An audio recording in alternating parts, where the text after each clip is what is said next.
Mux għadrednu nistaqsu kifu x'fatta u fejn.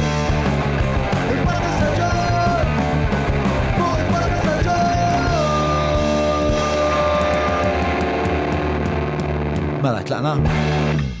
Merħba fosna għal-episodju tal-podcast l-lum fl-studio, bħalma tafu, għandi l-Mario Mallija. Mario Mallija sa ftit jimilu kien is-sur maġġew għal-kulleġġ San Albert il-Kbir. Msiba ftit big-headed edit tal-kbir, ma bat nitkellmu dwarha.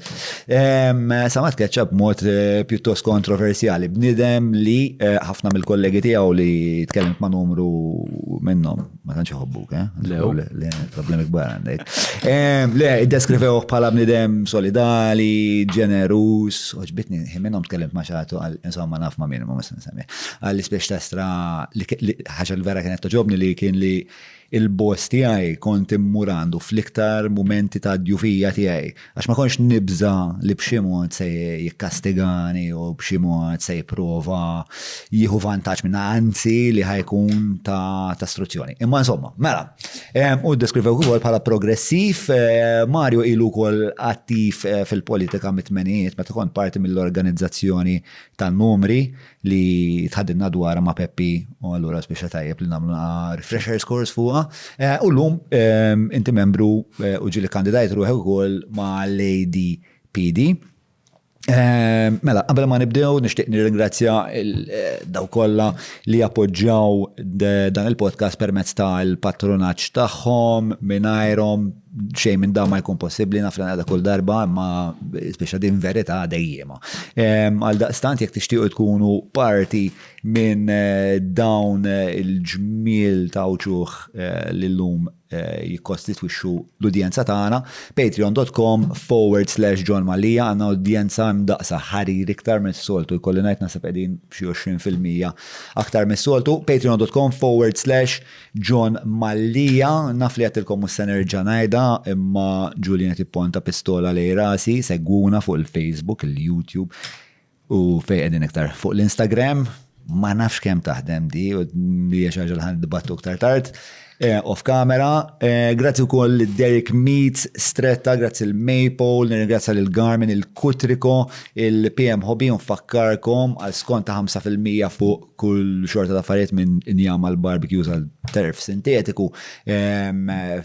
Meta tmorru, ixir damlu segwu l-ħolqa, jew isegwu l-ħolqa li hemm fid-deskrizzjoni meta jkunu se jixtru minn il-PM Hobby, tistgħu wkoll minna tmorru hemmhekk u l-kaxxier tgħidulhom John Mallija, u forsi tgħidha 5 darbit u 5% discount, ma nafx. E-cabs, grazzi wkoll lill-Olympus u dawk huma l-uħud kollha li qed jagħmlu dan l-avvent possibbli. Nfakkarkom din it-taħdida qed tiġi mxandra wkoll bisħab mal-bib tagħna ġewwa il-Lavin Malta. Mela, hija l-aħħar stqarrija, skużani, ħanibdew ta' naħlef. Mela, qabel inkompli nixtieq nisħaq li fil-jiem li għaddew jien speċa provajt nagħmel kuntatt ma' kemm ma' Fader Aaron Zara u għamilt provajt nagħmel kuntatt, fil-fatt għamilna kuntatt ma' l-provinċjali ġi Patri Vince dwar dak li seħ, pero fil-żewġ istanzi ġejt referuta għall-istqarrija uffiċjali u bekk se nitfgħu ħolqa lejn din l-istqarrija fil-ħolqa kitib li ġuli ħanitfgħu ħolqa fil-ħolqa. Le, jien ma nafx nikteb xi-xattajt, il-gideb li jikdeb. Mela, ħanitfgħu il-ħolqa fid-deskrizzjoni. Naħseb nista' nibdew. Mela, Mar, kif int l-ewwel men? All right, diġà jgħidni. Naħseb wara tgħix b'dan il-moħħ u b'dan il-sien, mdawwar b'daw in-nies li jimpenjawni ħafna. Il-qajnik tajjeb? Mela, ħafna. Llum nirringrazzja lill-Kajli x'istram peress is-soltu aħna ma nirreġistrawx fil-għodu. Imma llum għamlet il-sandwiches fil-break għandna l-smoothies, mara. B'dejdin jelu. Festin, vera. Xinu għa? Festin. Għamilna festin, dejjem ikun hawn naqra festin, minn ġi qabelaw jaf li dejjem ikun naqra festin, u peress li llum fil-għodu biddilna naqra varjajna, soltu kien hawn naqra iktar birra, forsi naqra whisky. Mela, li jista' jkollna daqt nofsinhar, ġifieri nista' nibdew. Mela, Mar, speċa qabel ma bistedintek jiena kien ċevejt ma nafx ma valanga ta' messaġġi fuq il-WhatsApp u fuq il-Messenger, eċetera, biex nies jitolbuni nagħti pjattaforma lilek minħabba dak li ġara. Żgur li sentiment jew emozzjoni li kienet tipprevali f'daw il-messaġġi kollha kienet ir-rabja. Kien hemm ħafna nies irrabjati. Inti irrabjat? Naħseb iktar milli forsi irrabjat naħseb id-dispjaċut fil-verità. U d-dispjaċut għaliex meta tkun elek tibni proġett li ħaġa ma bnejtx waħdi. Dak li qed nirreferu għalih fil-verità huwa proċess komunitarju. Jiġifieri dak li bnejna flimkien għal tul ta' żmien tibda tinkwieta li b'xi mod jew ieħor jibda jittiekel. Meta tħoss illi it is the way forward. Naturalment, bit-tajjeb u l-ħażin, bit-tlajja u l-inżul kollu, però naħseb li konna qed nagħmlu biċċa xogħol tajba. U naħseb dil-biċċa xogħol eżżed daqsxejn taf kif din is-sitwazzjoni għaliex jista' jkun il-mod kif nkunu qed inħarsu lejn l-affarijiet kien diametrikament oppost għal dak li konna mixin fih. Il-kultura li bnejna flimkien fil-kulleġġ hija kultura demokratika, hija kultura li tipprova timraħ lilin, li tesplora, li tkun innovattiva u li staqsi l-mistoqsijiet. U dik it-tip ta' kultura ma tistax taħdem jekk ikun hemm tmexxija li b'xi mod jew ieħor tispiċċa illi toħnoqlok dak l-ispazju biex inti timraħ. U naħseb fundamentalment din kienet il-problema. Sewwa, mela tajt li jista' jkun li l-viżjoni tiegħek u milli nista' nifhem ta' l-uħud li inti speċa kont. Inti tħoss li inti kont il-mexxej tal-iskola x'isu inti tkellmu ħafna fuq tmexxija orizzontali, speċa li ġerarkija mhijiex vertikali, fil-fatt ma tiġi ġerarkija tiġi orizzontali ġi ħaġa oħra. U inti qed tisħaq li forsi bejn dawn l-uħud li inti kont parti minnhom u t-tmexxija hemm veduti li huma diametrikament opposti. Aħna nitkellmu fuq sens demokratiku, ġifieri. Fis-sens, ġifieri inti xorta jsikollu ġerarkija, ġifieri jiena minn dejjem meta bdejt naħdem fil-kulleġġ, dejjem kelli min kien fuqi, ġifieri kien hemm ir-rettur ta' qabel ma li ħafirlu, Patri Frans Mikallef, li kien il-rettur tiegħi, kien il-boss tiegħi, li miegħu kelli kuntatt dejjemi, jiġri konna niltaqgħu il-kulleġġ darbtej fil-ġimgħa, kien konna laqat siqa satej kull darba, jiġri kien konna diskussjoni vera sbieħ. Ovvjament dak it-tip ta' tmexxija kienet tmexxija li kienet takkumpanja. Kien hemm mummenti fejn ma konniex naqblu, u b'mod jew ieħor id-dialogu u d-diskussjoni kienet wassalna għal postijiet partikolari. Però id-diffikultà hija meta dik il-ġerarkija flak ta' kumpanja tittimponilek. U allura r-raġuni għalfejn jittieħdu deċiżjonijiet, ċertu deċiżjonijiet ma tkunx il-ġid taħħari tal-istudenti bil-fors, imma tkun sempliċement biex tikkonsolida il-poter. U hemmhekk fejn hemm il-problema. Hemmhekk fejn għalija hija diffikultà kbira. U kena numru ta' sitwazzjonijiet partikolari viċin din il-kaċċija tiegħi basically li juru biċċar jimmanifestaw dil-biċċa xogħol. Pereżempju, sentejn ilu aħna ħsibna li ġala darba l-kulleġġ qed jiftaħ il-bibien tiegħu għad-diversità sħiħa u b'diversità qed ngħid diversità reliġjuża, diversità ta' ġendru, diversità ta' kulturi, ta' kollox, literalment. Min ħabbat il-bib għandu dritt li jidħol. Dik hija fil-verità parti integrali mill-kultura nisranija. Ġi jekk tara slejk dak li jgħid il-Papa Franġisku, dak li hemm fil-Vanġelu. Ma nistax nagħmlu mod ieħor bħala skola tal-Knisja. Inti nisrani mar? Iva. So, okay. Iva. Nisrani konvint prattikanti u il-viżjoni tiegħi ta' dak li nemmen hija viżjoni li tiftaħ għal kulħadd. Anke għal dawk in-nies illi ma jappartenux għal dak li nemmen jien. Għalfej ta' minna l-ħagġa, minn fejn imnebħa da' twemmin minn fejġej? Għax fil-verità, il-bottom line ta' kollha kemm aħna u għal-fatt u għal-umanità tagħna. Issa il-diversità minna nifisa għandna bżonn niċċelebrawha. Alla ħares isek qed immaġina għandek kwadru. Tajjeb għandek xi Picasso. Picasso li jkun bil-kuluri u Picasso li jkun kulur wieħed monokrom. Xi dwejja meta jkun monokrom. Ġifieri se nħobbhom ritratti monokrom. Imma tajmini ġifieri il-fatt li inti għandek il-kuluri minnhom infushom jagħtu ħajja. Il-fatt li għandek nies li huma differenti jaħsbuhom mod differenti. L-inkontru bejniethom jista' jwassalna għal postijiet li forsi qatt maħlom nella naslu fihom.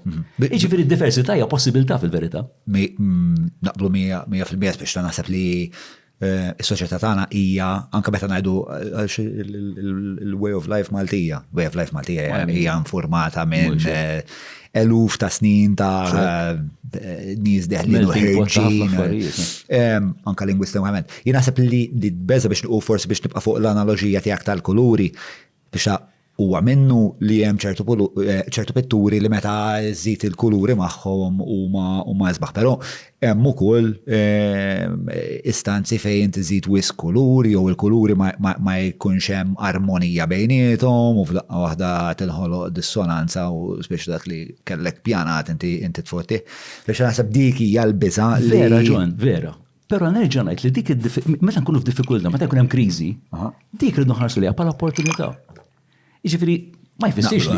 Jiġifieri, minix headiner u ngħid li d-diversità minnha nifisha ma toħloqx problemi, żgur li tista' toħloq.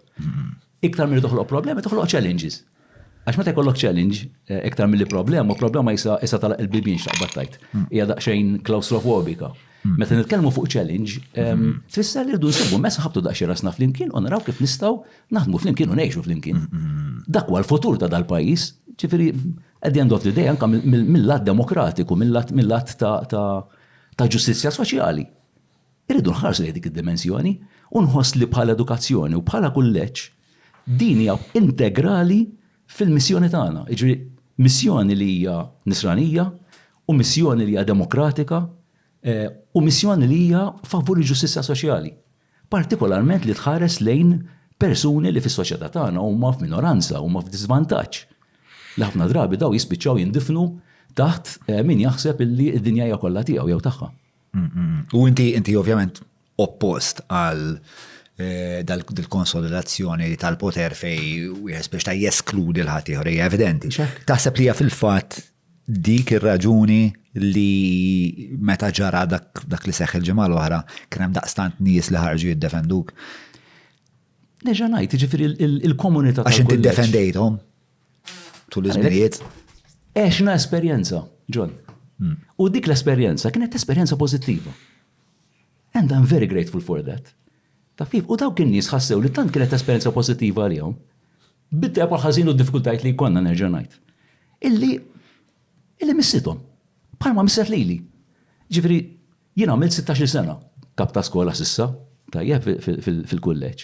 Which is a very long time, mhux qed ngħidu għal jumejn jew tlieta. U opportunitajiet biex immur postijiet oħrajn, kelli u sajt ħadthom. Però għażilt nibqa' hemmhekk biex nibni l-esperjenza, biex nibnu, qed ngħid ħażin, biex nibnu l-esperjenza. U dik kienet sabiħ fl-esperjenza kollha u dik li żammitni hemm. Naħseb li hemm ċertu valuta u din hija veritiera f'esperjenzi ta' relazzjonijiet li huma professjonali u artistiċi u anka intimi li tikber aktar ma jgħaddi żmien minn fuq dik ir-relazzjoni. Partikolarment meta tgħaddi minn ħafna sfidi u mbagħad biex dak li jkun biex jew dak il-grupp ikun fehem xi affarijiet flimkien jew għadda minn diffikultajiet flimkien allura ssawwar u kiber. Jien naqbel ħafna mal tajt li d-diffikultajiet u l-isfidi u anke l-problemi huma dawk li ġelok tikber tirrefletti fuq dak li qed tagħmel. Eżempju Ġon meta kellna some time back meta ħassejna l-komunità Musulmana u Malta. Kienu qed jingħalqu l-bibien mod kapriċċjuż. Tajjeb biex ikollha jett li għandu jkollu kulħadd ta' qima. Ħassejna li aħna kellna nkunu solidarji magħhom u niftħu l-bibien ta' dak li huwa tagħna. Għax is-solidarjetà ma tfissirx li jiena nibqa' tiegħi il-100% u forsi kelli daqsxejn loqhom ħudhom. Għax assistenzjaliżmu jispiċċa, ġa sempliċement X'jispiċċa dak ma fimdejx. Assistenzjaliżmu fis-sens qed intik mill-ekstra tiegħi. Bħal tokenizm hekk ġi. Speċi, taf kif? Mentri din hija kwistjoni ta' ġustizzja. Irridu naqsmu r-riżorsi li għandna. Hekk għandu jiġri f'soċjetà li tindokra lil kulħadd. Ovvjament meta min jgħid il-biċċa xogħol għamu l-ħalel kollha. Għamu l-ħalel kollha x'ovvjament is-sens ta' xenofobija, is-sens ta' biża', is-sens li daw ħajġorruna, is-sens għalħasna jillek x'ismajna u x'qalunna meta għamilna dil-biċċa xogħol, għax inkluż il-fatt li l-Musulmani jinżgħu żraben u jħallhom fejn il-bibta barra u xi ħadd jista' jaqbdu l-mart, speċjalment it-tfal meta tidħel l-iskola, affarijiet li tibda taf kif. Però fl-istess ħin minna nnifisha ma nistgħux inkunu x'taqbad tgħid eluf u ngħidu ara daqsxejn qalu. We need to engage with those ma dawk il-sentimenti. U niftakra meta minna dil-biċċa xogħol. Ħadna l-batteka ta' kbira li ntqajna ma' kulħadd f'numru ta' laqat. Diskussjonijiet twal li dik waslet biex il-kulleġġ jinfetaħ iżjed. U llum il-ġurnata nirringrazzja l-Alla għandna tfal Musulman u mhux Musulman biss li ma jiddejqux iħabtulna l-bieb. U jiena għalija dik hija xi ħaġa tremenda. Li jiġi xi ħadd li ma jappartenix għal dak li napparteni għalih jien. U jħossu komdi jew komda. Jiena għalija hija xi ħaġa straordinarja, xi ħaġa sabiħ li għandna niċċelebrawha. U hemmhekk fejn kellna d-diffikultà anke ma' dil-biċċa xogħol kollha li nħolqot issa, għaliex jekk inti jkollok inizjattiva, ħansemmi inizjattiva partikolari semmejt ftit u ma komplejx fuqha, spazju kurrikulari fejn id-diversità f'sens ta' inklużjoni, mhux wieħed hemm u l-oħraw, imma flimkien nagħmlu sens mis-sens ta' diversità tagħna u nirrelataw magħha il-kultura tal-inkontru. Diħa nitkellmu fuq għax naħseb hija. Però għataw la sajja di. Hija suġġett interessanti ħafna u nixtieq speċjali vera narblu għax naħseb. Mela. Naħseb hija speċjali analiżi korretta ħafna tiegħek li speċjali aktar ma jmur aktar is-soċjetà m'għadix monokromatika malija. Mhux għax qatt kienet mallum il-ġurnata hija ferm aktar ikkolorita. U għal daqstant dak ix-xorta ta' dialogu huwa speċjali huwa naħseb il-filosofija ta' dal-podcast fil-verità. Ġifieri nixtieq nifhem intom kif speċjali l-approċċ tagħkom x'kien ħabtu naqra noti. Mela, ideoloġikament u speċa nista' nifhem li inti progressiv u l-ewwel ħaġa inti tħoss li inti progressiv f'ċertu aspetti ma naħseb. U ovvjament il-Knisja f'ħafna aspetti hija konservattiva. Ġwan, hawnhekk xaqt nirreferi għal post li għamilt inti fuq Facebook. Dil-ġimgħa kollha jiena letteralment il-Facebook ma missejtux. L-unika like li għamilt hija il-post tiegħek. Close up. Mux għax malli għabħalli, taġġi. Sempliċement, għax inti għad ħaġa li hija kardinali. Illi dal-episodju kollu, għajna jidullu episodju sfortunat kollu, emmin literalment jagħmel ġeneralizzazzjoni u jpenġi lil kulħadd fl-istess keffa. U dik mhijiex ġusta. Jiġifieri l-argumenti li ngħidu għax il-Knisja hija oppressiva, mhux vera. Li tajli li hemm nies li huma oppressivi ngħidlek iva. Imma li hemm nies illi taħroqhom qalbhom għall-ġustizzja soċjali il-mamma mija hemm. Kemm hemm nies illi fil-Knisja jħossu li dak huwa l-futur tagħha. Biżibilju hemm nies u ħafna minn dawn in-nies għamlu kuntatt f'dis sitwazzjoni biex juru solidarjetà ma' dak li kien qed jiġu ma' dak li kien qed jingħad. Però dak il-konflitt jeżisti fil-Knisja. Mhix hekk.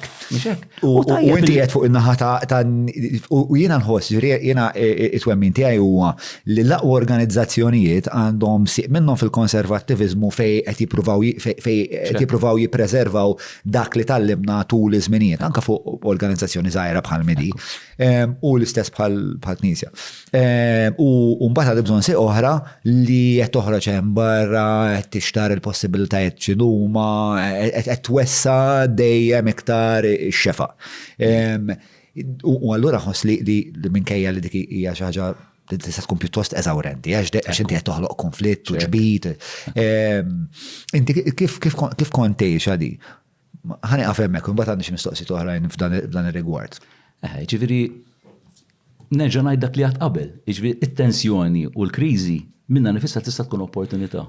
Id-diffikultà meta ikollok naħa oħra illi jippruvaw jeżerċitaw dak li hemm huma mod ta' poter. Illi dak li nemmen jien huwa dak li hu It's either my way or the highway. Emmek m'għandikx dialogu. Yes. U darba nsejt Nitroxon għalli għal-problema tal-ideologija meta tiġi perpetwata for ideology's sake. Meta jtina għaxina aħna bħal di tal-Facebook u l-YouTube, aħna xaħna dejjem hekk għamilna. Per eżempju, Ġwanni, ġifieri anka fil-Knisja hemm bħalissa battalji kbar għaddejn, jekk tisma' dak li qed jgħid il-Papa Franġisku kulħun kollu jisemmiha biċċa xogħol, l-idea ta' klerikalizmu.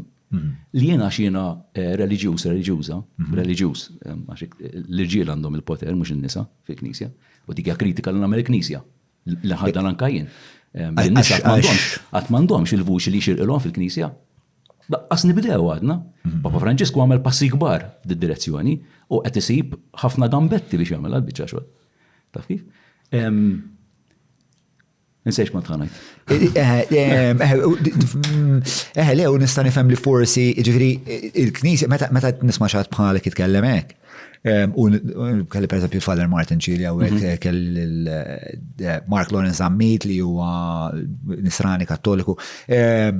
Inħoss, u man bat fl-istessin kolli taħdidiet ma nis li huma konservattivi ħafna u jgħidu l-speċta u għek mux għal-inklużjoni, u għek għedin biex insalvaw l-ruħ mill-infern aħna. Ma kif, Ġwan? Għal-jom ħafna iktar metafizika, l-affarijiet, u dik kienet parti mill-problema ta' Knisja li ħafna drabi ir-reliġjon kienet xaġa personali. Ir-reliġjon hija personali daqs kemm hija soċjali. Dik hija differenza. U Papa Franġisku dal-punt jagħmlu l-ħin kollu. Papa Franġisku qed jgħid ma nistax immur fuq qudiem l-artal u noqgħod nitlob, imma mbagħad jekk nara refuġjat qiegħed fuq dajsa ħalli ħiereq. Kontradizzjoni, is-salib John magħmul mill-vertikali ir-relazzjoni tiegħi malla, però magħmul ukoll anke mill-orizzontali. Irid ħares lejn nista' madwari. Jekk dik inneħħiha ma jibqax salib, sorry. Ma jibqax salib. U Papa Franġisku din il-ħin kollu jafas fuqha, u għegħin qed isib ħafna gambetti, imma l-messaġġ qed jasal. Jien naħseb li ħafna nies speċa meta jsibu fi dialogu kważi teddida eżistenzjali u meta nies bħalek li huma insarat dikjarati li jibdew jagħmlu din ix-xorta ta' kritika huma jibżgħu li di tista' twassal għall-implożjoni iktar milli għall-riflessjoni fejn minna mbagħad speċa b'naqra uġieħ inti se tikber. ċertu kritika Ġwan jista' jkun illi hawn min jaħseb illi l-dinja mhix f'ċertu direzzjoni u aħna qegħdin hawn. Mela allura ninalqu ġo kukun tagħna, ninalqu ġo xellek, taf kif, nimmaġinaw li mmorru għal żmien tradizzjonali li fil-verità qatt m'eżista, tajjeb, u nkunu romantiċi b'passat li fil-verità xekkilna walaqna mill-li nkunu niddialogaw ma' nis differenti u ma' tafif. U nimmaġinaw li mbilli namlu dik il-konsolidazzjoni b'daqshekk ħansalvaw is-sitwazzjoni. Is-sitwazzjoni iktar ma ninalqu, iktar narquha. Il-Knisja l-futur tagħha huwa li tinfetaħ. Ġi Papa Franġisku juża il-metafora tal-battlefield. Li aħna postna mhux fis-sakristija, mhux postna mal-istatwi, aħna postna man-nies feruti, irridu ħamġu jdejna bl-umanità. Da hemmhekk postna, u dak li konna qed nagħmlu fil-kulleġġ huwa dak. Il-ġurnata mqazza ta' kuljum, aħna dak li konna qegħdin nagħmlu, u forsi l-Provinċja Dominikana din li tittat ta' xejn każ. Il-fatt li ħafna mill-aħwa Dominikani, il-maġġoranza assoluta, fil-kulleġġ qatt ma ħamġu jdejhom. U allura hemmhekk ninħoloq id-diffikultà, jiġifieri in-nies li qed ħamġu jdejhom kuljum and they are bearing witness qed jagħtu l-enerġija tagħhom every single day. Taf kif? Iħossu li isu b'daqshekk. L-iskola m'għadix tagħna. Le hija ħasra, mhux l-iskola m'għadix tagħna. Dak il-proċess nistgħu nagħmlu iktar flimkien, nistgħu naraw daqsxejn kif nistgħu taf kif neħdu idej xulxin u nimxu flimkien fuq għall-biċċa xogħol.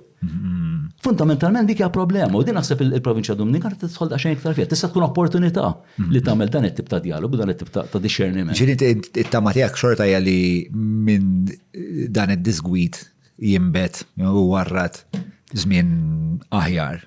Jiena naħseb in-natura tiegħi daqsxejn ottimista, hawn li l-ottimisti żejjed. Però tama hija l-aħħar li tmut, Alla ħares ma jkunx hekk. U nibqa' nemmen illi fi żmien ta' kriżi bħal da, kriżi għalija, kriżi għall-komunità li rappartieni għalija. Li joħroġ il-ġid. Ovvjament we cannot, ma nistax ngħidu isma' għax għandna diffikultà mela issa kulħadd taf kif mhux tagħmel.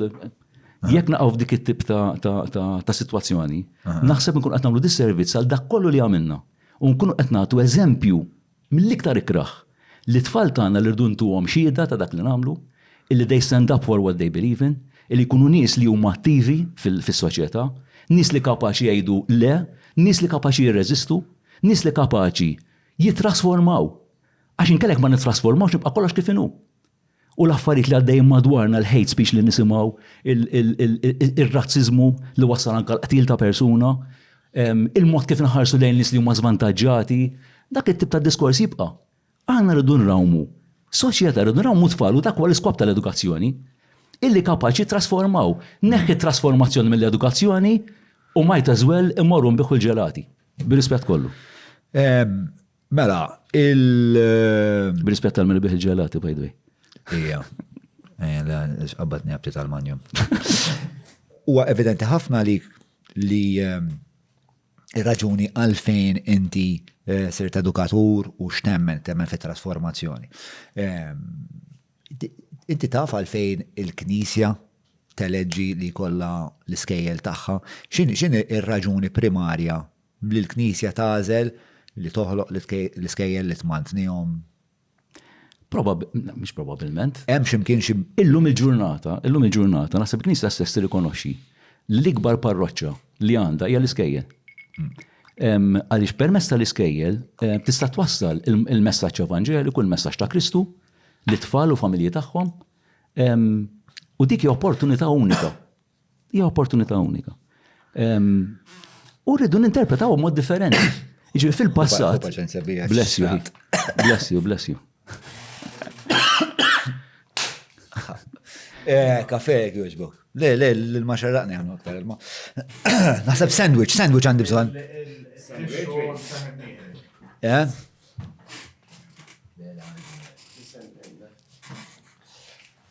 Skuża, interrompejt. Affarijiet żgħar. Ma ħreġan saqsik l-istess mistoqsija. No problem. Di fil-kas ma laqtaw iġġon. Ħammorru viral bil-virus li għamlu. Tajjeb. Nalla ħatta diġa l-Covid. Sorry? Nalla ħatta diġa l-Covid. Dik darba u tista' toħda.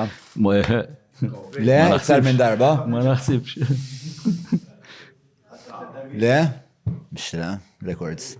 Records kbar, mela, edin rolling?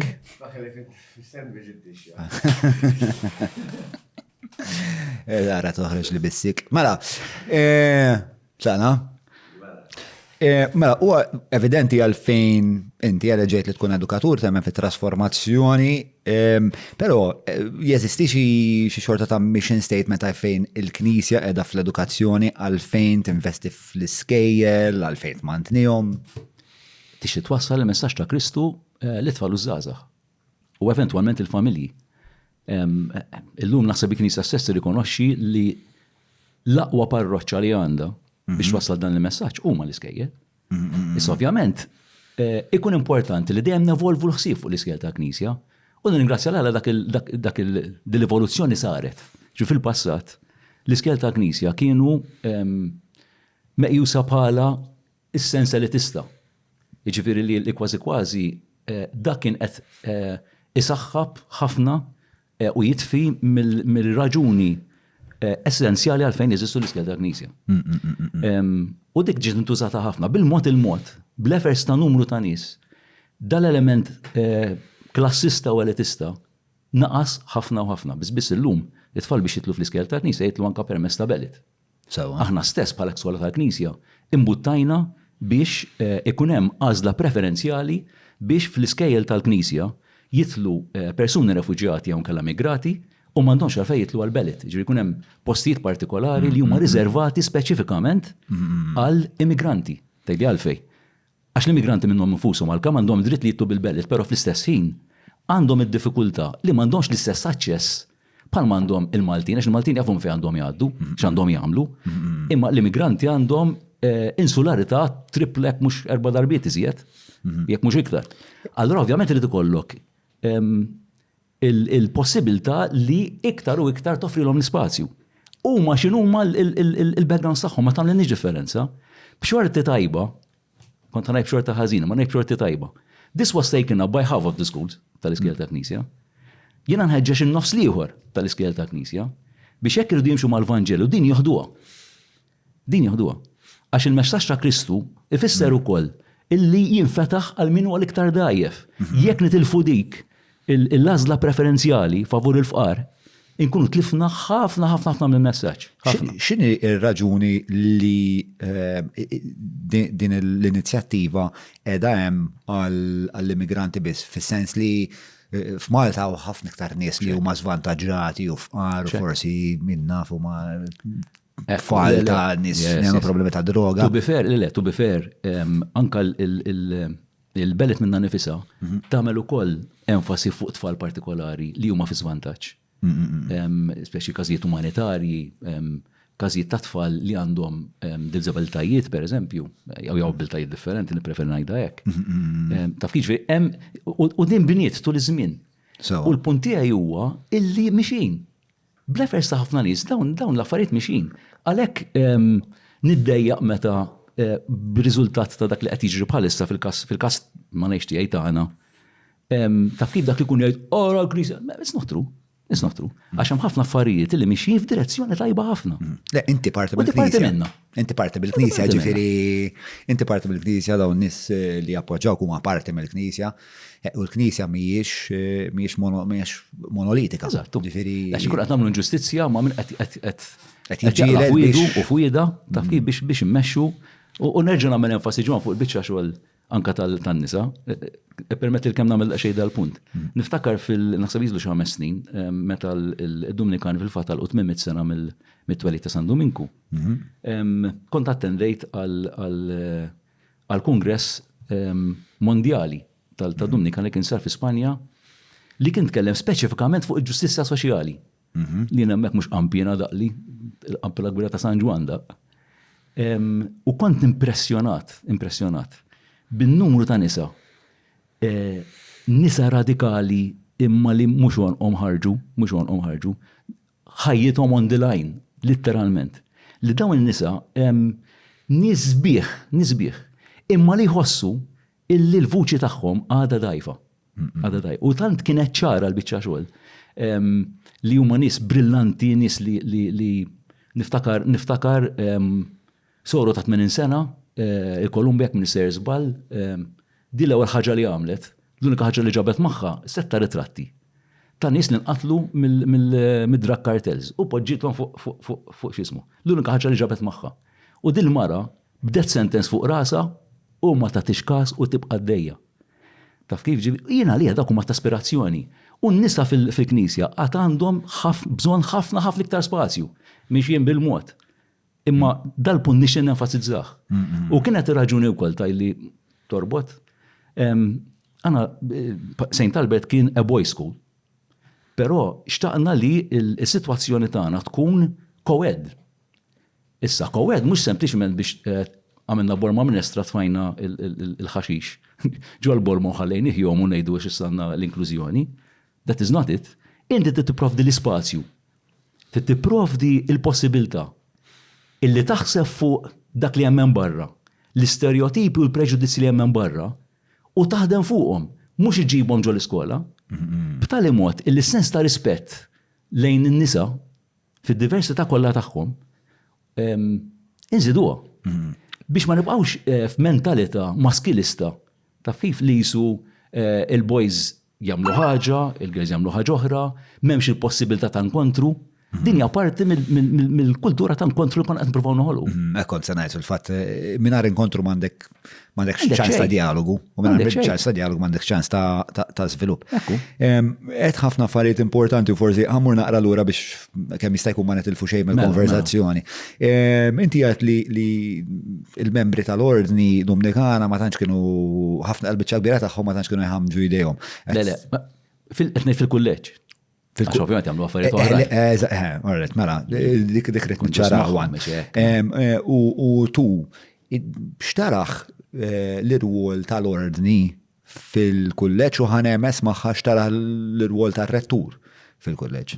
L-ewwel qabel kollox naħseb illi toħloq relazzjoni. L-isbaħ ħaġa li nistgħu nagħtu lit-tfal tagħna huwa a sense of belonging. Niftakar kellna kien ġi Kadorelli kien il-majstru tal-ordni ta' qabel il-persuna li hemm bħalissa. U dal-punt kien kardinali għalih. Li l-iktar ħaġa importanti li għandha tagħmel skola Dominikana hija at this point li toffri a sense of belonging lit-tfal. Għax jista' jkun hemm sitwazzjonijiet hemm barra fejn it-tfal dan is-sense of belonging qed titilfuh. Jiġifieri is-sens ta' komunità bil-leisure patterns li qed jiżviluppaw, bil-mod soċjali kif qed naħdmu, bil-ekonomija u kif qed tiżviluppa u kif qed taffettwa l-familji u n-nies. Il-trust hija lejn sens ta' individwaliżmu li ovvjament it-tfal qed ineħħilhom dan is-sens ta' komunità. U l-iskola jista' jkun dak il-post fejn joffrih da. Jiġifieri naħseb l-iskop tal-iskejjel kollha, inkluż u partikolarment l-iskejjel ta' Knisja, għandu jkun li jrawwem dan is-sense of belonging. Jiġifieri naħseb hemmhekk fejn, issa biex trawwem sense of belonging, tittoħloq relazzjoni. Ma tistax li inti sempliċement qiegħed x'imkien ieħor bħalma kien fil-fatt il-board li kellna problema miegħu over this month aw this year. Uħa pożizzjoni tipo eżekuttiva fis-sens ta' m'għandu xejn x'jaqsam mal-operat u qed jagħti direzzjoni mill-lat ta' strateġija kważi. Jien naħseb ara, kont qed nisemmi fil-fatt l-ispazju kurrikulari li huwa il-MIT, kien hemm anke esperjenza li aħna waqafna ka kooperattiva mod volontarju. This is co-op u għaldik. Eżattament. Li again, għal raġuni ta' poter. Tajjeb, żewġ inizjattivi sbieħ u li għamlu ġid l-tfal ma taqtalhomx saqajhom, sempliċement għal raġuni ta' poter biex tajt isma' jien taf kif immexxjew. Ma tagħmilx sens. Ma tagħmilx sens. Meta hemm raġunijiet jiġifieri fis-sens onestament ma nistax nifhem kif qatt ma kienu jafu bihom meta daw kienu ilhom jeżistu sentej. Tajjeb, u naħseb ma kienx hemm rokna fl-iskola li ma kienx taf bihom. Ma kienux jafu bihom ovvjament għax ma kinux fl-iskola. Dik hija problema prinċipali. Jiġifieri l-irwol tal-board, inti qed tgħid li l-board hawnhekk qed jirrappreżenta l-ordni, qed nifhem sew? Le, il-board basically twaqqaf mill-rettur biex ir-rettur jisu ma jkunx waħdu fil-link li jkun bej il-kulleġġ u l-provinċja. Imma in-nies li jpoġġu fuq din il-board min huma? Basically kienu handpicked mir-rettur stess, nies li kienu madwaru. Xogħol minnhom għandhom idea fl-edukazzjoni, uħud minnhom qas għandhom idea xejn assolutament. Daw tpoġġew hemmhekk. Imma huma jiġifieri huma b'xi mod marbutin mal-ordni Dominikana? Għandhom links. Naf li tkun parti mill-każin tal-banda, pereżempju, anke tkun edukatur, minn hemmhekk li ssawwar dan il-board. Ssawwar dan il-board. Li għej, m'għandix problema board, nerġa' ngħidha. M'għandix problema, tajb li jkun hemm board. Imma l-kompożizzjoni tal-board, given il-fatt li aħna qed nippruvaw nagħtu messaġġ ta' inklużjoni, għandu jkun iktar inklusiv. Jiġifieri board ma jistax ma jagħmilx sens jekk m'hemmx pereżempju rappreżentanza tan-nies li qed taħdmu għall-iskola mhux qed ngħid tiegħi tal-komunità. Li jkun hemm rappreżentanti tal-komunità biex dal-proċess nagħmluh flimkien. Din hija l-essenzjali tagħha. Dan it-twemmin fl-inklużjoni huwa divergenti minn dak li temmen fih l-ordni? Huwa divergenti naħseb dak li kien qed jemmen fih il-rettur żgur. Ġifieri għax aħna dil-proposta minnija sa mill-bidu tal-bord, qed ngħidu senilu l-bord. Immaġina ġon, laqas biss il-bord għatem definizzjoni ta' suppost jagħmel il-bord, suppost nagħmel head of school, suppost jagħmel ir-rettur, laqas dik ma tem f'postu. Tajjeb ġi meta ħadu dal-passi kollha. Jiena jiddispeċina ħafna l-unika tlet. Ħadu passi u ħadd ma jafesat l-awtorità biex jittieħdu daw il-passi għand minn qiegħda. It-tlet passi li ħadu, Ġon, kienu li qataw saqaj il-mit, li qataw saqaj il-kooperattiva, u laqataw li rasim l-iskola. Nice, x'akkumpanjament dak.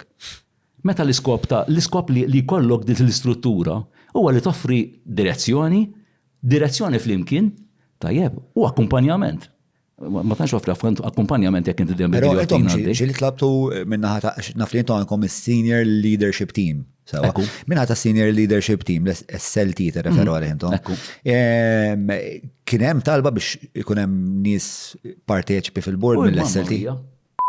Meta ddeċidejna li l-podcast inxandru fuq l-internet kien propju biex nevitaw l-intħil tal-editorial tal-istazzjonijiet, tal-gvern, aktar u iktar tal-partiti, bekk qed inħeġġek li tafas il-ħolqa ta' wek jew inkella billi tidħol fuq patreon.com/John Mallija u tina daqqatit fis-sens tista' timmaġna kemm jiswa biex nitma' bicep bħal da, bro.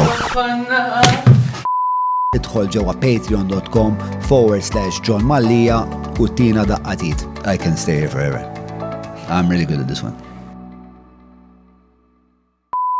Tlabna numru ta' ġifiri meta ittieħdu deċiżjonijiet li jaqtaw saqgħu daw il-proċessi li semmejtlek, tlabna għal darbtejt li tomrax kemm iżjed laqat magħhom, tajjeb biex qed ngħid mal-provinċjal, qed ngħid mal-bord innifsu. B'mod naqra aktar elementali. Din comeback. Għajr li kolkom dialogu mal-board. Tlabtu li kolkom post fuq il-board. Ukoll mela. Mela. U mhix il-post mhux U tweġiba x'kienet? Le, xej, kompletament ġifieri ġibatunna statut, aħna tajna feedback ta' dak l-istatut, mill-feedback li tajna aħna ma ħadux koma, not even a koma. Waħda minnhom ovvjament kienet din, illi biex il-board ikun iktar inklusiv, ikun hemm rappreżentanza tal-komunità. Tlabna wkoll pereżempju li r-rettur minħabba conflict of interest ċar ma jistax ikun il-persuna li jkun iċ-chairperson tal-board. Ma tagħmilx sens, imkien ma ssiba di. Tista' tiddiskrivi naqda l-conflict of interest biex inkun sinċira għalija mhux daqshekk ċar. Għax inti ma jistax ikollok inti il-bord ta' tmexxija, jekk inti għandek rettur li suppost qiegħed jgħin lill-iskola jkun qed jipprova jkun link, il-bord f'da sens jista' jkun check and balance fuq dak li qed jagħmel ir-rettur, dak li qed nagħmel jien, dak li qed tagħmel il-komunità. Għalhekk ma jistax ikollok il-persuna li tkun check and balance u fl-istess qed tmexxi dak li jkun check and hija kontradizzjoni, ma mhix sens. Irti kollu spiex ta' irti iqis ukoll anke dik ir-relazzjoni u jitfaħħa f'bilanċ. Iżgur.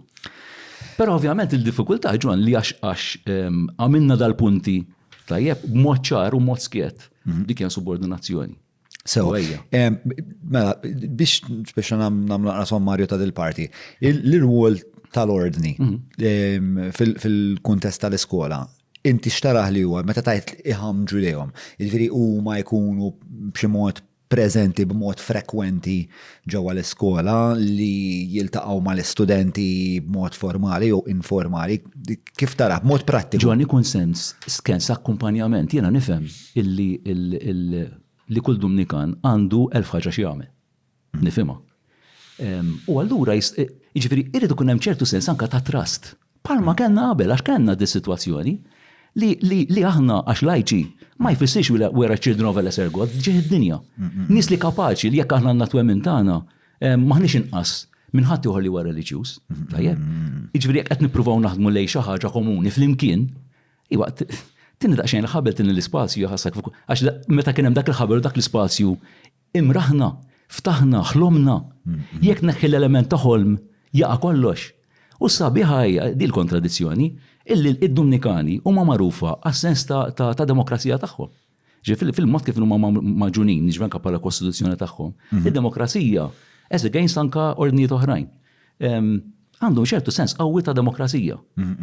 F'dal kuntest, demokrazija mhux tal-li ma ħadmix tal-li intremit b'xorta ħażina. Sejt minn qal li nasib nafx Andrew Camilleri, inti għat li aggressively democratic kienet terminu? Radical democracy. Ekku. U kemm nissottolinja spiex ta' tamilt referejt għall-idea ta' trust. Meta jkollok dan il-konflitt ideoloġiku, jekk ma hemmx il-fiduċa, trust, li x-xewqajja li aħna ntejbu l-qada f'dak il-punt ħajja kollox għax jiena mbagħad sebx ħanġi suspettus minnet. Fil-verità ġon din hija endemika għas-sitwazzjoni edukattiva Maltija. Jiġifieri jekk inti tħares lejn pajjiżi oħrajn li rnexxew iktar minna fl-edukazzjoni. Element jekk tuħu pereżempju Finland, element kruċjali f'dak il-kuntest huwa li l-edukaturi huma stmati U l-edukaturi huma avdati. Għaw Malta għadna fil-fażi neokoloniali illi ħafna mill-allima irridu jiddependu mir-reġina biex jagħmlu xi ħaġa, irridu jiddependu minn xi ħadd li jgħidulhom x'jagħmlu, u ħloqna sitwazzjoni ta' eluq illi s-sens ta' inizjattiva ma jsibx dak l-isbok taf kif li jista' jemraħ f'postijiet differenti. F'St. Albert dak l-isbok tajnieh. U għalhekk kif irrixxejna, is-sens ta' trust is inbuilt. Mhux għax ma jfissirx ma nkunx accountable. L-accountabilità hija kruċjali lejn xulxin, lejn dak li nemmnu, lejn it-tfal fuq kollox, lejn it-tfal. Imma il-sens ta' trust kruċjali. Bra kont nitkellem waħda mid-deputies tiegħek. U waqt qed inkellima bdejt nimmaġna li di missa jkollha stickerek fuq sidra u jkollha taf għalliema, ma mbagħad taqtal għal-g ħalliema. L-istra l-ustaqt ma ġiet nifrasi, kemm sabiħa. Għax vera Kemm sabiħa. Dejt ngħid madonna di viżjoni għandha madonna. Jekk bħala edukator ma noħolmux, x'il paċenzja qed nagħmlu? X'qed nagħmlu? Ja, sorry. Noħolmu rridu, kan nibqgħu fi aħna. Ovvjament, huwa dan speċa din il-laqa bej order and chaos that makes for a better world. Mela, biex nerġa' trid kafe għax ħanġib ieħor. Wiwa, jesu. Let's go wild! B'solidarieta miegħek, ta' biex jekk tixraq inti nixraq jien, ha. Mela, Mario, ija. Mela, naf li għandi tendenza bħalma tafu murna qudiem l-ura ma nkun rrid nitlef assolutament xejn minn dak kollu li jingħad. Mela, l-ewwel għad l-ispeċ ta' lan prinċipali tal-Knisja li kollha l-edukazzjoni li twassal il-messaġġ tagħha, il-messaġġ ta' Kristu, il-messaġġ Kattoliku. F'kuntest ta' soċjetà u f'kuntest demokratiku, f'kuntest ta' kurrikulu nazzjonali li ovvjament jorbot l-iskejjel kollha, ovvjament ġifieri mhux il noħolqu xi tribu, ovvjament. Sewwa. Għalhekk li mhux id-dottrina. Mhux li l-iskejjel tal-Knisja jkunu xi klabb. Għax jekk ikun klabb, mu inklusiv xejn. Mentri il-messaġġ ta' Kristu huwa messaġġ inklusiv. Ma jistax ikun hekk. Xi ġalek temmen li l-messaġġ ta' Kristu huwa hekk mhux se nsaqsik il-mistoqsija li xtaqt insaqsik imissa nagħraf fejn imorru. Xi ġalek temmen li l-messaġġ ta' Kristu huwa wieħed ta' inklużjoni. Ma jekk inti tħares lejn il-xejdulu. Il-Vanġeli mimlijin b'sitwazzjoni ta' inkontru. Jiġifieri li Ġesu Kristu jintaqa' ma' Samaritana. Li jitkellem u jiddialoga anke li minħaj salbu.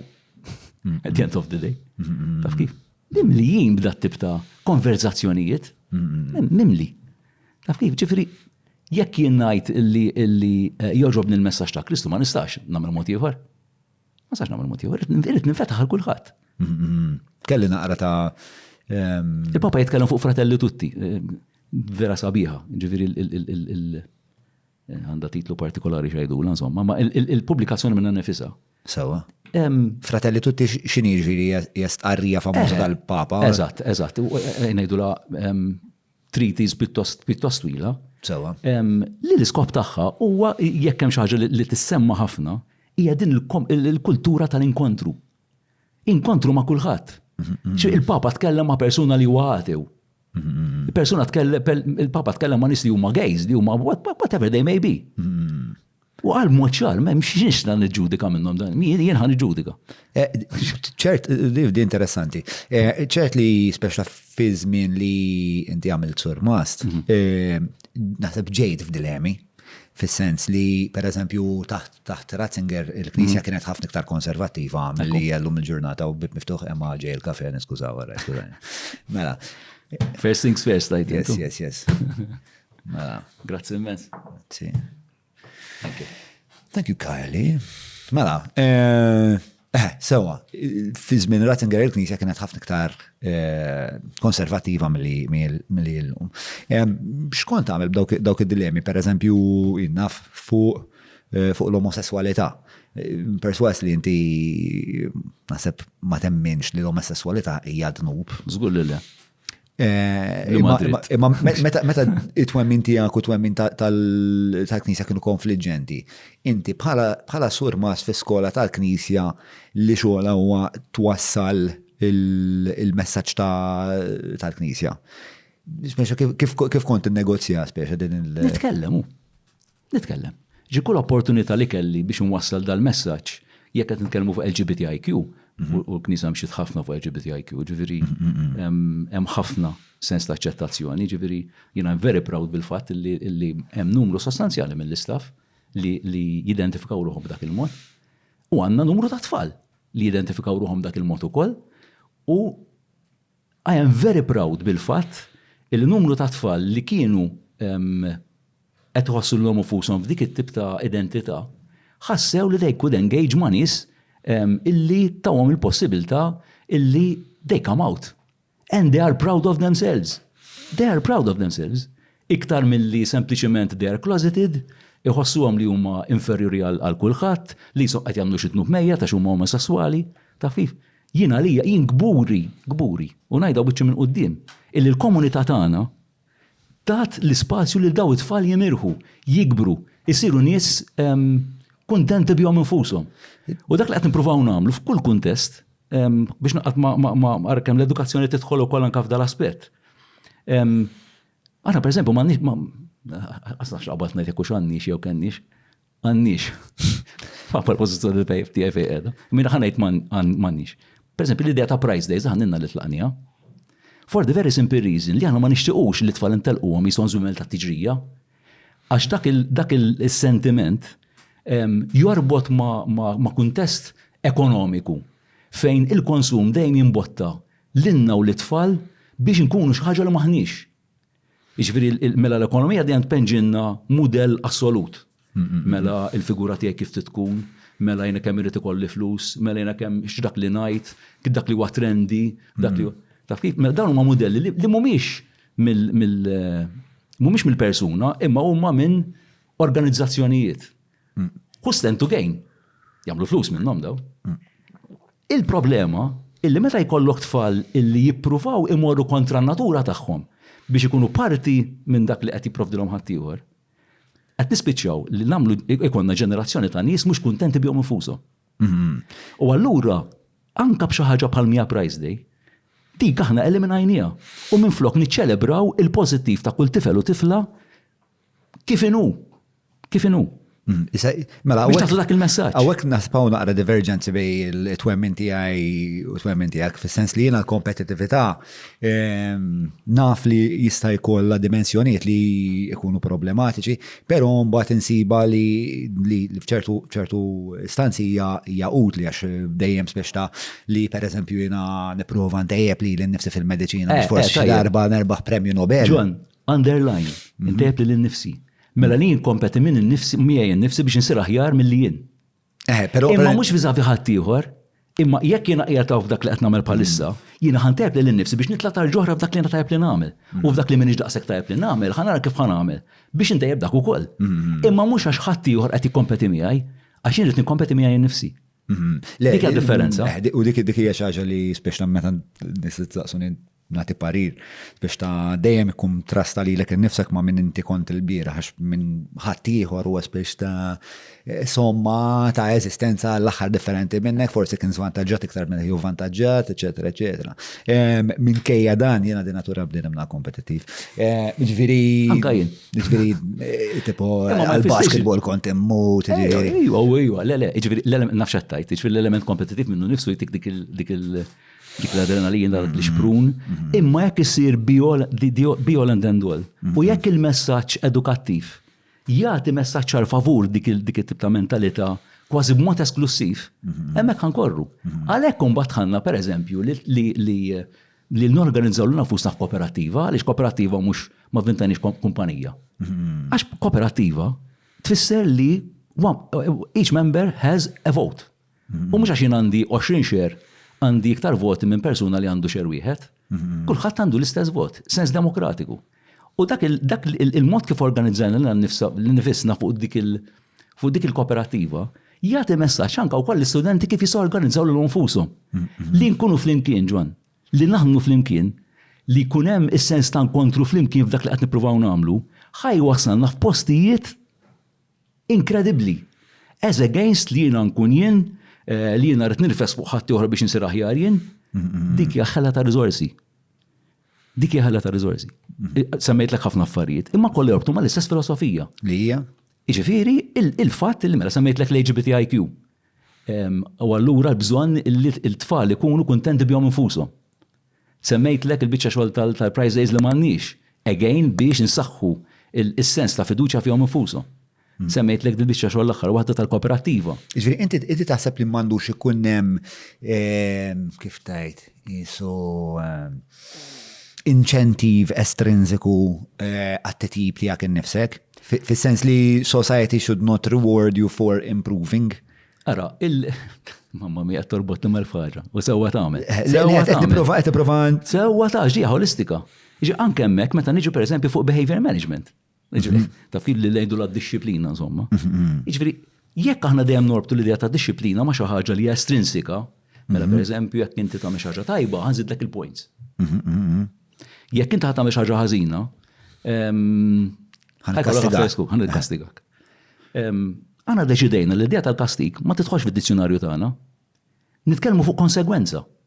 Sewa. Mela jekk jiena naf u rejt nuqqas ta' rispett lejn xi ħadd. Il-konsegwenza tagħha li jista' jkun li għal perjodu ta' żmien jiena ma sax ikun ma' dik il-persuna qabel ma nagħmel ċertu passi. Taf kif li naħseb fuq dak li ġara, nipprova nibni il-pontijiet nerġa' u terġa' tagħmel sens ta' restorative justice illi l-partiti L-unika differenza li nara minn kastik għal dak hija l-opportunità ta' fidwa. Li I redeem myself. Mhux hekk. Alright, okay. Meta kon żgħir. It's not retributive, it's redemptive. Għax il-punishment taf xi jfisser John li jiena b'saħħti iktar minnek. U jiena kapaċi nirfsek. U meta jiena kont ningħata kopi biex nagħmel 100 darba I shall not do whatever it is, meta kont żgħir. Ma nafx qatt ma lajthom lajthom. Il-gideb li jikdeb da tifel. Taf kif, speċi, x'messaġġ tatni? Rabja, frustrazzjoni, iktar twebbes rasek. Mhux hekk. Mentri fil-verità għalhekk. Umiljazzjoni wkoll għax kif qed restorattiva. M'hemm li daħħalt li xi ħaġa oħra wkoll. Imma il-bottom line ta' kollu hija filosofija waħda. Waħda, jiġifieri pittost wiesa. Jiġifieri id-definizzjoni ta' nasab ta' suċċess. Xi tfisser li jiena nkun persuna ta' suċċess? Xi tfisser li jiena nkun persuna kuntent biha nnifsi? Tista' tfisser ħafna affarijiet imma li tkun persuna ta' suċċess. Jiġifieri jiena li Michael Jordan huwa persuna ta' suċċess, però Mason Nelson ukoll huwa persuna ta' suċċess li huwa ma nafx intix familjari ma' Mason kien fuq il-podcast li da kellu ħajja diffiċli, għamel għażlet żiena mallum il-ġurnata u bniedem id-dedikat u bniedem li jiena nammira. L-idea ta' suċċess hija waħda wiesa, però ma weġibniex fis-sens ta' fuq mhux qed tagħmel li m'intix mużu meġi by stretch of the kieku qed nikdem il-mejda. I can't do mużu meġi twice. Just let's have that on record. L-idea ta' is-soċjetà tippremjak tal-impenn li tagħmel inti x'inti tajt li speċa prize days aħna ma nagħmluhomx. Nagħmlu ċelebrazzjonijiet. Mhux ma nagħmlu xejn. Okay, mela spjegali qabel ma nagħmel xejn. Jiġifieri li l-komunità tiċċelebra min jien. Sewwa. Fid-diversità tiegħi. Mela hekk jien għalija kelli target partikolari, jien naf, jien persuna taqbiż li malajr għas-saħħa tal-argument. U jien ħaddimt fuq dak l-aspett partikolari b'tali mod illi tallimt illi ma taqbiż li ġrasek malajr. Dik hija suċċess. Mhux hekk. Tifhem? U l-komunità dik tiċċelebra miegħi. Kulħadd għandu xi ċelebra. Irdu nwiżnu tfal kollha. Ma il-kultura ta' suċċess li ngħidu ġi l-ewwel fil-mezz u ġi l-ewwel fl-Ingliż. Ora tajjeb mhux qed ngħid ħażin. Tajjeb, imma għandna nirrelegaw biss l-idea ta' suċċess għal aspetti partikolari. Akademiku biss. Ma nistgħux. Ma nistgħux. Però min jiġi l-ewwel fil-mezz tiċċelebraw ukoll. Mela. Imma mhux għax jiġi l-ewwel, Ġon, ġifieri l-idea mhijiex, Ġon ma nqogħdux ngħidu għax jiġi l-ewwel jew jiġi t-tieni. Jekk jiena saħħa tal-argument dis-sena kont hawnhekk fil-mezz. U s-sena d-dieħla tlajtaw, dik hija suċċess. Meta mqabbel miegħi nnifsi, mhux meta mqabbel ma' xi ħadd ieħor. Għax meta mqabbel ma' xi ħadd ieħor jiena kif nista' nqabbel student ma' studenta oħra Tajjeb, jekk daw il-punto di partenza tagħhom minn fejn talqu mhux l-istess. Jiġifieri inti qed tgħidli allura mhux inti f'sens. Li għas-saħħa tal-argument mela jiena għandi d-dinja tisfinli qudiemi. Jiena meta mmur id-dar insib l-ikel u nsib il-mejda lesta, taf kif għandi fejn nistudja u għandu min jgħinni fil-mezz. U inti tmur id-dar u tittara kif kampa waħdek. Jiġifieri fer li jiena tqabbel lilek miegħi. Mhuwiex fer. Li rid nagħmel huwa li rid naraw bħala edukaturi kif inti li għandek dik id-diffikultà u try to make up għal dik id-differenza. U jekk inti jirnexxilek li inti l-iżvantaġġ tiegħek minn hawnhekk naqqasnieh jew anke baqa' l-iżvantaġġ imma rnexxinna illi nippruvaw ntejbu, ċoe, nagħmlu tajjeb għalih, dak huwa suċċess. Imma mhux għax jiena nkun ġibt 90 u inti ġibt 65 għall-argument, jaqgħet nużal numri xi dwejjaq. Biex niftehmu. Il-kuntest huwa differenti. Kompletament differenti. Jiena niftakar żmien, John. Meta l-parents kienu jiġu biex idaħħlu tfal tagħhom l-iskola, kienu jgħidu li x'inhu l-pass rate tagħkom fis-suġġetti u bi pass rate jifhmu li nagħmel average. U ngħid mela daqshekk iġibu A, daqshekk iġibu B u daqshekk iġibu C. Jiena dik il-statistika qatt m'għamilta for a very simple reason. Jekk jien għandi tifel jew tifla partikolari b'awtiżmu, alright, awtiżmu profond, li jirnexxinna imwasslu dak l-istudent jew studenta biex jilħaq tragward partikolari li m'għandux jaqsam xejn ma' low level, imma li ħajbaxxili l-average. Dak ngħidlu insuċċess jien. Jiġri allura li ħaġġalni nikkompeti lil nifsi ma' skola pereżempju li tiddeċi trid tieħu within inverted commas il-bravi biss. Mela jien rrid nikkompeti ma' skola li tqول bravi biss. Hemmhekk qed ngħid li ġifieri l-element ta' suċċess ma jistax jitkejjel sempliċement min huwa vantaġġjat, imma jrid jitkejjel fuq kemm irnexxinna nagħtu l-ispazju li tfal kollha li jifjorixxu. U bit-tfal kollha qed ngħid it-tfal kollha, mhux it-tfal illi jirnexxu in spite of the fact li qegħdin hemm aħna, għax hemm tfal li bil-sitwazzjoni kollha tagħhom probablement binhom mingħajrna ħadd tagħmel mista tagħmel wisq differenza. Hemm kategorija oħra ta' tfal li ħadd tagħmel differenza kbira. Qed nifhmek. Ovvjament din tagħmilha diffiċli ħafna li tidħol f'din il-kompetizzjoni kwantifikabbli minħabba li litos huwa kompletament differenti biex ta' wieħed. U hemm mixin lem, però għandi mistoqsija for a change. Kif tippreparaw però mbagħad it-tfal għad-dinja kompetittiva, ġifieri għax inti pereżempju saħħa tal-argument jinnaf, pereżempju, inti kwalifika sirt accountant.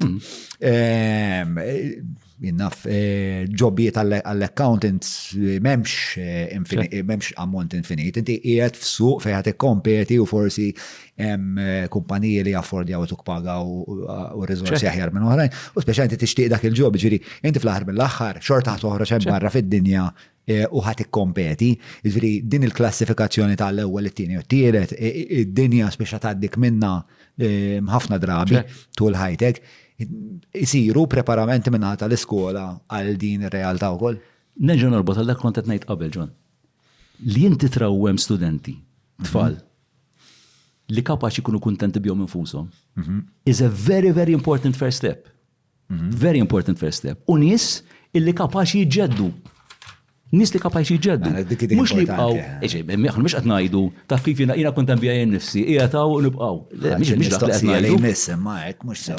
Sorry, hu. Dispeċini. Malija strikes again. Yes. No buzz, bro. Keep it up. Thank you. Don't leave me hanging. Mandu ngħid xi. It's so much fun, bro. Mela, okay. Mela. Isma' naħseb tkellimna ħafna fuq meat. Però wkoll ħadd dat-tielet kafe ta' dalodu break time. Mawra sal-ħadnu ta' Derek mhux transazzjoni kif ġibu laħaq, fejn apparti tinqeda blifjen kwalità se tiġi mejjun sabiex issawwar l-arfin tiegħek dwar dak li qed tiekol u titma' lil familtek. Biss jekk m'għandekx il-ħin tgħaddi fejnhom il-belt, ibad WhatsApp lil Derek fuq 9986-6425 biex waslulek ix-xirja fuq l-adba. Merħba lura wara dik il-waqfa urinarja. Però kellna sandwiches wara wkoll. Proset Kylie, keep it up. Nasib saddeja bil-panini.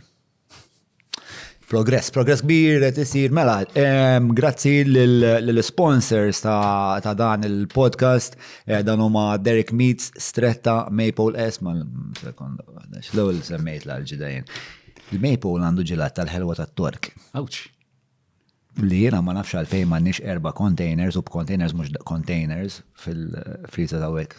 Għandu tal-Kurki wkoll, sponsorjat li wieħed ommi. Kapaċi. Kif ħatamel podcast bil-ħlewa tat-Tork? Tista' tgħidli? Podcast bil-ħelwa tat-Tork, ġilat bil-ħelwa tat-Tork tgħid. Ġelat bil-ħelwa tat-Tork.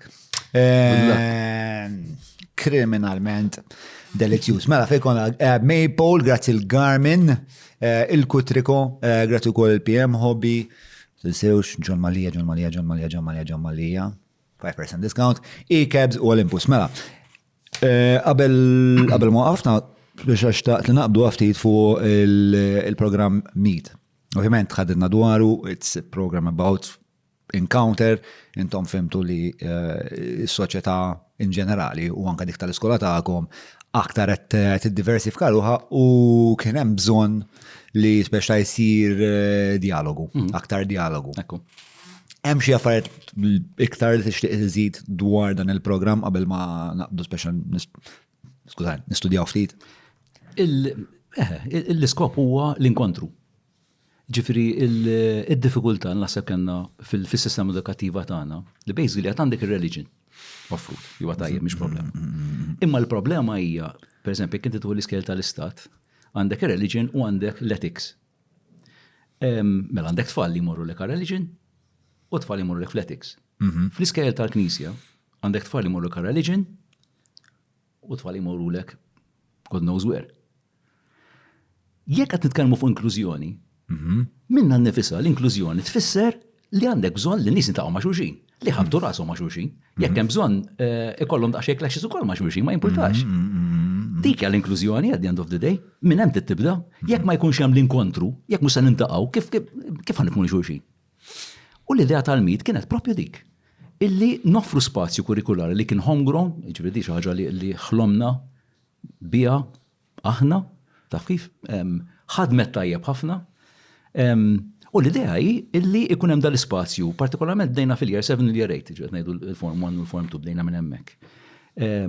Fejn it-tfal ta' kwalunkwe kulur li huma, kulur qed ngħid reliġjuż, kulturali, whatever it may be, ikunu qegħdin fl-istess sitwazzjoni, jitkellmu fuq il-mod kif jaraw lejn xulxin, fuq l-idea ta' preġudizzju, fuq l-idea ta' stereotipi, nirrispondu għal sitwazzjonijiet li kienu għaddejjin dak iż-żmien fid-dinja ta' madwarna, jien naf, kellek l-elezzjoni ġenerali.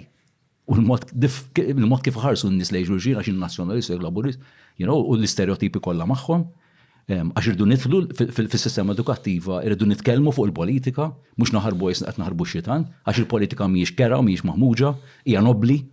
Tajjeb, jekk nagħmlu hekk, jekk naħarbu mill-politika, inħalluha f'idejn il-ħmieġ u min irid jagħmel flus minnha, tajjeb. U affarijiet oħrajn jien naf jekk għandek il-kwistjoni Palestinjana tinqala xi ħaġa. Inkunu reattivi biżejjed li ngħidu ħinqalet di, mela ħan nitkellmu fuqha.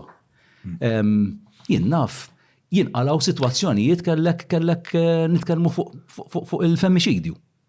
U inti jiġri nkunu flessibbli biżejjed li nibdew mill-punt ta' tluq ta' tfal. U mill-diffikultajiet tagħhom u minn dak li jkunu għaddejjem minnhom huma u mis-sitwazzjoni ġenerali tal-pajjiż. U noħolqu nkontru minn hemm. Dik hija l-idea tagħha. U l-feedback li kellna ġwan kien straordinarju. It-tfal u l-ġenituri apprezzaw dak l-ispazju. Il-fatt jiena dit xi ħaġa vera għal qalbi. Il-fatt li min jgħallmu il-Meet huwa teacher ta' reliġjon kattolika. U teacher ta' drama, għax l-idea kienet li nippruvaw li permezz ta' dal-ispazju wkoll anke noħolqu forum theater minnu. Għax ovvjament il-forum theater jista' joħroġ ħafna il-mod kif nistgħu nimxu flimkien. Tista' tispjega ta' x'inhu forum theater inti data qed nitkellmu fuq Boal. Eżatt, fuq Boal. It-tfa' link ta' Boal mbagħad fid-deskrizzjoni ħalli n-nies ikun jistgħu. Huwa żvilupp għax da ovvjament tinsiex il-Meet beda fi żmien ta' pandemija. ilu sentej. Għal ovvjament il-kuntatt kien daqsxejn ristret. Ġudija xaġa li xtaqna niżviluppaw iżjed. Imma li huwa interessanti illi għandek it-t-shirt tal-reġi qed jarmu. Which means illi jekk it-tfal qed waswhomkom, diġi jafu il-punto di partenza ta' dat teacher. X'inhi? Jekk iħossuhom komdi li qed jarfu x'inhi l-identità ta' teacher tagħhom. Huma jarfu l-identità tagħhom. We are both proud of our identity, yet we speak to each other.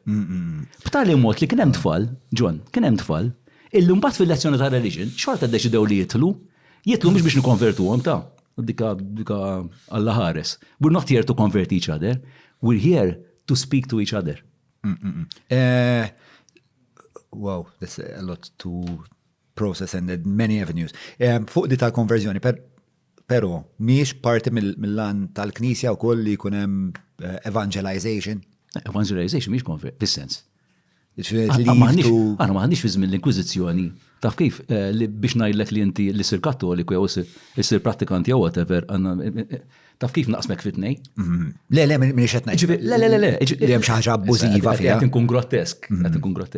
Jekk xejn jiena ħanajx dak li nemmen jien by bearing witness. Li nkun xieda ta' dak li nemmen jien. Biex kemm jista' jkun dak li nemmen u dak li nagħmel ikunu konsonanti.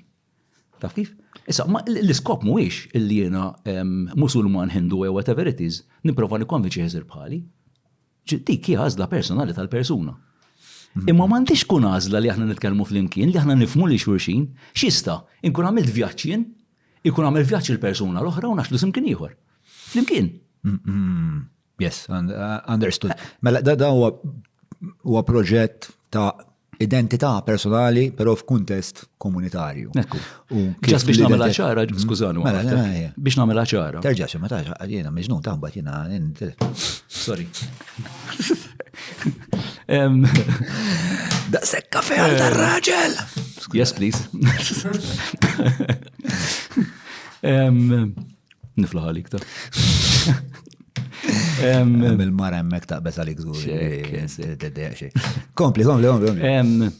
Biex nagħmilha ċara x'kien hemm min għax ovvjament tista' timmaġna kien hemm nies jivvintaw li min jafx qed nagħmlu taf kif u l-antikristi kollha naħseb niżlu li qed nippruvaw nagħmlu. Pereżempju l-lezzjoni ta' reliġjon ma msejnihomx hemm baqgħu. Fil-fatt dik kienet il-mistoqsija li misreġa'.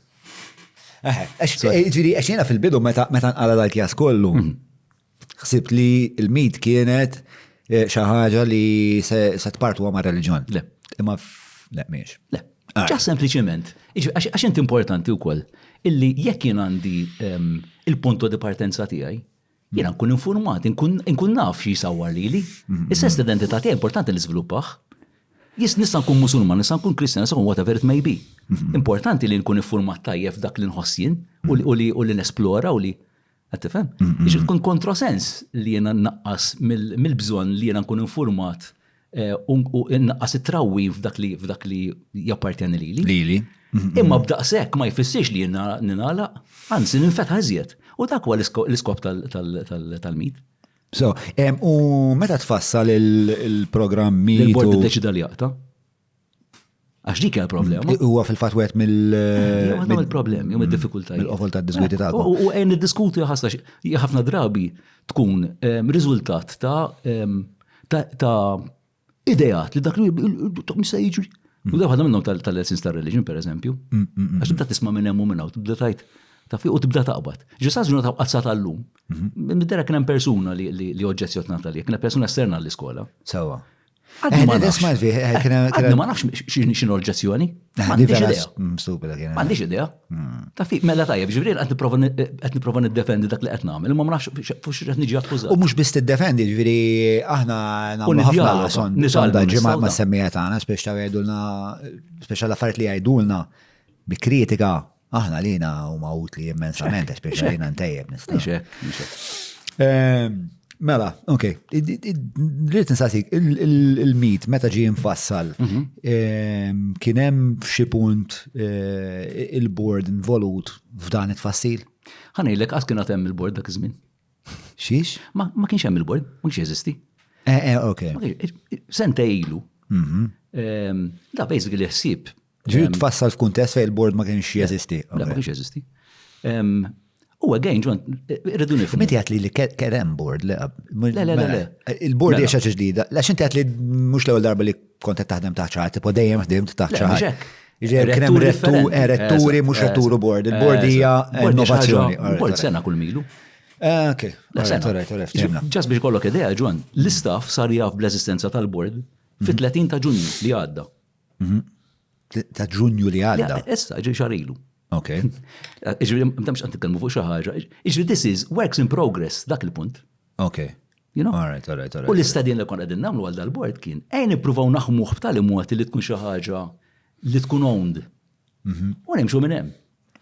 Taf kif, imma jekk inti l-board ħadd penġieħ bħala xi ħaġa, taf kif strina ħajrfess fuq dak li qed nagħmlu jieħu deċiżjonijiet u ma tagħmilx sensu. Ma tagħmilx sens. Ġifri hija xi ħaġa fid-naxxenza ħafna anke din ir-relazzjoni. Taħseb li hemm l-woka rikonċiljazzjoni?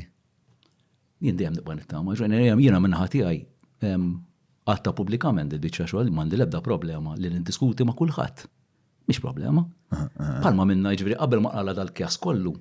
Bħala komunità, il-mit pereżempju nħema minn grupp ta' nies, neġrajt mhix xi ħaġa tiegħi, xi ħaġa tagħna. Hemm tim ta' nies, aħna sibuh bħala curriculum development team, li ntqajna flimkien rajna dal-bżonn li ħloqna l-mit kien riżultat naturali tal-fatt li qed nitkellmu fuq diversità. Taf kif ġifri, jekk qed ngħidu li għandna qed nitkellmu fuq inklużjoni parti essenzjali minn dak li nagħmlu, qed nitkellmu fuq li nċelebraw id-diversità.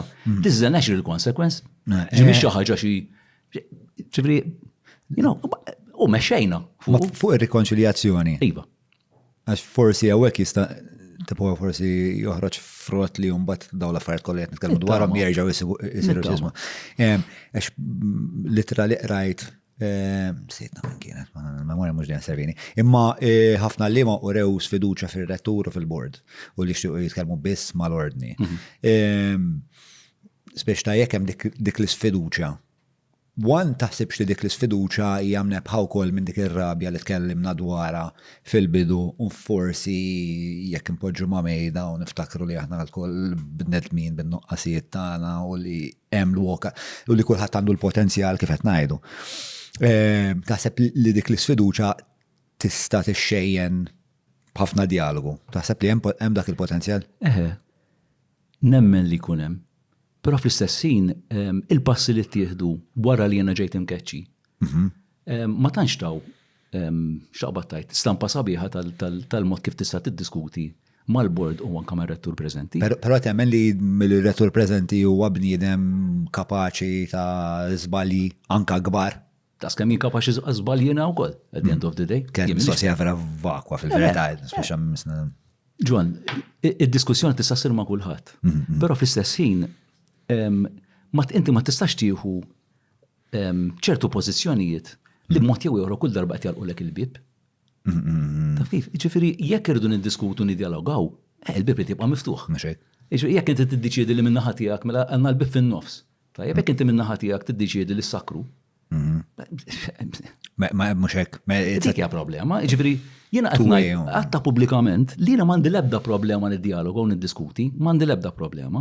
Però ovvjament niddialogaw u niddiskutu ma jfissirx illi jiena leħni mhux se nsemmaw. B'mod rispettuż bħalma dejjem għamilt, ġifieri qatt ma għamilt xi kwerra qaddisa. Taf kif jiġifieri sempliċiment li nitkellmu flimkien nagħmlu l-argumenti. Però ejja nagħmlu l-argumenti. Please tirfisnix bit-takkuna għax inti superjur tiegħi. Dak huwa l-punt. Yes. All right, ma minnhom kien hemm l-isqof li qed joffri lilu bħala medjatur bejnek u l-ordni qed nassumi. Dik il-parta tal-istorja żviluppat, intlaqat jien il-qajta, definitely. Jien il-qajta. Però s'issa naħseb jiena biss wasalt, semmek wasalna. Inti biss qiegħed bil-qiegħda fuq mejda vojta bħalissa. Ok. Ma allura għal-mit. Viva l-ADHD. Ovvjament, biex dialogu jisir mod mirqum u sinċiru li vera jiprofa il-ħaqqa l-idejat bid-divergenzi u konvergenzi kollha tagħhom mhix xi ħaġa faċli. Le. U fil-fatt inti għallu dejta għall-clashes, per eżempju. F'dan il-proċess fil-klassi meta l-meet kienet isir, x'tib ta' diffikultajiet sibtu? Tinsix li meta jkollok daw tip ta' programmi ġun. You are going against the grain. Jiġifieri ngħixu f'soċjetà li dal-proċess mhux neċessarjament qed tagħmlu kemm għandha tagħmlu. Tinsix li għaw Malta niġildu fuq l-iktar ħaġa stupida kważi li teżisti, iġi sens ta' duopolju għaw Malta tantu qawwi, ġifieri li jekk inti għandek il-Madonna ta' ċintura u għandek il-Madonna ta' ċoqqa, x'ma nsemmi l-ħadd imkien partikolari, anke li l-istess Madonna kol ħanġelduha. U jekk qed nitkellmu fuq il-biċċa roqa li għandien u l-biċċa roqa li għandek inti, taf kif hija kważi saret parti mill-laġna tagħna. Ġieli kontemplajt minn fejn innisluha din ir-rivalità duopolistika. Kważi f'kollox tipo fil-banet, ovvjament fil-politika hija evidenti ħafna. Jiena imwaħħal ħafna fil-mentalità neokolonjali. Ġifieri il-kolonjaliżmu minnu nnifsu rawwem sitwazzjoni ta' us and them. Divide and rule. Allura ovvjament, inti dejjem għandek minn qiegħed fuq, minn qiegħed wisfel, taf kif? U għandek dik id-diffikultà li mbagħad ovvjament, Malta pereżempju anke fuq il-lingwa, Taljani u l-Ingliżi, mbagħad minn hemmhekk ovvjament ġiet il-biċċa xogħol tal-futbol, Taljani u Ingliżi. U għadha sal-lum tal-lingwa l-Malti u l-Ingliż. Mhux hekk. Jiġifieri hija nazzjonalisti u laburisti. Ta' San Giuseppe u ta' San Gaetano. Ma nibqgħu għaddejjin. Taf kif ġibu driving it. U forsi kienet waħda mir-raġunijiet għalfej jiena l-politika għalija huwa servizz għażilt imma nimilitax la fil-Partit Nazzjonalista u la fil-Partit Laburista imma li jkun hemm xi ħaġa oħra. Għax dak id-duopolju jiġorbok. Tispiċċa tiġġustifikah. U dak id-duopolju qed iżommna milli nimirħu għal soluzzjoni differenti. Sempliċiment għax il-focus ma jkunx is-soluzzjoni imma jkun l-opponent. Dik hija l-problema. Dak li qed nippruvaw nagħmlu bil-limitazzjoni kollha li kien eċetera, u ħafna ħolm. Huwa l-possibilità li we think sideways. Laterally. Tafif, il-soluzzjoniet ma ħorġux għax qed nipprova niġġieled miegħek, qed nipprova nkun aħjar minnek, qed nipprova tafif biex noqogħdu nagħmlu ħafna power struggles.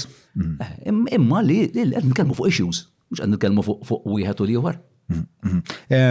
Mela, biex imur lura għal dak li kienet jiġri mbagħad essenzjalment fil-klassi. Lim kienu l-intoppi, speċa peress li fl-isfond għandek soċjetà li hija daqshekk maqsuma fit-tnej u binarja. X'tib ta' intoppi sibtu? U ovvjament intom qed tinkludu mbagħad ukoll kulturi li huma għal ħafna tfal ġodda fil-sens fil-mod li kontu t-dialogaw dwarhom intom żgur. Biex x'tib ta' diffikultajiet sibtu mit-tfal stess ta' interessani iktar mill-ġeritu. Mxek. Kieku l-aħjar saqsija l-persuna li għallem is-suġġett kieku. Imma ekku, għax ovvjament huwa l-iktar persuna li missa l-biċċa xogħol. Imma għantik eżempju żgħir li kol jirrakkunta Hendru tirrakkunta Liza. Li inti tisma' Musulman jgħid Allahu l-Akbar. Għal tfal li mhumiex Musulmani, Allahu l-Akbar, hija sinonima mal-ġihad, mal-ISIS u mat-terroristi. Meta ntqalet dil-biċċa xogħol, ikollok tfal li mhumiex Musulman li realizzaw, di mhux battle cry biex qotol li xi ħadd.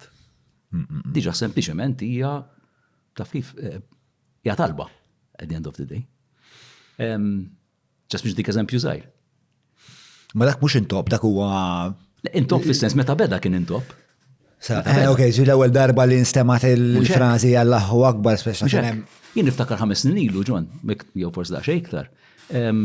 Niftakar kien kellna familja, kien ser żball mis-Sirja kienet. 3 u 4 tfal li kull ma damu magħna ftit xhur għax imbagħad irrilokaw għal pajjiż ieħor. U tfal bdew magħna. Għal-bidu, il-tifel il-kbir kien hemm qed jirreferi bħala terrorista. Il-moment li mbagħad tibda tpoġġi wiċċ mat-tikketta, hemmhekk fejn tagħmel id-differenza kollha. Issa da ma baqax it-terrorista, da sar bniedem, sar kollega. U dak huwa sabiħ li nkunu flimkien. U l-ispazju tal-mit huwa propju dak illi meta ġiet l-elezzjoni ġenerali. Ovvjament, it-tfal jirrepetu dak li jisimgħu barra. Allura malli kien hemm li x'kien ċans. Tajjeb wieħed beda ħir Joseph tilgħu Joseph nieżel. Tajjeb, u liħor ovvjament jisparalu Bernard. Fej wasanna, imkien. Nkollu fakrek li l-Prim Ministru huwa Robert, Joseph. Le, ma f'dalk, ma tnajda, ħafna nies kollhom bżonn jiftakru dik. Esa, imma f'dal każ partikolari, tinsemmiha għax huwa każ reali, ġifieri kien hemm tifel partikolari Joseph Muscat li huwa Alla. Literalment. Inti titlaq minn dak il-punt ta' kriżi, in essence. Imma meta tibda tibda tiżviluppa għalfej, x'in ir-raġuni, minn fejn ġejja. Imma l-politika għalfej. Nistgħu naħdmu b'mod differenti. Hemmhekk imbagħad jibdew ħerġin possibiltajiet differenti. Nibdew narfu il-bżonn li we engage with each other in a different way. Le, l-bżonn bla dubju huwa kbir. U dal-punt. Però huwa delikat ukoll, ħafna delikat. Imma sabiħ huwa li dal-proġett li qed nagħmlu qed jiġi rikonoxxut ukoll by the way anke internazzjonalment. Qed jiġi rikonoxxut ma minna xejn, fil-verità. It has been noticed internationally. Li again, x'għamilna speċjali, xejn speċjali. We think that b'dak li qed nagħmlu hemm għandu jsir fl-iskejjel kollha. Fl-iskejjel kollha. Għax aħna ma nistgħux il-diffikultajiet li qed ikollna biex nirrelataw ma' xulxin nitfgħuhom taħt it-tapit. Recognized jidher li kien hemm Evarist Bartolo li qabad il-proġett u ħarġu lil minn xtutna fil-ġnus Magħquda u qed jintuża bħala xi xorta case study hekk fimstew. U tibda tajjeb, jiġifieri mela n-nies minn barra u oltre qed tituħ il-xaqbad qed titaraw bħala prattika tajba. U n-nies iktar viġin tiegħek. Id-dilemma tal-profeta. Mela, issa ovvjament hemm ċertu twemmin kulturali li iwassal għal ħwejġ li huma problematiċi mhux tajbin sewwa. Ġieli kellkom spiex ta' parti minn dal-mid fej kellek tajt il-ġat tisma' forsi dan huwa twemmin tiegħek, huwa twemmin li missem mill-kultura tiegħek jew mill-kuntest domestiku tiegħek, imma mhux tajjeb spiex. Ħantik eżempju qed jiġi nifrasi bħalissa. Kellna parent Musulmana, ġenitur Musulmana, li meta għana fil-aspett kreattiv nagħtu ħafna spazju li tfal li jesprimu ruħhom farti, drama and all the rest. U kellna proġess ma' Teatru Malta.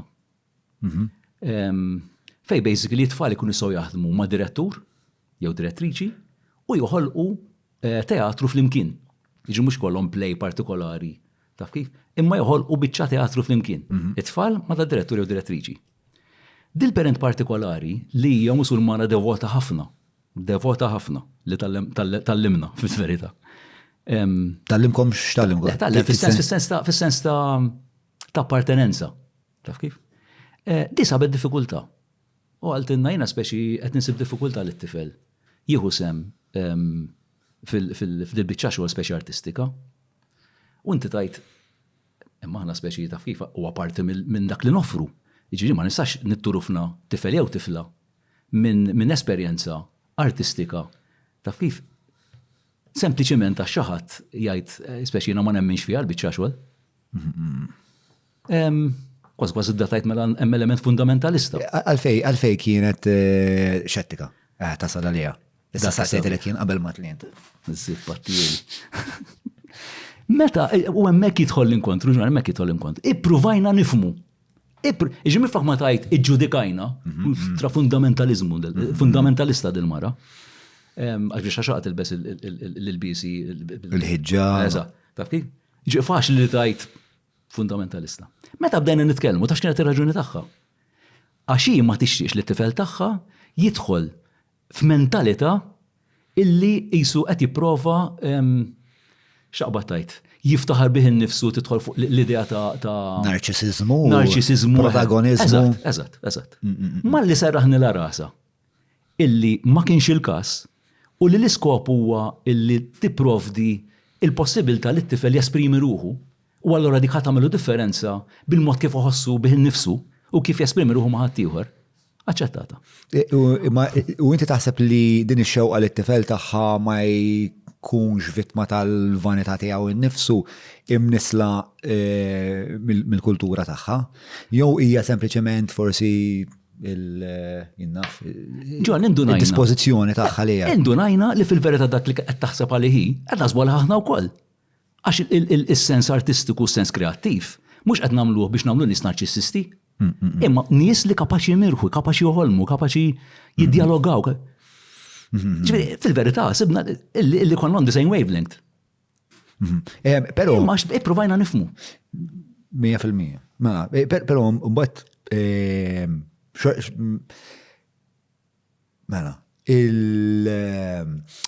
il-ħwejjeġ oġġettivament kulturali li mhux tajbin, però hawnhekk fis-sens dik mhux kważi hija idea tajba, speċjali inti tkun attent li ibnek ma jiżviluppax ċertu proklivitajiet.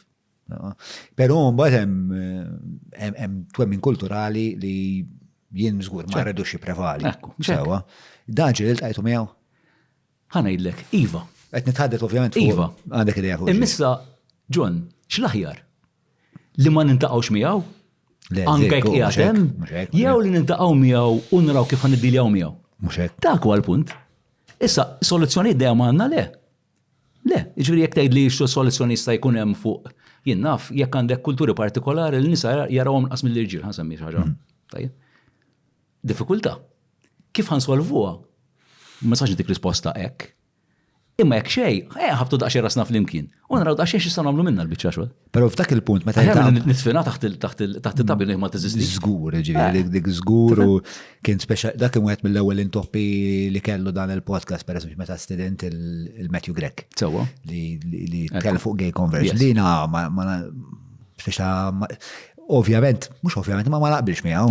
U kien hemm ġifieri n-nies bdew jikdbulna u xi ġifieri ħadd pjattaforma.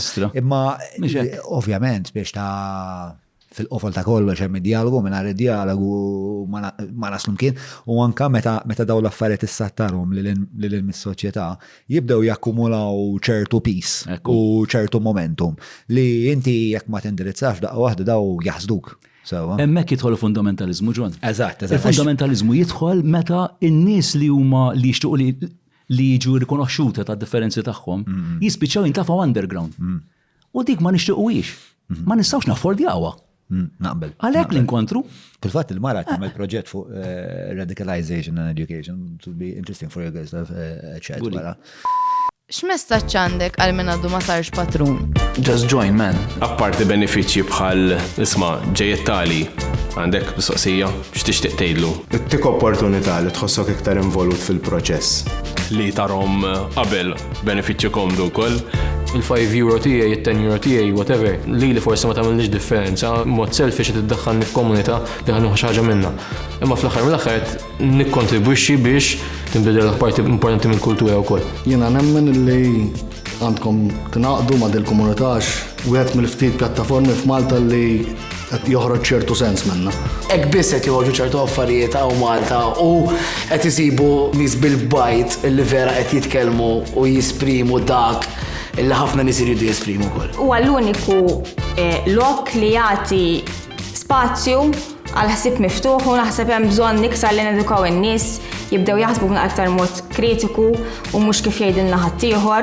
Xi draba tkun inti li tgħin jew lilek innifsek jew li tgħin daw it-tip ta' proġetti jsaħħu biex forsi xi darba naslu x'imkien. Nemmen li bil-ftit ta' kulħadd din tista' tkun xi ħaġa li tista' tikber. Jiena nemmen li dat-tim ħajkber ħafna, jiena ma nafx għalfejn nemmen illi kulħadd għandu vuċi ġo fih, illi hu daqsxejn ribellus. U nemmen li bħalissa Malta dejjem minn tranzizzjoni tal-blieħ. U John bħalissa nħossu jisu jkollu nara dak il-bħal Noa hekk tipo għaddejek tipo qalb il-mewġ qed bil-mod jibni l-arka u inti għandek għalfejn tkun patrun ta' John issa.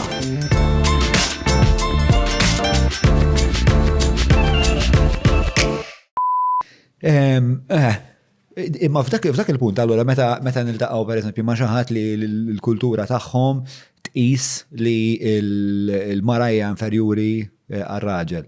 L-għallim dak il-punt li għandu l-wol tal-lim hemmhekk huwa facilitator of dialogue huwa Le, hemmhekk u din hu aspett nuħu spunt minn Paulo Freire fuqha. L-edukaturi mhumiex just facilitators, imma huma leaders. Iġifieri, mhux ġas sempliċement intqajna flimkien inti għattija kien għattijaj u bqajna fejn konna. Sewa, eżatt. Imma l-rwol tal-edukaturi huwa illi ovvjament nisimgħu il-punto di vista differenti u nippruvaw nillidjaw id-diskussjoni b'tal-element li naslu x'imkien. Li iwassalna għal affarijiet li huma fundamentali. Is-sens ta' rispett, is-sens ta' ġustizzja. Ġifieri xorta hemm prinċipji fundamentali li jinformaw hemm struttura ta' values. Naħseb importanti li jkun hemm. Ovvjament dal-proċess kollu ġon, ġifieri diffikultajiet ħajkun hemm dejjem. Imma ma jfissirx li għax naħarbu d-diffikultajiet mhux qegħdin hemm. Le, anzi, tkun ta' fil-kontrarju. So, naf li hija digressjoni, però hija nota li għandi spiex ta' rajna ħafna kummenti ta' nies li bdew jgħidu li inti f'xi punt xtaqt tneħħi l-kurċifissi mill-klassijiet. Ħenna lina. Bro, I'm just doing my job. Għandek raġun. Di taf minn fejn ġejja? Di ġejja mill-fatt. Illi meta kellna dik l-istorja li ftaħna l-iskola l-Musulmani. Again, bil-mod li mpenġu kollox fil-kaxxi, mela, taħdem hekk il-biċċa xogħol. Mela inti qed tipprova titħabbeb mal-Musulmani, il-Musulmani huma nies intolleranti, nies intolleranti jfisser li ma tistax ħalli simboli li mhumiex tagħhom, tfisser li daw they take over dak li għandek, ħajimpondu l-lum fushom fuqek, u allura ergo jekk inti ħad tipprova tagħmel ta' viċin ommijak titneħħi l-pulċifissi. Di bħal ċajta tal-akwarium. Ma nafix di. Tadix ċajta tal-akwarium? Tax nafatru. Imma bazzgament mux pasta zadin nisper. Ija li l-ispeċ ta' unqa primittiva u koll. Ispeċ ta' li jekk inti għandek akwarium allura gay. U mbagħad kif tasal għalija hija speċ ta' ħafna minn daw il-convolution intellectual irrational convolutions. L-idea ta' loġika insomma li. Eżatt, ninsuha. Imma f'dal każ ġifieri ma tneħħix kurċifis wieħed, x'kurċifis. Aħna qed ngħidu li niċċelebraw l-identitajiet tagħna. Ma aħna għandna il-mudell. Ma jfissirx li tiċħat l-identità tiegħek biex aħna mhux qed inħadnu l-mudell sekulari Franċiż, il-mudell sekulari Franċiż. Immur lejn l-idea li inti tneħħi l-identità tiegħek biex jisuk kulħadd jiġi l-istess. Aħna ngħidu bil-kuntrarju. Aħna qed ngħidu esprim l-identità tiegħek. Jiena ħan esprim l-identità tiegħi u ma jimpurtax billi nagħmlu hekk, anzi nagħti spazju li xulxin biex nagħmlu hekk. Bil-kuntrarju. Ma l-Franċiżi postmodernisti li jagħmlu li fil- Ma nistax naqbel ma dak it-tip ta' sekularizmu. Għax inti ma tistax iġġiel persuna taf kif li tinfatam minn dak li ważis għalija. It's not fair, jiġifieri. Mela, f'ta' snin kollha ta' dialogu allura, u ta' inklużjoni u li tagħmel dawn l-inkontri kollha, x'inhu ma l-iktar affarijiet importanti li tallimt inti? Li tallimt jien. Naħseb waħda mill-iktar affarijiet importanti hija il-messaġġi li jagħtu affarijiet differenti li tagħmel fl-iskola. Jiġifieri il-messaġġi ħafna drabi sublime messages minn deċiżjonijiet li tieħu anke fuq affarijiet li jidhru li mhux importanti. Indunajt l-ewwel meta kont nitkellmu fuq l-idea ta' li nkunu kuntenti minn nfusna, nara kemm irbatna ma' ħafna affarijiet mill-ħajja tal-iskola. U dik hija importanti. Jiġifieri aħna rridu nħarsu lejn issues li huma sistemiċi. Għax hemmhekk dawk iwersqu fis-silenzju imma jwersqu messaġġ. Ġara ma nistax immur fuq tifla jew tifel. Roman hawnhekk ta' nirrispettaw il-xulxin, hawnhekk taf kif. Però mbagħad nagħmel xort oħra f'deċiżjoni li nieħu min jidħol l-iskola pereżempju. Il-possibilità li tifel jew tifla ikollhom il-possibilità illi ikollhom l-ispazju tagħhom u x'inhu dak l-ispazju. Tifhem? Ġifieri daw it-tip ta' messaġġi ħafna drabi f'affarijiet li huma żgħar jagħtu messaġġ kbir ħafna. U ħafna drabi tfal they point them out, it-tfal meta nisimgħuhom jgħidulek temmen dil-biċċa xogħol imma di għada hemm. Pereżempju, ħansamilek eżempju żgħir. Żgħir li huwa kbir. Għana ngħidu li niftħu il-kullex għal kulħadd nippruvu nagħtu. Però l-holidays għadhom marbutin mal-Christmas mal-kalendarju Kristjanu u mal x'ismu. U l-Eid pereżempju, jekk għandna tfal Musulmani l-iskola, m'għandniex niċċelebrawh. U hemmhekk għandna nuqqas. Allura dis-sena konna qegħdin naħsbu kieku b'ajtem. Dis-sena konna qegħdin naħsbu illi one of the holidays li konna matul is-sena tkun l-Eid. Biex it-tfal li huma Musulmani ikollhom id-dritt li jiċċelebraw l-Eid mal-familji tagħhom. U għandna niċċelebraw magħhom. U tiċċelebraw magħhom kif? X'inhu l-pjani? Il-fatt illi strutturalment. Let nifhem, let nipprova issa tipo kuriżità tiegħek iktar li biex ta' kif x'kien il-pjan li ħadd tiċċelebraw magħhom, tipo kont ħadd tagħmlu ġurnata fejn forsi t-tfal jiġu l-iskola mal-ġenituri. Dak il-każ għax fis-sens jekk il-Christmas ikun holiday, konna qed naħsbu li l-Eid tkun holiday ukoll biex ikun jistgħu jinġabru mal-familja tagħhom. Jiena ngħid għalija kont privileġġjat ħafna li għal numru ta' snin kont anke invitat biex niċċelebra l-Eid mal-komunità Musulmana li għalija kienet xi ħaġa sabiħa taf kif li stajt naqsam dak il-ferħ tagħhom ta' dak il-ġurnata magħhom. U daqstant ieħor nistiednu wkoll għall-komunità Musulmana u komunità Hindu whatever it may be.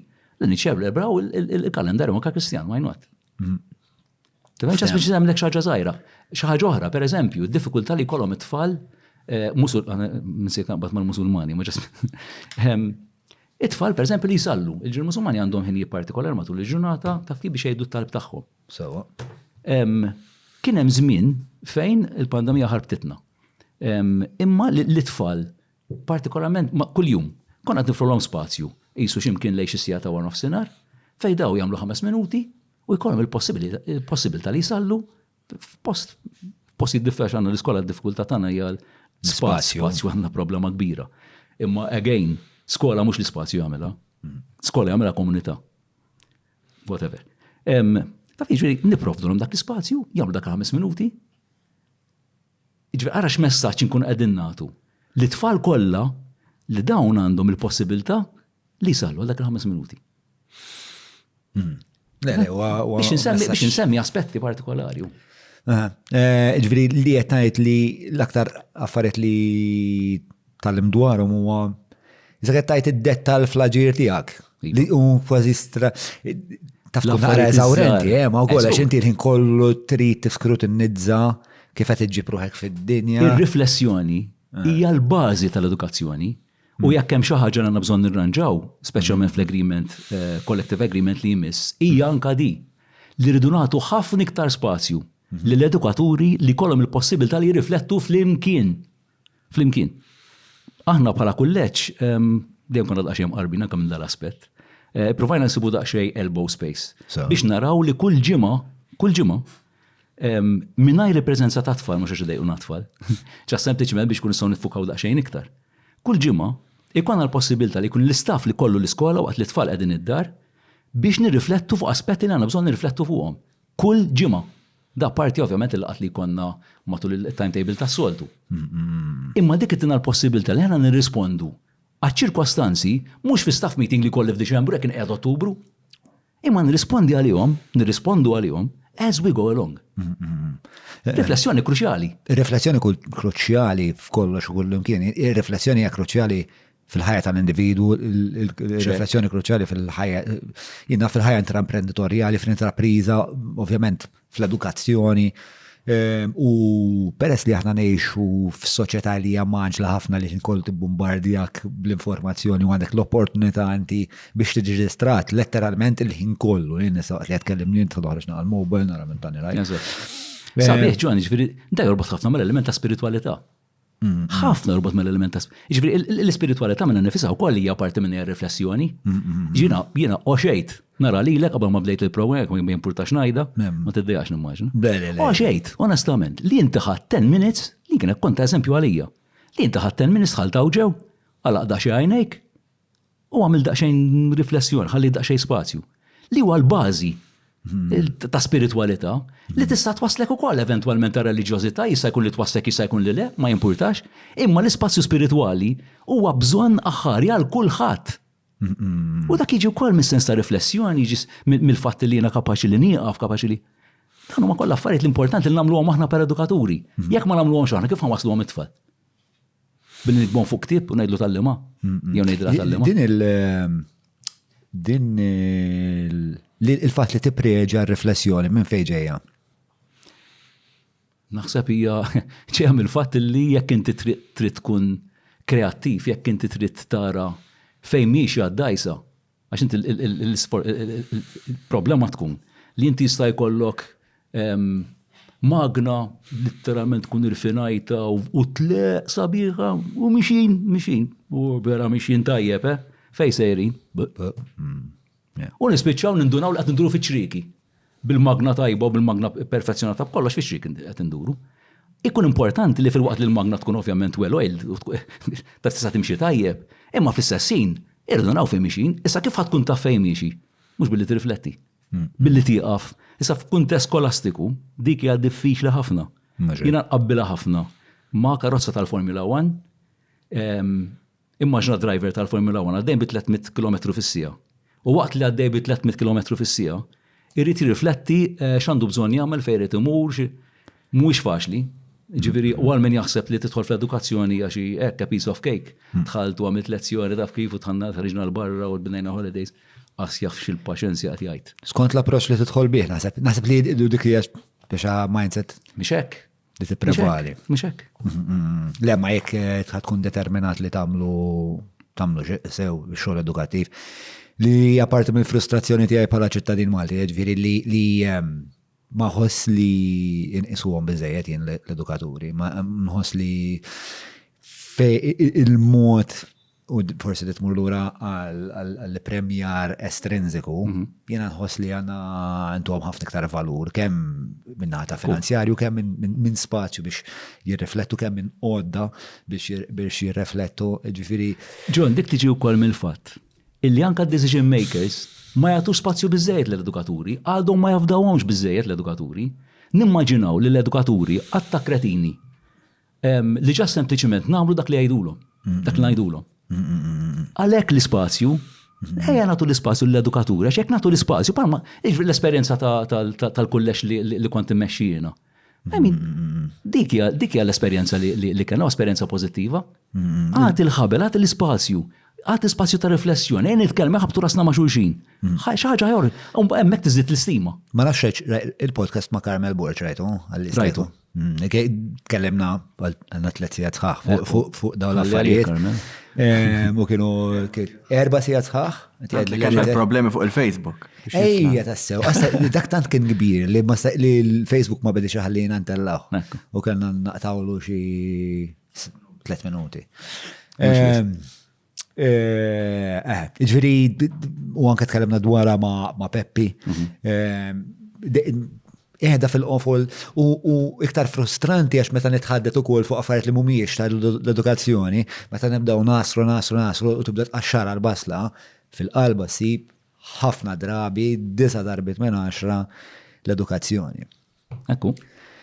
Mela, ovvjament għanna neħx ma' edukatriċi, ġifiri naf il-valur. Il-valur xinu, u jena bidem li il-sistema edukativa għat ma rnexxi li nġuba zewġ maħħa. Pero minn għedan, iktar tard fħajt speċi skoprejt li t-talim joġobni. Forsi li kieku l-alli, ma u kienem tal-li, ma ġifiri per esempio kalli ċertu għet Surgat, għadna niftakru kien għamlu fizika, Saracino Anglot, li daw kienu fehmu kif jaslu għalija, imma sal-punt ma kienu biss jinnafu 20% tal-għallim għalli kelli.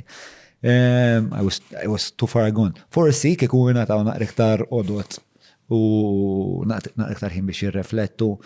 L-għallim jistaw jilħu iktar u iktar zazax. Naħseb imxejna ta' ġifiri għal bajna fej konna 20-30 sen ilu, ġifiri hemm ħafna progress, u tajb li nirkonoxxuh ukoll. Mela, isma, id-disgwiti ħor li kien hemm kien dwar di l-koop li isna misenja x'darbatni, pero qatt ma tħallna sew fiha. Milli nista' nifhem il-koop kienet din il-kooperattiva li ġiet stabilita fl-iskola tagħkom fejn min kien student fl-iskola tagħkom u għandu diżabilità aktar il-qoddim fħajt wara li joħroġ mill-iskola jista' jsib impjieg fil-kooperativa fl-iskola. Korrett? Iva. Ma nafx tirżid xi ħaġa ma din l-ispjega. Again, għalfejn morna l-kooperativa. Iġri, apparti biex noffru dit-biċċa xogħol tal-impjieg li tfal qed isbuha diffiċli li jkollhom meaningful employment. Apparti dak il-punt, hija wkoll xhieda tal-mod kif nixtiequ ngħixu, anke mudell anke ekonomiku. Tajjeb, dak li qed nagħmlu. Ġana neġanaj palmet l-ewwel, ma morniex għal-modell ta' kumpanija, morna għal-modell kooperattiv. Jinnejt għalija kelli esperienza ta' kooperativi anka qabel, u anka numru ta' membri li huma founding members kellhom esperienza ta' kooperativa qabel. Jiena meta kont fiskejjel oħrajn qabel St. Albert kont fiskejjel tal-gvern. Waħda mill-iktar esperjenzi sbieħ li kelli mat-tfal u raw mitliħ biberi li għadhom għaddejjin sal-lum. Hija l-esperjenzi kooperativi ma' tfal, ġifieri konna noħolqu kooperativi bejn it-tfal infushom. Per eżempju, hekk idea. Per eżempju, darba ddeċidejna flimkien konna nippruvaw ma nofrux prodotti. Again biex immorru lil mill-idea dejjem ta' konsumerizmu. Ara konna nofru servizzi. Per eżempju, servizzi bħal darba konna tellajna biċċa teatru flimkien. Darba oħra konna organizzajna xejdru tournaments tal-volleyball u tal-basketball. Konna għamilna numru ta' snin li nagħmlu show bl-annimali. Aneddotu żgħir. Niftakar kont skola Birkirkara. Area secondary Birkirkara. U Birkirkara ovvjament l-annimali u dawk l-inħawi ta' Birkirkara imħabba partikolari lejn l-annimali. Ovvjament, it-tfal setgħu jġibu l-annimali kollha tagħhom, konna ġibna n-nies mill-ammiri, insomma biex jgħinu fil-proċess, ġibna anke sponsorships u kienet xi ħaġa pjuttost kbira, u organizzjanija fil-ħol. U ovvjament, tfal, ser, kollox nista' nġib li trid. U l-għada bdejna. Bdaqgħu waħda nisimgħu u tara da żiemel. Miex mu qoddim la fista surmastek. U ħareġ dal-surmat. Da minn fejġi. Taf kif? Emma t-atfall tista' timmaġina x'kienet.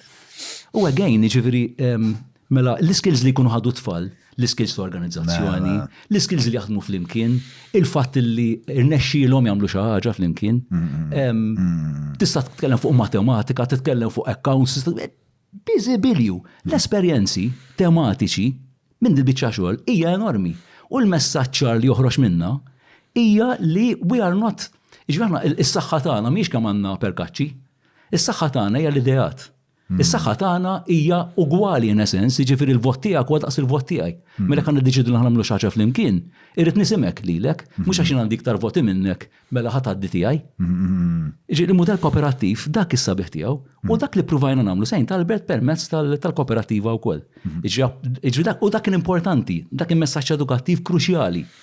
Apparti li noffru x-xogħol kif qed ngħid għall-istudenti li kellhom diffikultà. U jien inħoss li huwa l-aktar talim fundamentali għas-suċċess kemm kif fil-interità kollha tiegħu, kemm personali, kemm anka kif tqisek id-dinja suċċess. Ġifieri inti li jkollok daw it-tip ta' proġetti. Jiena esperjenzajtu mhux l-iskola, ma ta' kelli l-bands pereżempju, li inti tingħaqad 4-5 żgħażagħ ma tkunx penny, b'xi mod irid ġibu l-equipment, irid ġibu l-garaġġ, tagħmlu l-flyer, wieħed jaf pinġi, liħor jaf dak isma' naf stamperi ħamur nkellmu forsi tina sponsor. Kemm esperjenza tal-ġem, Bro, li kieku ma milx dik l-esperjenza dal-podcast ma jeżistix żgur.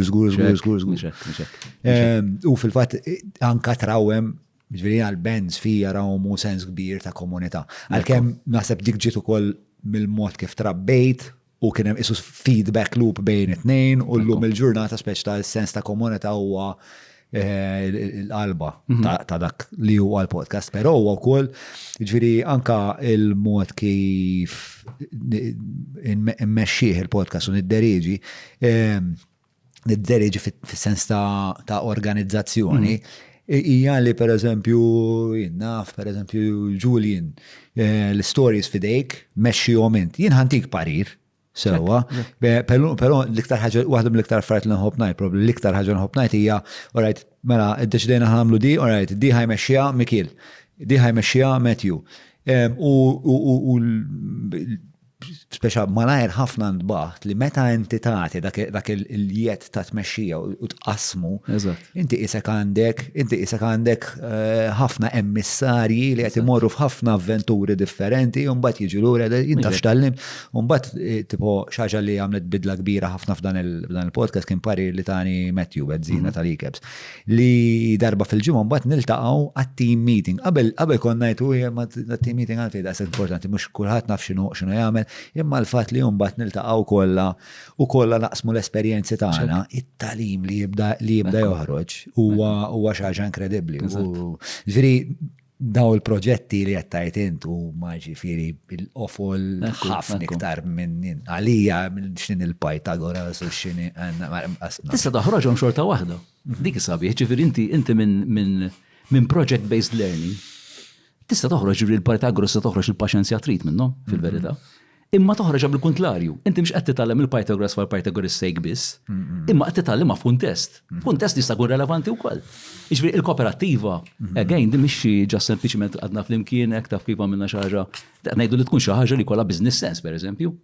Jiġri qed ngħidu kooperattiva li hija reġistrata li għandha l-obbligi li fl-ħar tas-sena tipprovdi l-accounts u li tkun audited l-accounts, mhux qed ngħidu taf kif inbilli għamilna xi ħaġa jsu tal-xtaqbad tajt. Parrokjali u ħelwin it-tfal. This has to be something ġifieri b'ċertu disċiplina. U disċiplina kemm importanti għalik? Ħafna importanti. Ejja importanti. Ovvjament x'tifhem disċiplina. X'tifhem disċiplina?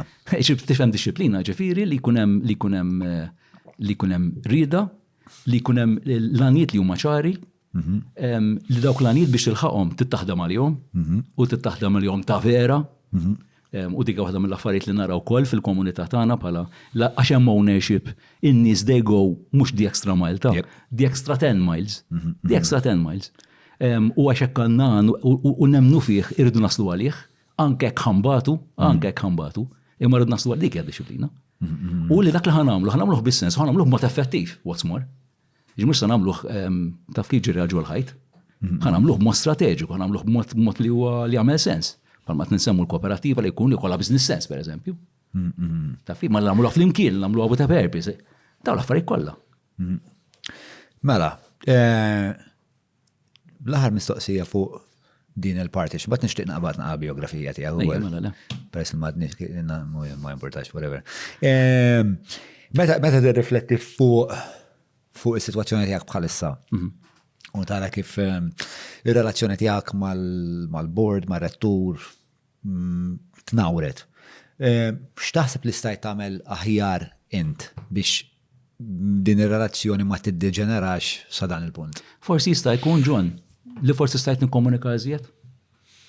Jista' jkun.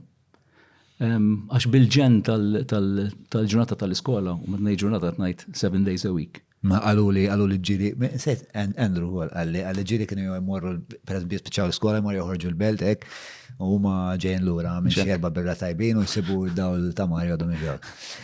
Skużani, importanti di riflessjoni, importanti. Ġifiri, Il-podcast ta' John huwa proġett indipendenti u ħieles mill-influenzi tal-partit il-kbar u l-lobby groups li jorbitawhom. Bekk jista' jibqa' jiġi mtella biss jekk inti tgħin. Jiet nappellalek biex iżżur il-ħolqa ta' fuq jew jekk qed issegwi lil mill-YouTube billi tidħol ġewwa patreon.com/John Mallija u tina daqqatit. Tinsiex, il-podcast ta' John huwa l-podcast tagħna bidik ħadwa. Għafa saw, bro. There is always xtaqbat tajt. It takes two to tango, kif jgħidu, ġifiri fil-verità, jista' jkun forsi minn dal-aspett sajt nagħmel iżjed. Jista' jkun. Forsi jista' jkun m'għamilx iktar minn daqshekk, kif qed ngħidu, għax tinsiex li tal-aħħar sentej partikolarment, u mhux qed ngħid għall-kullex tagħna biss, imma qed ngħid għall-Malta kollu u internazzjonalment. Kenna pandemija. Iġbiri ġas biex impoġġi l-affarijiet da xejn perspettiva, f'daw is-sentej, prattikament, aħna kellna niddiljaw ma' skola maqsuma fi tlieta. Ġi kellek l-iskola għal-Belt, li kellha sekondarja, kellek skola Birkirkara għal-primarja u kellna l-kinder fil-Fgura. Terġaw tajt, tul daw is-sentej, il-kinder għadna kien ftaħnija. Ila sentej miftuħa. Taf ġifieri kien hemm ammont enormi ta' xogħol. Iġviri ma kienx il-kwistjoni ta' jekk kien hemm inqas komunikazzjoni, ma kienx riżultat talba minn naħa tiegħi qed ngħid jew minn naħa tagħna, għaniet minn naħa tiegħi. Ma kienx riżultat ta' intenzjoni, imma sempliċement għaliex there was so much to do. Imma fl-istess ħin dak li għamilna kien fid-direzzjoni ta' dak li dejjem għamilna. Ġida ma maħluqniex ġi kieku għall-argument konna mixin f'direzzjoni ġwan. U f'daqqa waħda deċidejna nagħmlu rivers u morru naħa l-oħra. Dik hija xi ħaġa differenti. Kif? Imma li kollok tħares l-ura tajt forsi il-komunikazzjoni kontinti għana iktar priorità. Jista' jkun, Iva. Jista' jkun. Ma, tlaqna għal-biografija ta' Mario Mallija. Ma, jina l-ewel iktar ġrajja antika tijak li għatsmajt kienet meta kontu għedin il-bidnija u kienem xie xismilak, Charles Schwireb, Marija, kienet jipprezenta xi program. Waħda minnhom kien. Dik iktar ġrajantika li smajtijak, smajta minn Peppi, dir li kien qala wkoll fuq dal-podcast u insomma nqala kjas ħieħ. Għajdilna l-istorja naqra mill-punto di vista tiegħek u bada nafu n-numri. Mhix hekk. Da basically kien hemm sitwazzjoni dak iż-żmien fejn ma kienx hemm libertà tal-istampa, libertà tal-medja kemm tal-istampa. Partikolarment f'Xandir Malta dak iż-żmien ġli kien il-PBS tal-lum dak iż-żmien kien Xandir Malta. U ddeċidejna li nagħmlu xi ħaġa fuq għall-biċċa xogħol. U waħda mill-affarijiet li għamilna kien illi ftemna flimkien u kien nagħmlu azzjonijiet pjuttost x'aqbad radikali. Allora konna ftemna kien qed isir dal-programm x'kien jismu. Nsejx kien jismu somma, da kien program illi idur l-rħula differenti. Sewa. U target live da ġviri. Iwa, live. Isir live il-ħadd fil-ħodu. U target jajna dal-program partikolari li jisir li kien sar il-Baħrija kien jisir. Il-Baħrija mhux il-Bidnija. Il-Baħrija. U basically. Sal-Baħrija nkallum il-ġurnata m'hemm xi popolazzjoni ta' barra minn hawn. Barra kizmin. Għalli insomma, l-idea kienet li jduru posti differenti f'Malta. U għana ovvjament irridna nagħmlu l-punt għaliex konna qed nippruvaw illi dak li konna qegħdin nagħmlu konna nagħmlu attivitajiet differenti u ma niġux rapportat, niġu ignorati, Għalna okej, mela, l-establishment qed injorana, mela ħana raw daqsxejn kif dik ħana reżistuha. U basically morna hemmhekk, daw ħadu gosta xraw folla nies taf kif biex tal-ġenna, fedem ġew nizda l-għodu taf kif. U għadda nistennew, nisa kien hemm Charles Schwireb, kien hemm Mariella Xerrin, Nalija, kienu tneqti jippreżentaw. U ovvjament konna miftemin u kollox li malli l-kamera id-dur f'ċertu direzzjoni. U l-kamera konna nafu l-ħaddur f'ċertu direzzjoni, xo studjani għal-bicċa meta jkunu ġejn ir-reklami, noħorġu banners mill-but li jitkellmu fuq il-libertà tal-espressjoni. U għek ġara. Basically, ġara dak li ġar bil-kamera u kulħadd ħareġ il-banner. Meta kulħadd kemm kontu nies? Minna forsi 30. Naħseb x'imkien lem probabbilment. Ovvjament dak iż-żmien kien hemm sitwazzjoni fejn kienet kwistjoni tal-qattus il-ġurdin, kważi Tom and Jerry. Jiġifieri l-azzjonijiet li konna nagħmlu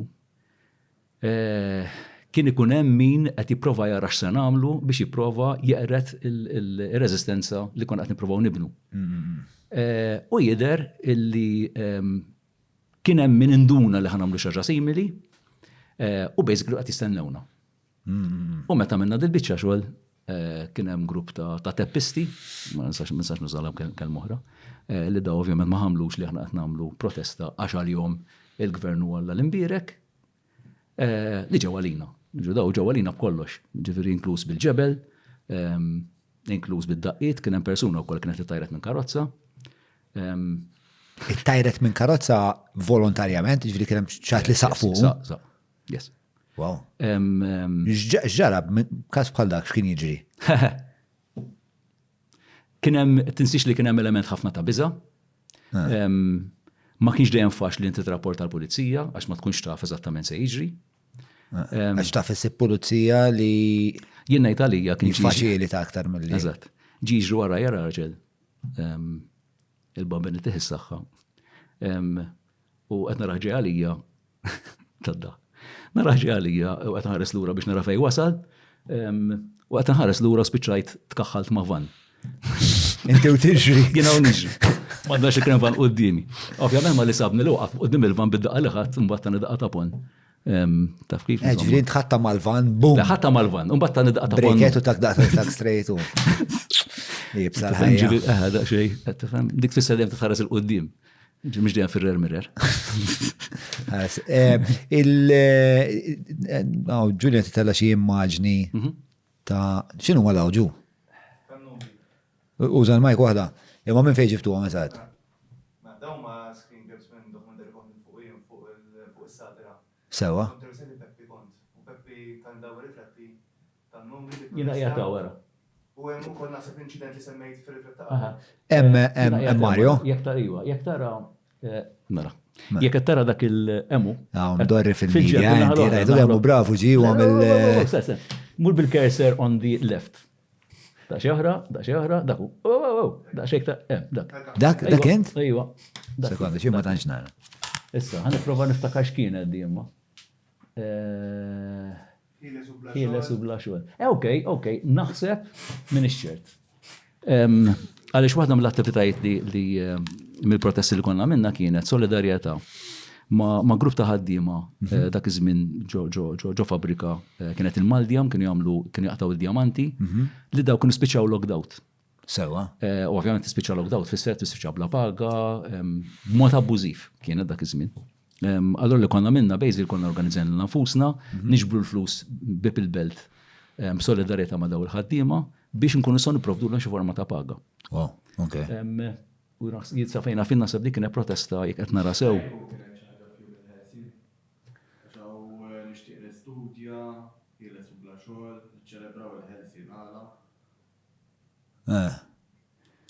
Jista' jkun detektiv tajjeb biss, ja. Hemmhekk bib il-belt dak bib il-belt l-antik, qed nifhem sew. Dawk il-posters fil-fatt kont għamilthom jien niftakar. Dawk ta' wara tal-ġemp isom bi-stil serif. On the right. Dik x'inhi, dik ID card? Dik ID card, Interessanti. Imma hemmhekk bib il-belt jiġifieri. Somma x'dejjem il-karozzi hemm wara jista' jkun iva jista' jkun ma mhux qed nifhem eżatt fejqiet. Jista' jkun dak qegħdin għanniżla. Jew Manuel Dimek ma nafx. U mbagħad hemm ritratt ieħor, da ritratt x'inhu? Dakin da li semmejna tal-Baħrija. Da tal-Baħrija. Tal-Baħrija. Le, jidilli kien van abjad, da ma jidilx abjad. Le. U dak it-twil temmek minnu?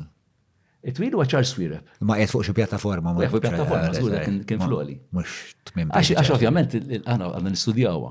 L-idea kienet li l-kamera ovvjament qed jiffoka fuq Charles Swireb u jiffoka fuq il-folla. Taf qed jgħaddu kwas li hemm il-folla.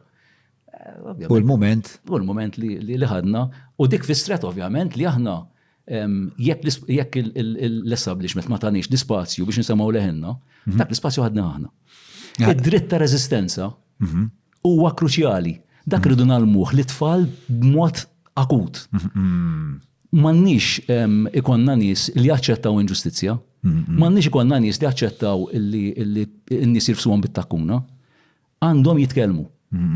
U fil-fatt qed naħseb li huwa minħabba li inti ġejt jew l-idejat tiegħek jew x-xewqiet tiegħek bħala ċittadin fil-kuntest soċjali ġew marginalizzati li inti dik l-inġustizzja inti ħassejta, inti ġarrabta għax inti xtaqt li l-soċjetà tuħu triq differenti ħafna mill-triq qed tieħu dak iż-żmien. Per eżempju, meta konna niftakar parti tan-numru mbaddit l-alternattiva wara. Inti minn dejjem il-bidu kont l-alternattiva? Ejja, il-bidu. Insadda da xej jisu. Ma young at heart, U niftakar per esempio darba minnhom konna qed nipprotestaw il-għawdex fuq ta' xenċ, għaliex naħseb kontu, jwara għer li ta' xenċ u di għamlu golf course. Le, maġna, għalli. Il-golf course. Għaxkien żmien fin-90s fej l-idea tal-golf courses biex iġbet il-turisti għaw Malta daħlet in voga. Issa ovvjament biex tagħmel golf course ammont tal-biża ta' ilma, ammont tal-biża ta' art, irda ta' biodiversità, elf ħaġa insomma. U konna għamna dil-protesta qudiem il-hotel ta' xenċ u konna mbarrajna l-entratura. Kienu ġew il-pulizija u ħadun ovvjament il-particulars ta' talajna l-qorti. Fid-disajnijiet? Fid-disajnijiet. L-oħra kienet fit-tmeninijiet ta' xogħol. L-oħra tmeninijiet, lejla ħar ta' tmeninijiet kienet. U konna talajna l-qorti għawdex. U dik kienet impressjonatni, niftakarna l-qorti għawdex, niftakar il-maġistrat il-fuq, 4 avukati jitkellmu fuq il-pjanti, pjanti ġaqnejdu pjanti ta' djara u xinu, tal-żvilupp. U għatta certain point da waħħanna 5 liri. U laqas nafu ġviri, għax mbagħad xatt għalinna waħħalkom 5 liri. Ejja, għas indunajna, sa timmaġina. U per prinċipju, id-deċidejna li 5 liri ma ħansuwix. Għax derinna li inti tipprotesta għal xi ħaġa li hija valida, m'għandikx teħel, insomma. Civil disobedience. Civil disobedience. U dik il-5 liri, il-fatt li ma ħallasniex, kena niskuntaw il-ħabs.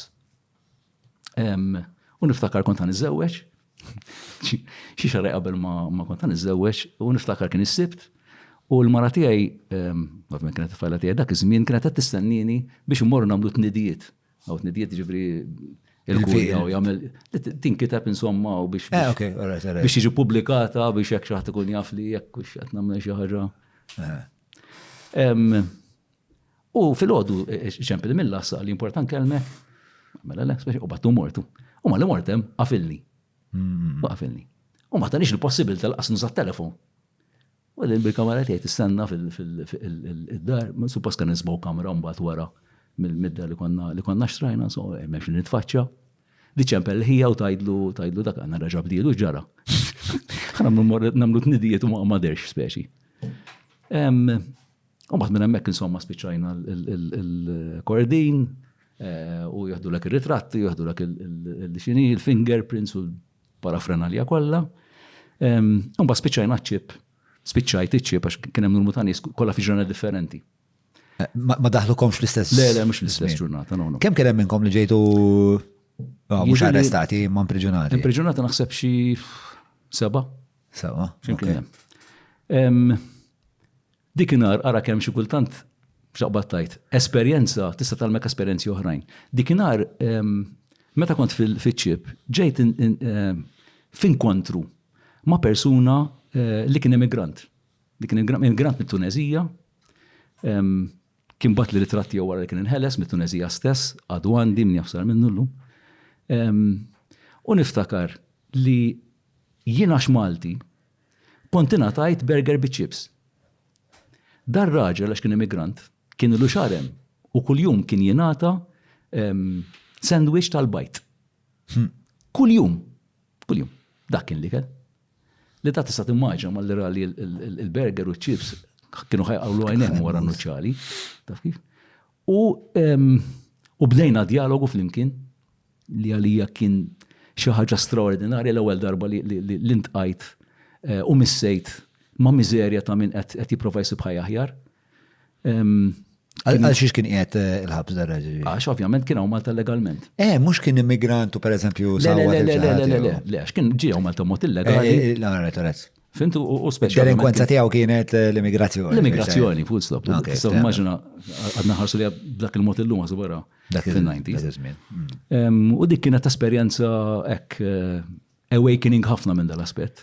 U mbagħad ovvjament bħala alternattiva kull darba li ovvjament jinħeles il-persuni kon għamlu press conference u nagħmluha non fuq tista' timmaġina speċi. U mbagħad nindunaw li qed jagħmlu żball li jitfgħuna l-ħabs u waqfuha. Għalhekk daħlu sabab biss il-ħabs jew tmien ma konna. Fint, ġifieri xi mbagħad jaraw li qed taħdem kontrihom basically. Bħala tattika tal-PR tal-ġen, no? Mhix hekk. Għax victimhood hija is a great archetype. Ekku. Ma pereżempju ma stajx nifhem għalfejn qabel ma dħalt fiċ-ċella għal neħi ċintorin. Biex ma titallaqx. Mhux hekk. Jiena meta għal raġunijiet ferm inqas nobli minn tiegħek. Meta speċa kienu sakruni l-Furjana, kienu ħaduli ċinturino ħaduli il-lazz taż-żarbun. U x'inhuwa? Biex ma taqax fih naħseb. Tipo xebbana da. Le, u għadillat, insomma, u mbatt lada fil-ħodu, raġu tani ċintorin l-ura u tani l-lazz l-ura, ma kellix aptit nerġan daħal l-lazz fil-żarbun, niftakar kienet papoċċa sewdek tal-basketball, u speċjali ta' wisk komplessa l-affari, u bat warmejt iż-żarbun kollox. U minn għammek għamilt xi 3 snin minn żarbun. Estrina? Na estremisti jek jien kultant. Għamil 3 snin ġil mur fejmur jek murċ il-bank jew xogħol ma kellix. Ma jek murċ il-pjazza tal-Mosta. Kont bħali bħalissa insomma. X'inhuwa? Kont bħali bħalissa. Fuq l-iskaffa kapitalista tistenna. Fuq dak kan saqsuk. Anka darba għamilt xi sentej bla mobile, pereżempju, għamilt sentej jek ġist dejjaqni il-mobile bat. Mux ġistan hubbu ħafna, tfajtu fil-kaxxun u xismu. Mela, un-bat iġri, kienem progress bejn ta' numri għall-alternativa, pratikament kontu l-istess nies? Le, iġri, kienem nies ovvjament li kienu diġa f'tan numri, illi un-bat kienet nħorqot l-alternativa, un-met kienet nħarqot l-alternativa fin-1989, l-alternativa fl-89 kienet? 89. Strakom għalien niftakarat is-sawar, ma fl-89 kelli 6. Diffiċli. Ħaduk probabli. Ħaduk forsi. Istajkun, missieri dejjem kien fi-sent dak iż-żmien, ma kienx attiv magħkom u ma kien supporter. Ekku. U meta kienet is-sawret, dak iż-żmien tinsiex li konna ħerġin mill-pre-87, jiġifieri mill-żmien Gvern Laburista, mill-termu kollu li kien hemm dak iż-żmien, telgħu nazzjonalisti u ħafna nies kienu qed jgħidu speċi su ħlisna mit-tiran. U allura issa għandna l-Anġli. Sewa. Mintom dik il-narrativa. Dik il-narrativa, ovvjament. U raġun. Mintu għat? Le. Ġiri kontu tafu li fl-87 minkejja li forsi ħajkun hemm naqis naqas. X'inhu? Ħsieb li jiżviluppa. U raġuni ġon kienet il-fatt illi il-diffikultà ma kienx biss ta' partit, imma d-diffikultà kienet sistemika. Iġri il-mod kif kienu maġunin l-affarijiet, il-Kostituzzjoni kif kienet, il-poter fidej min kien, dawn kienu koll affarijiet li kienu għadhom rudimentari. U baqgħu is-sabiħa ġwan, baqgħu. Baqgħu tant illum il-ġurnata spiċċat qatle ġurnalista.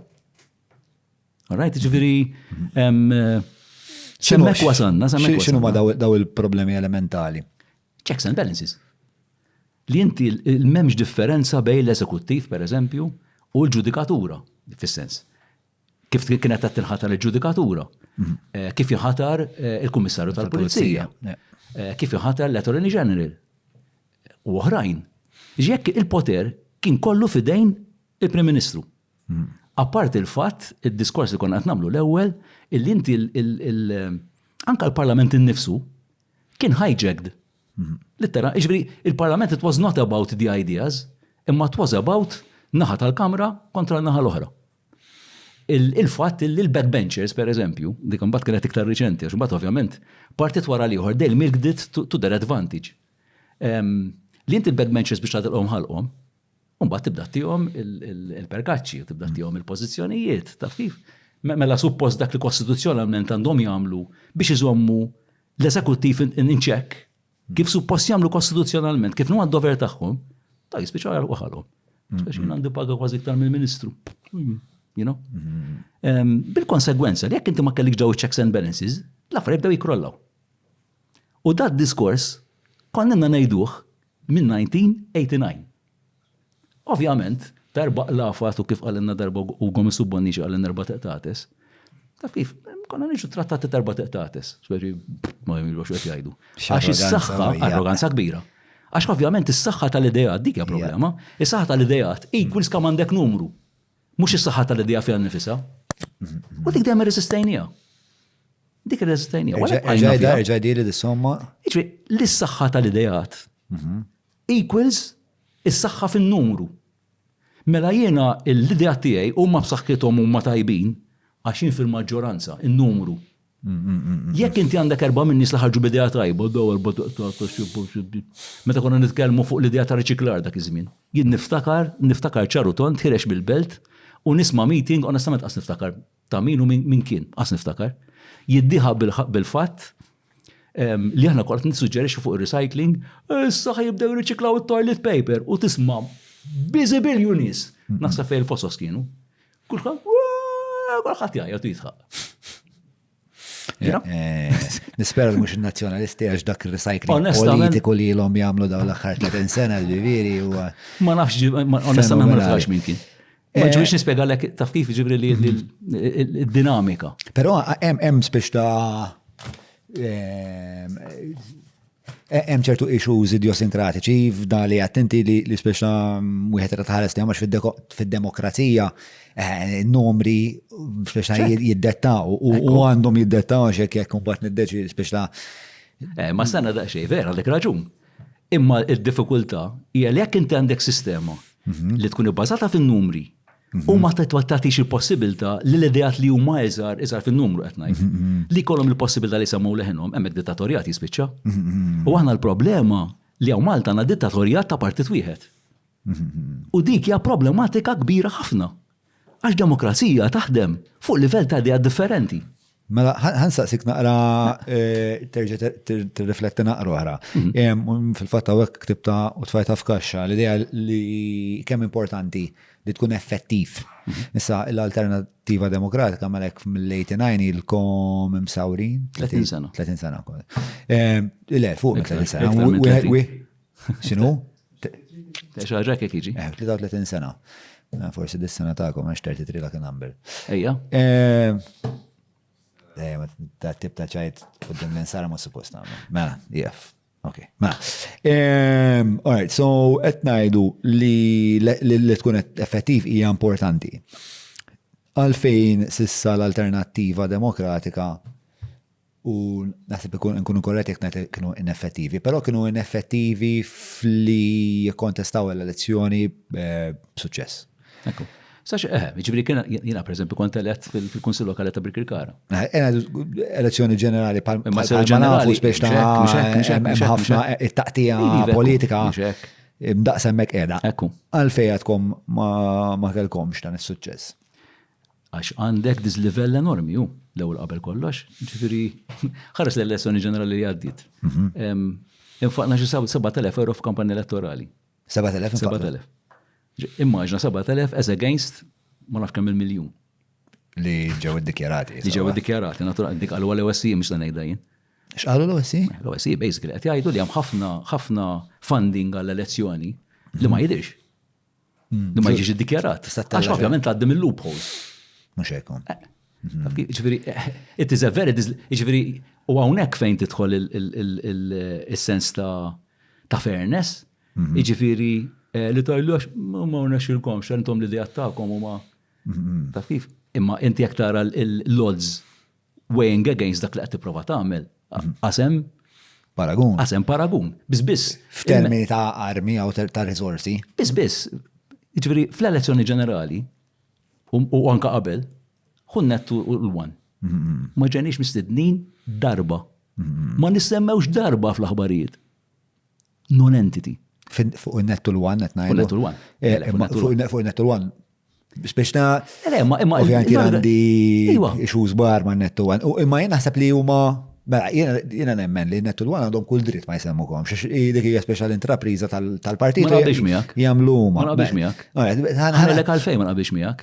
Ħanamel l-argument, sorry. L-argument. Mhux xi argument speċjal kupla. Jien naħseb li speċjal jekk inti jkollok il-pjattaforma tiegħek, inti għandek l-għażla editorjali kollha tiegħek. Hija problema tiegħi man nettu l-1 u dija ta' ħafna drabi.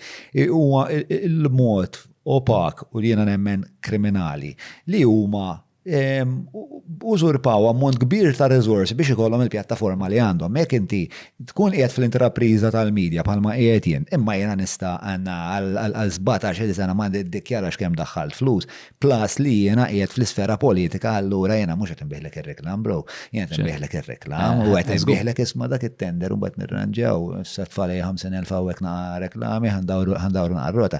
Hemmhekk hija l-problema li inti tibni magna ta' propaganda daqxiex li ġalek temmen li jismaw hekk ġo dal-pajjiż isma' żewġ il-ħna daw aħmar u blu l-oħrajn erba' tiqtaqet.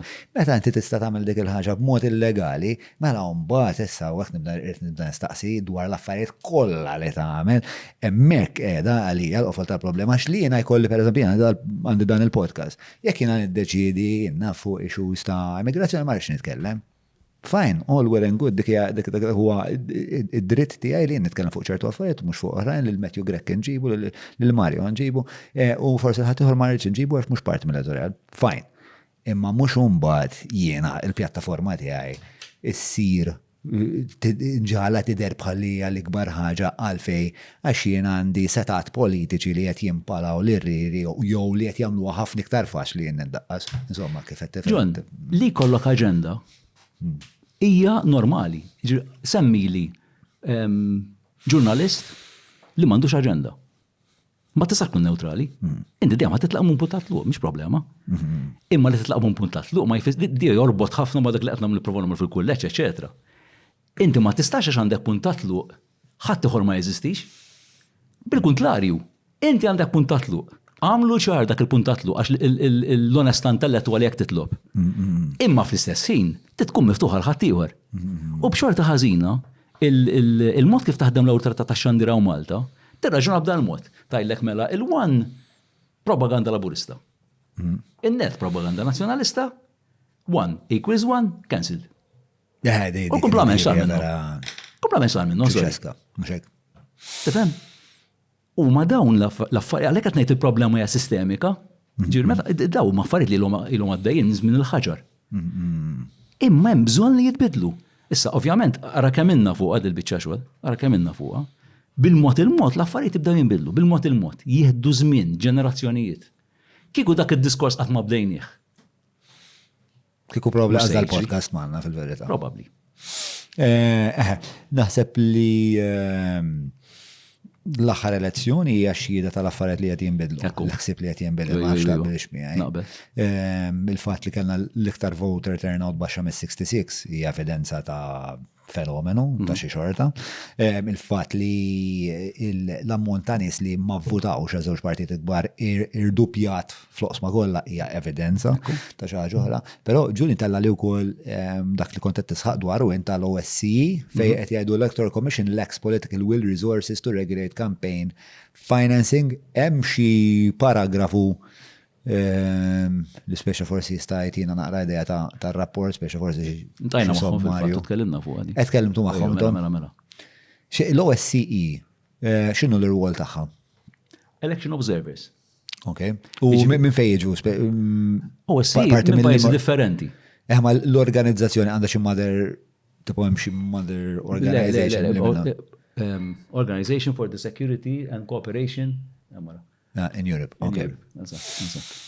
Ġi, u ma jissalvagwardjaw id-demokrazija, jħarsu li d-demokrazija titħaddem sew fi-Stati Ewropej. Feedback tagħhom. Ovvjament ma jimponu xejn, ġifieri sempliċement jagħmlu rapporti, jippreżentawhom, imma ovvjament ir-rapporti tagħhom da palma qed tgħid għandek il-fitx, għandek il- taf kif ġifieri dawn ma jkunux organizzazzjonijiet illi jimponu xi ħaġa fuq pajjiż, imma jippreżentawlek stampa, ovvjament ħajħolqu debate dak li qed jgħidu, u dik tfisser li jista' jkun li l-pajjiż jieħu passi fuq dak li qed jgħidu jista' jkun ma jħux. Ġifieri għodda analitika Iva. li lan taħħajja li mbagħad tirrifletti fuqha u tara kif ħaddejjem Eżatt, l-affarijiet. eżatt. Mela, when addressing the issues of campaign expenditure, the report notes that it was likely that election campaign costs are much higher than what is usually reported by candidates, and that in the last campaign, the Labour Party dominated the advertising with a large number of billboards and online adverts, and that together with the costly rallies organized by both parties led to a distorted electoral campaign that disproportionately favored well-resourced parties. Ifem, li ovvijament ikollok iktar resorsi dejjem ħat vantaġġak sewa, pero jena nemmen ukoll li perswas li il-fat li il-medja madiex id-dominata minn OneNet u xandir, il-fat li l-avvent tal-internet dik il-priza duopolistika jiena nħoss li aktar ma jmur, aktar teħlisa, bas partikolarment int għandek iż-żazax li daw għandu net għas jafu xinu jek perswas jek inta nsaqsit tifel x-number u l-1 jgħidlek għanna u għannu. Il-punt huwa, ġifieri, there's nothing wrong with having a Labour Party, a nationalist party, but there should be nothing wrong li jkollok affarijiet oħrajn. Għax at the end of the day l-iktar importanti u għagħin l-iskontru tal-ideja daw jorbtu kollha flimkien. Iġru waħda mill-affarijiet li ħafna drabi anke f'ċirku tal-Knisja. Lejsu l-moment li għax qed nisma' l-politika, taf kif mela jista' jkun li. Sorry, jekk ma ħamġux idejna bil-politika li suppost għandha tkun ta' servizz lin-nies. Taf kif? U inti tipprova tippromovi ċertu ideali. What's wrong about that? Taf jiena nista' ngħid buċċi minn quddiem. Din ngħidha bunur najda, illi kemm li fl-edukazzjoni li 30 sena kemili. Qatt ma naf li kelli problema, la ma ġenituri, la ma tfal, u niddiskutu politika, għax importanti niddiskutu politika, imma nagħmlu b'mod rispettuż. U nippruvaw nitkellmu fuq l-ideal, mhux għallu x'l-Labor. ċajta l-emmulaw, xi kultant, daqsxejn benter biex noddu daqsxejn gost. Inti għat l-speċa ma taħsibx li miex xi ħaġa ħażina li kollok il-ħna oħrajn li l-en mill- Xaġa tajba. Anzi, jena xaġa vantaġġuża. Jena għamilta analiżi ħafifa immens, ġifieri minn studja tal-affarijiet ħafna iktar minni jekk jogħġobkom mhux tbiċċruni fil-kummenti ma forsi provaw żiedu kritikaw. Biċċruni għamlu. Però kien hemm dar rapport tal-Economic Forum fejn klassifikaw l-aktar demokraziji li jitħadmu b'mod tajjeb skont speċa qatt ta' indukaturi li jiddeċidew huma speċa mill-istudju. U li tinteba huwa li l-ewwel, jiena rajt l-ewwel 10. L-ewwel 10 huma ħafna minnhom huma fl-Iskandinavja mbagħad għandek New Zealand u b'xi postijiet oħrajn fl-Ewropa. Però m'hemm ebda waħda minn dawk id-demokraziji li għandha tal-inqas minn 5 partiti fil-Parlament. Anke meta jkunu ġifieri pajjiżi żgħar. Malta huwa l-unika pajjiż li kif qegħdin ta' fl-Ewropa kollha, l-unika pajjiż. U aħna qed nitilfu. X'inti fil-verità pajjiż żgħir għandu juża r-riżorsi umani tiegħu to the full. M'għandniex ninħlew li ngħidu ġak mhux tagħna mela barra. Mentalità miskina. Mentalità miskina. Li bil-mod il-mod innoħorġu minnha kif qed tajjeb inti ġwan ġifi l-affarijiet qed jixxiftjaw. U evidenti ħafna li qed jixxiftjaw. U f'direzzjoni tajba. Għax inti li żżid lil-ħna u nerġa' nagħmel l-argument tal-inkontru għalhekk l-edukazzjoni u l-politika imorru ħafna flimkien mhux u anka twemmin. Ġina li nħawwadhom, mhux nħawwadhom, nwaħħadhom kollha flimkien. Ħawwadhom ġejjem. Le mhux nħawwadhom. Le ħawwadhom u waħħadhom għandhom l-istess kliem. L-istess itri naħseb tista' riorganizzhom. Eżatt, riorganizzati. Inside bla sensu kompletament inutli għal-pija tat-taħdida. Mela ħanajlek x'għamlu. Ħanaddu issa għall-smoothies ta' Kajli. Mbagħad ħanaddu għall-patruni jistaqsu. Tajjeb għalik? Famuż. Mawra sal-ħadnu ta' Derek mhux transazzjoni kif ġibu laħa, fejn apparti tinqeda blifjen kwalità se tiġi mejjun sabiex issawwar l-arfin tiegħek dwar dak li qed tiekol u titma' lil familtek. Biss jekk m'għandekx il-ħin ta' disa fejnhom il-belt, ibad WhatsApp lil Derek fuq 9986-6425 biex waslulek ix-xirja fuq l-adba. Mela, merħba lura taħdida ta' Mallija Squared, Mario Mallija flimkien ma' John Mallija. Kont taf li Mallija l-akbar familja li hemm Avola fejn jagħmlu n-nero di Avola, kont taf? Ouch. Kont taf? U aħna fis-sens n-nies li aħna hemm nislin minnhom huma fl-intrapriża ta' Lews u Tobba. Ma nafx Estra. X'inhu n-nies hemmhekk imma little fun fact. Mela, il-patruni jistaqsu minn ġuba lilkom il-ħabib tiegħi Derek Meats 9986-6425 jekk għandkom xi barbecue bħalma għandi jien għandha u għandi freezer mimli burgers u ribaj, bla dubju ta' xej, Derek Burgers, din mhix eżaġerazzjoni l-aqwa burgers fil-pajjiż. 996645 ħajaqdikom u kelmuni. Jekk tixtru l-burgers ma jġbukom xi ħażhomkom jien. Balkom Revolut, mhux biċċajt. Mela, ara tlaqna. Di konfidenza. Mela, David Grech. Li għanna del-waqt tiflil ħireċ ma' David Grech. David Grech huwa ħabib tagħna patrun, għawċi, u jħobb jistudja ħafna, interessanti ħafna podcast tiegħu. Għamilna mhux podcast, għamilna isud it-taħdida audio biss għal Patreon. Fejn żewġ taħdidiet. Waħda minnhom tistudja il-riżultati tal-aħħar elezzjoni minn lat numeriku u bniedem pragmatiku, oġġettiv, numeriku ħafna. Allora jgħidlek x'tib ta' storja jgħidu n-numri interessanti immens. Statistika speri. Milla statistiku li jien li joġobni ħafna David li kważi ideoloġija zero. Imma mbagħad minn naħa ta' kif jixtar jimpenja ruħu ħafna. Allura inti fil-verità l-mod kif tixtar minnu nifsu ideoloġiku. Sewwa. Qatt ma tista' tkun mingħajr ideoloġija. Però meta nikkontrastaħ ma' ħadd ieħor inkluż miegħi. Forsi sobriju ħafna. Jiena forsi waqt li forsi nkun qed infittex ċertu affarijiet li korraboraw il-world view tiegħi. U jista' jkun ukoll, ġifieri, però nħoss li hija ħafna iktar mansa dik il-parti biex ta' kif jopera. Mbagħad it-tieni tiflil huwa fuq is-sistema elettorali Maltija meta kontrastata studja qatt ta' sistemi oħrajn. U naf single transferable vote li għetana first past the post, etc. U minn hemmhekk mbagħad biex ħriġna tipo x'huma l-problemi u x'huma anka l-preġi ta' sistema. Aħna għandna sistema tajba ħafna. Hemm problema apparentament kbira fl-edukazzjoni u hemm ċertu elementi oħrajn li imorru kontra l-ispirtu ta' għalfejn għandek single transferable vote, għandek dik is-sistema. Biss għandek kostituzzjoni li tgħidlek kull vot għandu jgħod fil-kostituzzjoni. Jgħod kull vot? Assolutament le. Issa, ma jfissirx li il-transferable vote huwa ħażin, anzi, inti tagħti il-possibilità li n-nies li jażlu n-nies. Tajjeb ħafna. Ovvjament inti ma tistax tillimita biss għal min għandu vantaġġ. Tiftaħ għal kulħadd. Dik il-ġustizzja. Tiflil meta ħanħorġu insomma bat jirremetti minna jeneħi. Tfadux għagħu fuq spaltu dat Mela, imma daqta joħorġu dawn iż-żewġ episodi tiflil. David Grech nselli għalik u dini għal-mistoqsija ta' David għalik. Taħseb li l-involvement tiegħek fl-ADPD, speċjalment rigward policies li forsi huma kontra narrativa kattolika setew, krejaw konflitt mar-wol tiegħek bħala surmast fis-skola tal-Knisja? Skont il-mod kif tħares lej il-politika u lej id-diskussjoni. Ġifieri dil ħaġa hawn Malta, illi xi ħadd jixtieq iddiskuti xi ħaġa, tista' tkun l-iktar baqra sagra. U għax ħadd iddiskutiha awtomatikament tispiċċja l-lejbiljat lem jew law, teqridni.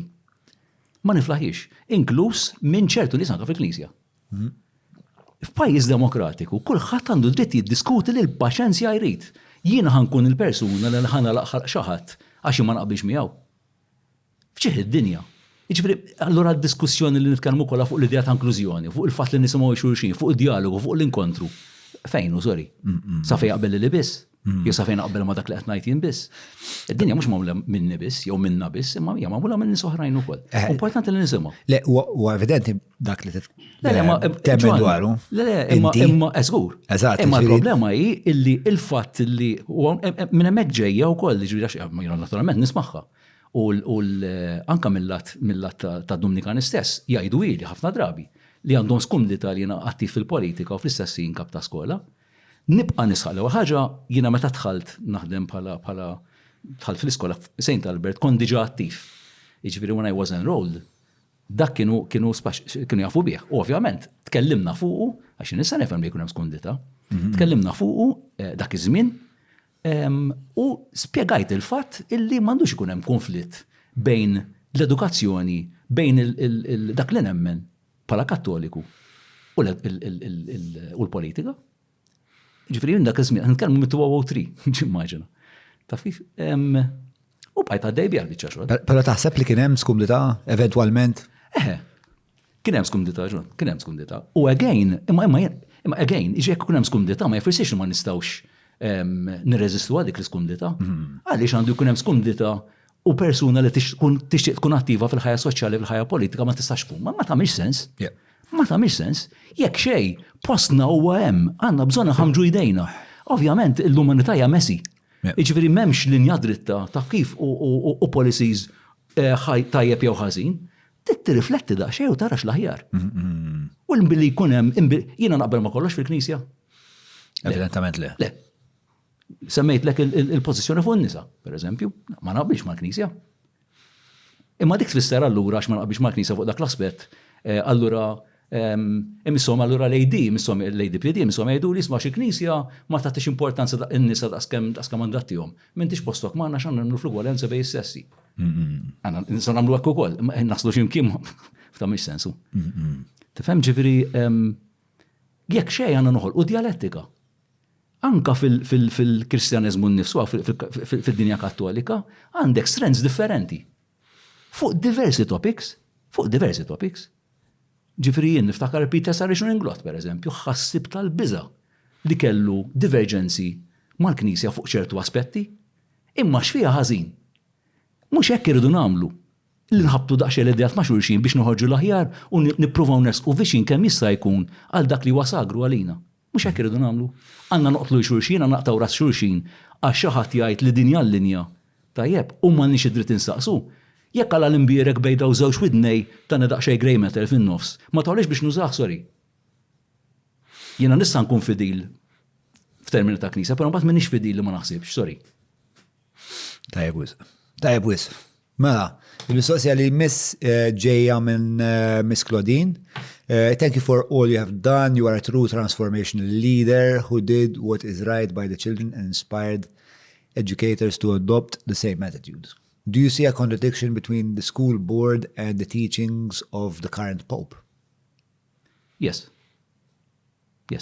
What are these divergences? Per eżempju, jista' jkollok programmi li huma favur it-tfal u favur l-inklużjoni u daw literalment taqtalhom saqajhom, sempliċement għax taj għal raġunijiet frivoli, għal raġunijiet li ma jirrispettawx l-intelligenza ta' persuni li huma professjonali fl-edukazzjoni. Jiena li tiġi tgħid li l-mit għandu jieqaf, sempliċement għax dak li qed isir fil-mit qed isir f'suġġetti oħrajn. Sorry, ġifieri għandna l-Ingliż ħanneħħu għax fil-mess nitkellmu bl-Ingliż. Tagħmel sens? Jekk għalina huwa daqshekk importanti l-inkontru, rridu nofru l-ispazju għalih. Daqskemm għalina huwa importanti l-lingwa Ingliża biex ngħidlek u nagħmlu l-ispazju għaliha. Plus il-kurrikulum nazzjonali minnu nnifsu, apparti li għamel enfasi ċara fuq il-bżonn illi konna programmi ta' inklużjoni, perċentwal mill-national curriculum dak li għandna nofru huwa fidej l-iskejjel biex jaħmu huma how they deem fit. U dak li għamilna. Insibu l-ispazju u nużawh għal ġid ta' tfal. Issa, inti ma tistax tajt għal skop ta' Potter xi ħaġa li hija tajba, xi ħaġa li timxi fid-direzzjoni tat-talim tal-Knisja, fid-direzzjoni ta' dak li tkellem il-Papa ta' tal-għażaja. Tagħmel sens? Le, assolutament le. Assolutament le. Għalija jien? Umbat tajdlu, by the way, fl-ittra li konti ċevejt minn għandhom, li din tmur kontra l-hermeneutika tal-itos Dominikan. Come again u koll jena kontra xiex? Il-hermeneutika, ġviri, meanings. Il-hermeneutika. Ġviri, għax... Il-hermeneutika, xiex tfisser hermeneutika? Meanings and different interpretations of meaning. Okay. Cool. Meta ġeja minn ordni illi pratikament weldu il-kunċett ta' human rights. Kiku xaħat bħal Fraġwan Xerri, li huwa patri Dominikan Malti li mit bil-Covid ftit ta' xurilu, min jafx jitqallef qabru. Min jafx jitqallef qabru. U bħalu ħafna Dominikani oħrajn. Mata, kontradizzjoni, allora mhux qed nitkellmu fuq l-istess ħaġa. Hija dik il-fiduċa li id-deċiżjoni qed jittieħdu biskop li l-ħwejjeġ fl-iskola jitjiebu li mhux qedem. Biex inti qed tgħid li d-deċiżjoni qed jittieħdu biex l-istrutturi tal-poter jiġu preservati u rinforzati. Askaptu tal-affarijiet tajbin ikunu qegħdin isiru. Ir-raġunijiet li tawk ta' għat-tkeċċiex kienu.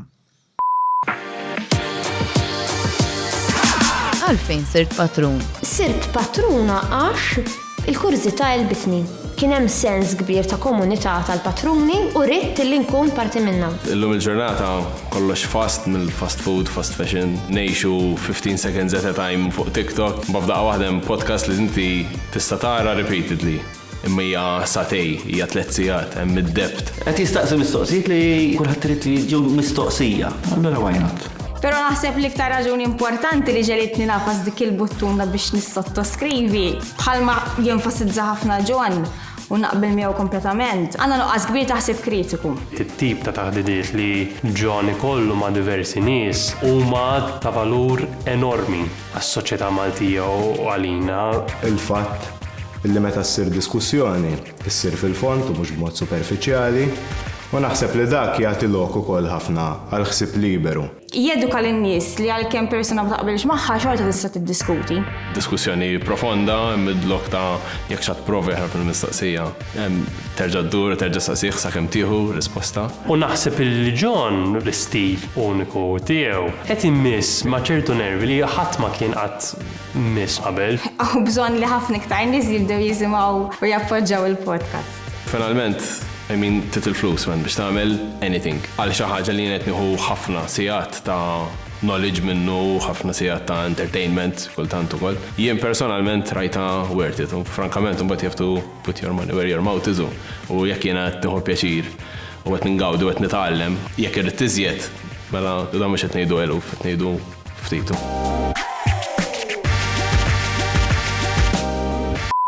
One illi nużajt użurpajt il-kelma li jużaw. Użurpajt il-propieta tal-Dominikani. Ovvijament il-propieta nitkellmu fuq l-iskola. L-iskola. Kieku kellha ħares lejn l-użurpazzjoni ġifieri li jisni x'taqbattajt. Użajta b'mod ħażin. Kif użurpajt? Di tal-li ħallejt il-Kummissjoni Elettorali tuża bħala polling station. L-aħħar sentej, pandemija kien hemm. In any case, l-unika ħaġa li kienet qed tiġri li ma kienx hemm it-tfal u l-istaff kienet biex xogħol ta' Kummissjoni Elettorali, ma kien hemm xejn iktar. Qabel dawk is-sentej l-iskola konna nużawha mal-komunità u l-laħwa mhux darba. Ħafna drabi niftakar kellna agreement mal-Aġenzija Appoġġ biex l-iskola tinfetaħ għal tfal tal-belt li mhux neċessarjament huma tfal tal-kulleġġ li jingħataw homework help b'mod volontarju. U jiena li kont nagħmel biex ma noqgħodx inħallas nies minn ġewwa tajjeb biex l-iskola ma tqgħodx toħroġ il-flusi, kont noqgħod hemmhekk kien. Alright, ġifieri apparti dik kienu konna attivitajiet kulturali li ovvjament minnhom igawdu anke tfal u l-ġenituri, attivitajiet sportivi. Tajjeb, il-ħoll li tinkera għal affarijiet differenti u ovvjament il-flus għalija imorru kompletament għall-iskola. Ġifieri għax qatt noqgħod nieħu l-battikata dak il-grazzi u tgħid li użurpajt. U raġuni hija għax qalu illi l-użu tal-iskola mill-Kummissjoni Elettorali huma ma kienux jafu bih. Meta fil-verità din hija t-tielet elezzjoni li użajnija l-iskola b'dak il-mod. U meta oriġinarjament konnu żajna l-iskola b'dak il-mod, jiena I sought permission mill-provinċjal li kien ir-rettur tal-kulleġġ ukoll dak iż-żmien. Li għalija kienet natural x'aqbad tajt. Ħanerġgħu nagħmluha. Progression. Ħanerġgħu nagħmluha. Għabda sekk użurpajt f'ġieħ id-dinja ta'. You are trying, mhix inti, they are trying to nitpick fuq xi ħaġa li ma teżistix. That is number one. U t-tieni ħaġa li jużaw hija l-insubordinazzjoni. U l-insubordinazzjoni ġejja mill-fatt li jiena kont kritiku b'mod rispettus ħafna. B'mod rispettus ħafna. Fuq il-mod kif kien kompost il-board. Jiġifieri il-fatt li il-board huwa kompost li mhux rappreżentattiv kif qed ngħid, kif qatt iktar kmieni, il-fatt li l-board qatt m'għandniex ir-ruoli definiti, tajjeb. Imma li fil-istess ħin irridu nagħmluha flimkien dil-biċċa xogħol. Il-fatt li il-board m'għandux ruoli definiti għalik ukoll ifisser li m'għandux awtorità? Le biex għax m'għandux awtorità, għax la m'għandix definizzjoni għadha mhix ċara, għandna rridu nsibu daqsxejn saqajna. Mela nagħtu daqsxejn ċans biex nsibu daqsxejn saqajna. Le ma peress li għadkom l-board kien għadu ma sabx saqajh, għasjaf u minnu, għaskwas għandu identità għala la darba għasjaf il-partijiet kollha li kostituħ. Kif nistaw nifmu x'tib tajjed ħajkollu? Għalhekk id-diskussjoni? Għalhekk qed nistaqsik inti taħseb li sa ma jifhem u minnu u x'in il-funzjoni tiegħu. Taħseb li għandu awtorità? Għandu awtorità, imma l-awtorità hija mittiekla. M'hemmx leġittimità għal mod kif qed jopera. Ġifieri jiena fil-kuxjenza tiegħi ma jtinix li ngħid sempliċiment x'issa m'hemmx tagħmel ma tafx inti issa ikolli nobdi. Sorry, ġifieri m'għandniex il-qiegħed li jekk għandna qed nippruvaw noħolqu dil-kultura li nimxu vjaġġ flimkien u noħolqu xi ħaġa flimkien, ġifieri ġasna laqħal u ma ngħid xejn. Kien hemm pereżempju meta kellna l-aħħar laqgħa mal-istaff on the 30th of June. All right? Ir-rettur neħħa mill-aġenda il-fatt li aħna nitkellmu fuq il-kooperattiva. Li jiena dik ma ċċattajtix. U fuq il-kooperattiva tkellimna. U ħaseb li jiena ma xtaqx li jitkellem l-provinċjal, li which was not the case, għax għamilna ħin partikolari fil-bidu tal-ġurnata fejn kien hemm qudiesa għamilna sija. U għatlu, nekun hemm qudiesa, ovvjament f'nofsija, għadu iktar minn nofsija qudiesa. Wara ħajkun hemm il-possibilità li jitkellem il-provinċjal. U ħada illi jiena qed nipprova naqta l-provinċjal barra. Kif jista' ma tagħmelx. Ġwan, jiena kont qed nieħu l-impressjoni li we are nitpicking, qed nisibu l-iskuża. Skużi żgħar biex jiena at the end of the day ħelsu minni. Imma inti taħseb li dak li għadu rridu jħelsu minnek. Għaxila tinħela. Impliċitu fli rridu jħelsu minnek u li kon xebbajtom. X'taħseb li xebbaħħom? Il-luġieħ ta' ras ideoloġika li kon sirt, jew il-fat li ħassew li ma konx setoqo tal-kontroll manageriali tagħhom kif iddettaw huma? Probabilment it-tnejn. U again, jiena għamilta ċara kemm il-darba. Anka ma l-istaff meta l-board ġi u ma nfurmaw l-istaff għall-ewwel darba. On the 30th of June, għannejdu xarilu, l-istaff sar bieħ da. On the 30th of June, not earlier. L-ewwel diskors li għamilt, it's okay to be accountable. L-ewwel ħaġa li għad fuq il-board. It's okay to be accountable. Umbagħad żitt illi kieku jkun aħjar li jkun board rappreżentattiv iktar. Fejn għadhom dawn l-affarijiet? Daw kien waqt l-aħħar ġurnata qabel ma spiċċaw l-istaff. Okay. Taf kif il-fatt li jkun hemm kif qed ngħidu li jkun hemm naħdmu flimkien biex ikollna rwoli li huma aktar ċari, but at the end of the day l-importanti li nimxu flimkien. Ja Marja Santa, dik tfisser li tkun insubordinat. Għax inti varajt il-board u tippretendi li ħadd ma jgħid xejn iktar, ma jitkellimx. Għaliex? Meta qed ngħidlek let's do it together. Imma isu daħlu frame of mind li qed nipprova ntihom gambetta. Which is ħasra. It's not what I was trying to do. It is not what I was trying to do.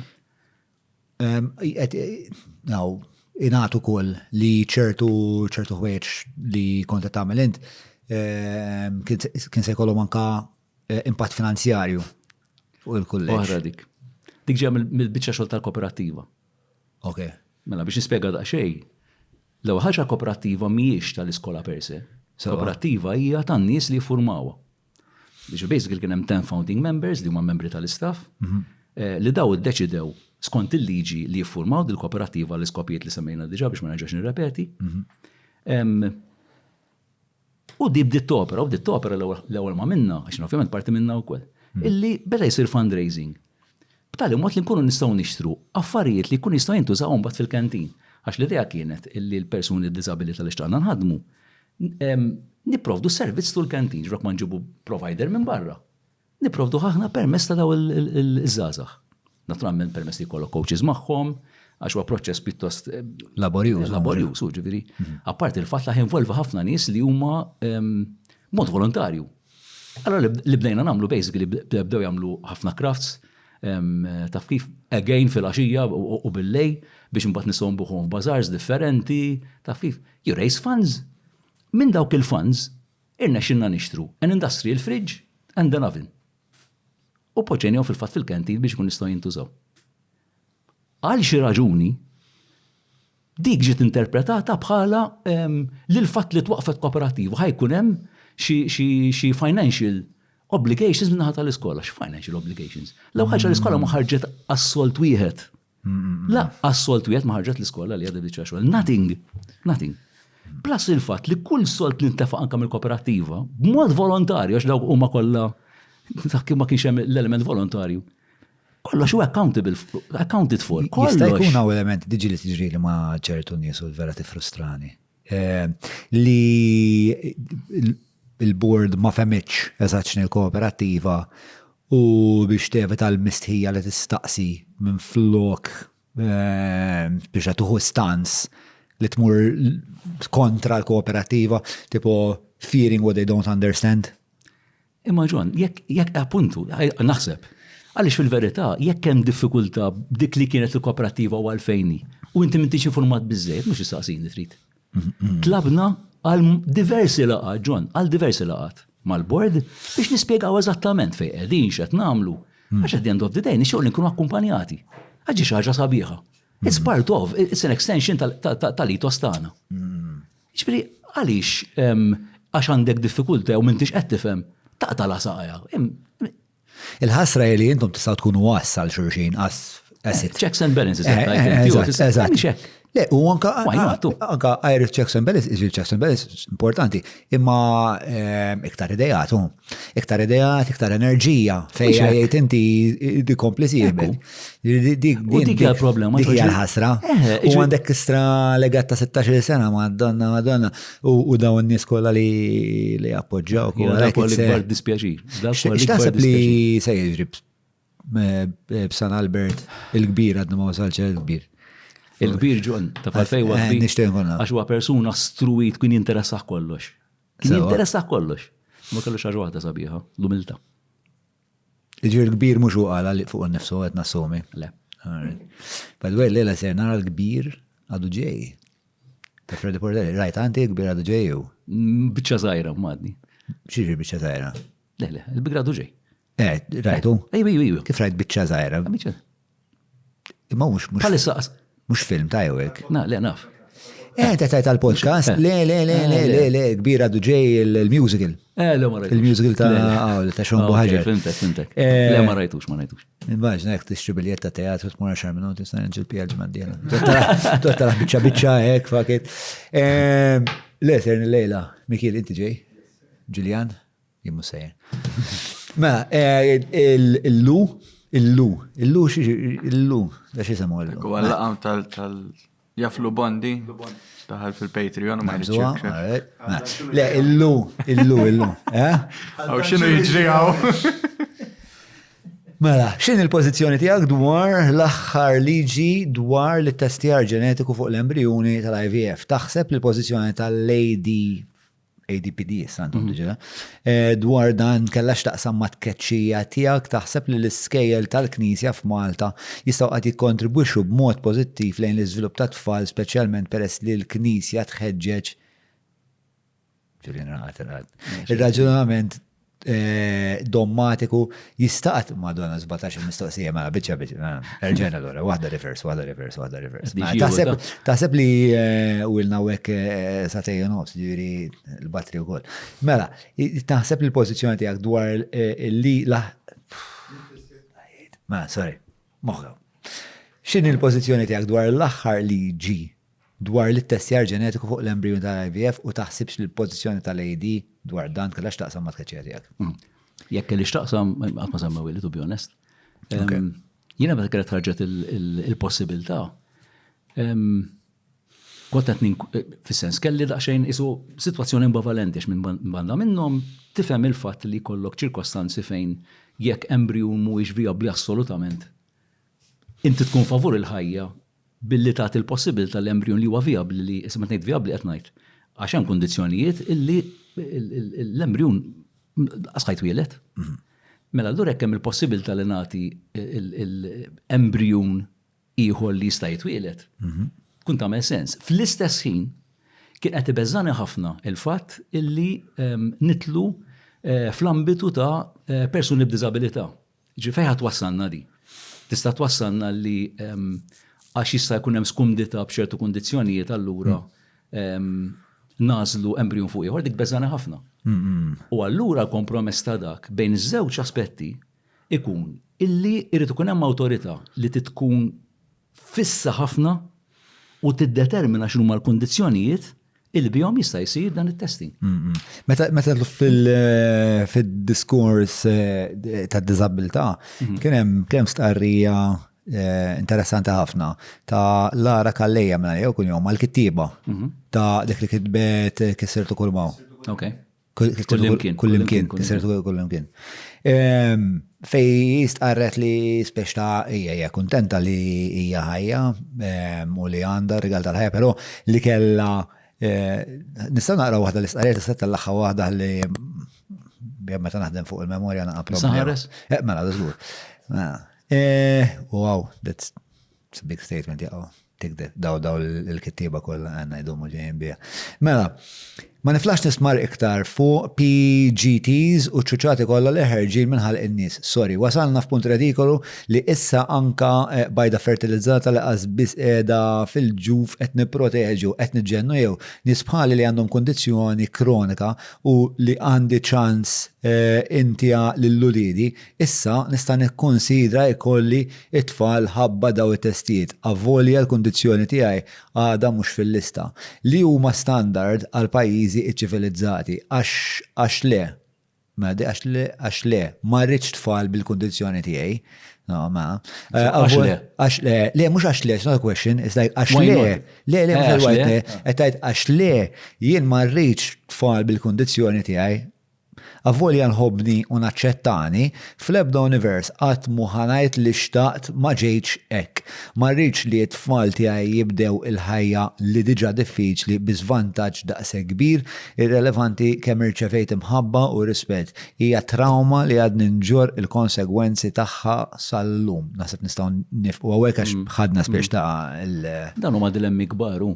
Ġifieri u again, hemmhekk fejn tidħol ħafna diskussjoni u sens ta' rispett, ġifieri li inti taqta' bil-giljottina u tagħti l-impressjoni li għax ħadd iddiskuti taf kif marru każa x'rid joqtol it-trabi u għax joqtol l-embrjuni. Jiena li l-embrjon sagru. Imma ma jfissirx ma niddiskutix ma nifhimx dak li qed tgħid il-persuna. F'ċeħ id-dinja. We need to engage. Ma nistgħux li ngħaddu dat tip ta' ġudizzja fuq xulxin u naqtaw id-diskussjoni għax nagħmlu inġustizzja kbira. U fil-konfronti qed tiġri ħafna. Il-fatt li naf l-ADPD diġà again il-kaxxi. Taf kif il-legalizzazzjoni tal-abort li hija gidba, dil-pożizzjoni tal-IVF jista' tkun parti minnha u again l-ADPD għalli ta' b'mod ċar x'taħseb fuq il-biċċa xogħol li fil-waqt li hija favur illi ikun hemm kundizzjonijiet partikolari illi you test for, imma you have to be careful illi jkun hemm kundizzjonijiet. Ġifieri l-idea mhijiex to get rid of people with disability Alla ħares. Naħseb Harari, rajtu Harari inti jew Homo Deus, jibda jitkellem fuq fuq il-possibilità li bizmin spiex ta' daw l-embrjoni bdew mux tal-li naraw li ma jkollhomx disabilità, ma le, isma nisan ċekja waħda d-DNA ħanara li daħ jkun basketball player fih 6 piedi u 3. Biex ta' start genetically modifying. Issa mek hija problema, ġifieri mek ma nistax naqbel. Fis-sens li Għamorru l-ura għax allura fuq li ma kriterja ħnażlu persuna fuq oħra. Ġifieri kriterji huma ġifieri qed ngħidu again immorru għad-diskors li qed nagħmlu ġu ftit ilu fuq l-idea ta' suċċess. X'inhuwa persuna ta' suċċess, x'inhuwa persuna l-ideali. Min ħajamlu dak il-mudell? Probabbilment dak il-mudell ikun mudell kummerċjali li jkun bellanna xi ħadd. Ma nafu. L-idea ta' mudell kummerċjali interessanti ħafna għalfejn jekk pereżempju dan ikun mudell li ikun jiswa ħafna flus, il-qarax vantaġġ ħajkollhom il-nies li diġà għandhom ħafna flus li jgħidu aħna mhux tal-li diġà għandna ħafna flus tal-issa l-babies tagħna nistgħu nażlu li jkunu kollha b'intelligent IQ iktar minn 140 li jkunu kollha għandna atleti olimpiċi. That is eugenics ukollu. U l-eugenics hija diżastru assolut. U nafu fej waslitna l-eugenics, waslitna t-tini gwerra dinija bl-atroċitajiet kollha li kien fiha. Il-til ta' 5 miljun ruħ, mhux ċajta. Ġifieri hemmhekk, we cannot go there, Alla ħares. Imma ġifieri t-teknoloġija ara kemm importanti, Ġon, il-diskussjoni. Għax jekk ma jkunx hemm id-diskussjoni, kull ma nkunu qegħdin nagħmlu hija l-affarijiet mixin. U jisma' jeżisti xejn. U mbagħad nisibuha ma wixna, bappenek. Ejja niddiskuti x'inhi il-problema li tiddiskuti ħenna lina. Mela, ħankomplu fuq Lu tu. Taħseb li l-iskejjel tal-Knisja f'Malta jistgħu qatt jikkontribwixxu b'mod pożittiv lejn l-iżvilupp ta' tfal speċjalment peress li l-Knisja tħeġġeġ ir-raġunament dommatiku, dik hija traduzzjoni dommatiku. Jista' qatt ikun hemm ħsieb kritiku f'postijiet bħal skejjel tal-Knisja, naħseb huwa evidenti li iva, fejn il-ħsieb kritiku iwaslek biex titkeċċa, jista' jkun li huwa wkoll inti dal-podcast rajtu, le ma rajtux, ovvjament qed nirreġistraw. Sejn talbet miskola tal-Knisja. U daw l-affarijiet nippruvaw nagħmluhom bid-diffikultajiet kollha. Ġifieri hemm dak l-ispazju, kien hemm dak l-ispazju. U aħna t-talba tagħna hija dak l-ispazju jibqa'. Għax dik hija d-direzzjoni li għandhom bżonn imorru leha. Taf kif? L-iskola tagħna ħala ma mhux għal skejjel oħrajn, naħseb għandhom imorru l-iskejjel kollha oħrajn kollha. U hemm ħafna skejjel oħrajn li qed jagħmluha. Jiġri ara ma rridx niftehmaw li aħna qegħdin fuq ħatur qed hemm isfel bl-ebda mod għax il-prattiċi sbieħ u tajbin li naraw fi skejjel oħrajn. Huma tremendi wkoll. Tajjeb ġifieri u hemm ħafna sens ta' orjentazzjoni lejn dak li qed nippruvaw nagħmlu aħna wkoll. Ġifieri le mhijiex xi ħaġa anzi, bil-kuntrarju. Qed nibdew nidraw jiġri again ħares lejn dak li qed Papa Franġisku. Papa Franġisku qed imur mill-mudell dommatiku għal mudell pastorali. Jiġifieri mill-mudell mela, jiġifieri il-mudell tal-giljottina inti jew qed tkun qed timxi mar-regola jew kellha barra. Għal mudell pastorali li nipprova nifhem, naħdem miegħek, nibda mill-punto di vista tiegħek, niddiskutu, naraw fejn nistgħu naslu, nakkumpanjak. Għax fl-aħħar mill-aħħar jekk xej jiġġudikani mhux bniedem ieħor, jiġġudikani Alla, sorry. Mhux bniedem ieħor. U dak li jgħid il-Papa fl-aħħar mill-aħħar.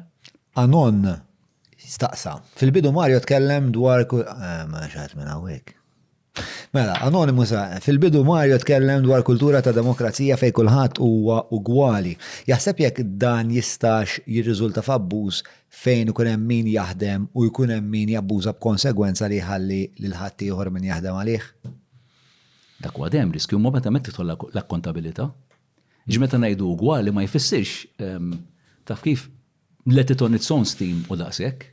L-ewwel ħaġa hija kultura li titiżmien biex tibniha. Mhux xi ħaġa li tħanna taf kif. U għalhekk hija problematika il-mod kif daħal il-bord fil-kulleġġ. Jiena dejjem nqabbilha ma' il-Junfant daħal ina xajna xob. Mela inti tkun għamilt is-snin poġġi kollox postu taf kif kollox għax ovvjament relazzjonijiet huma sensittivi ħafna.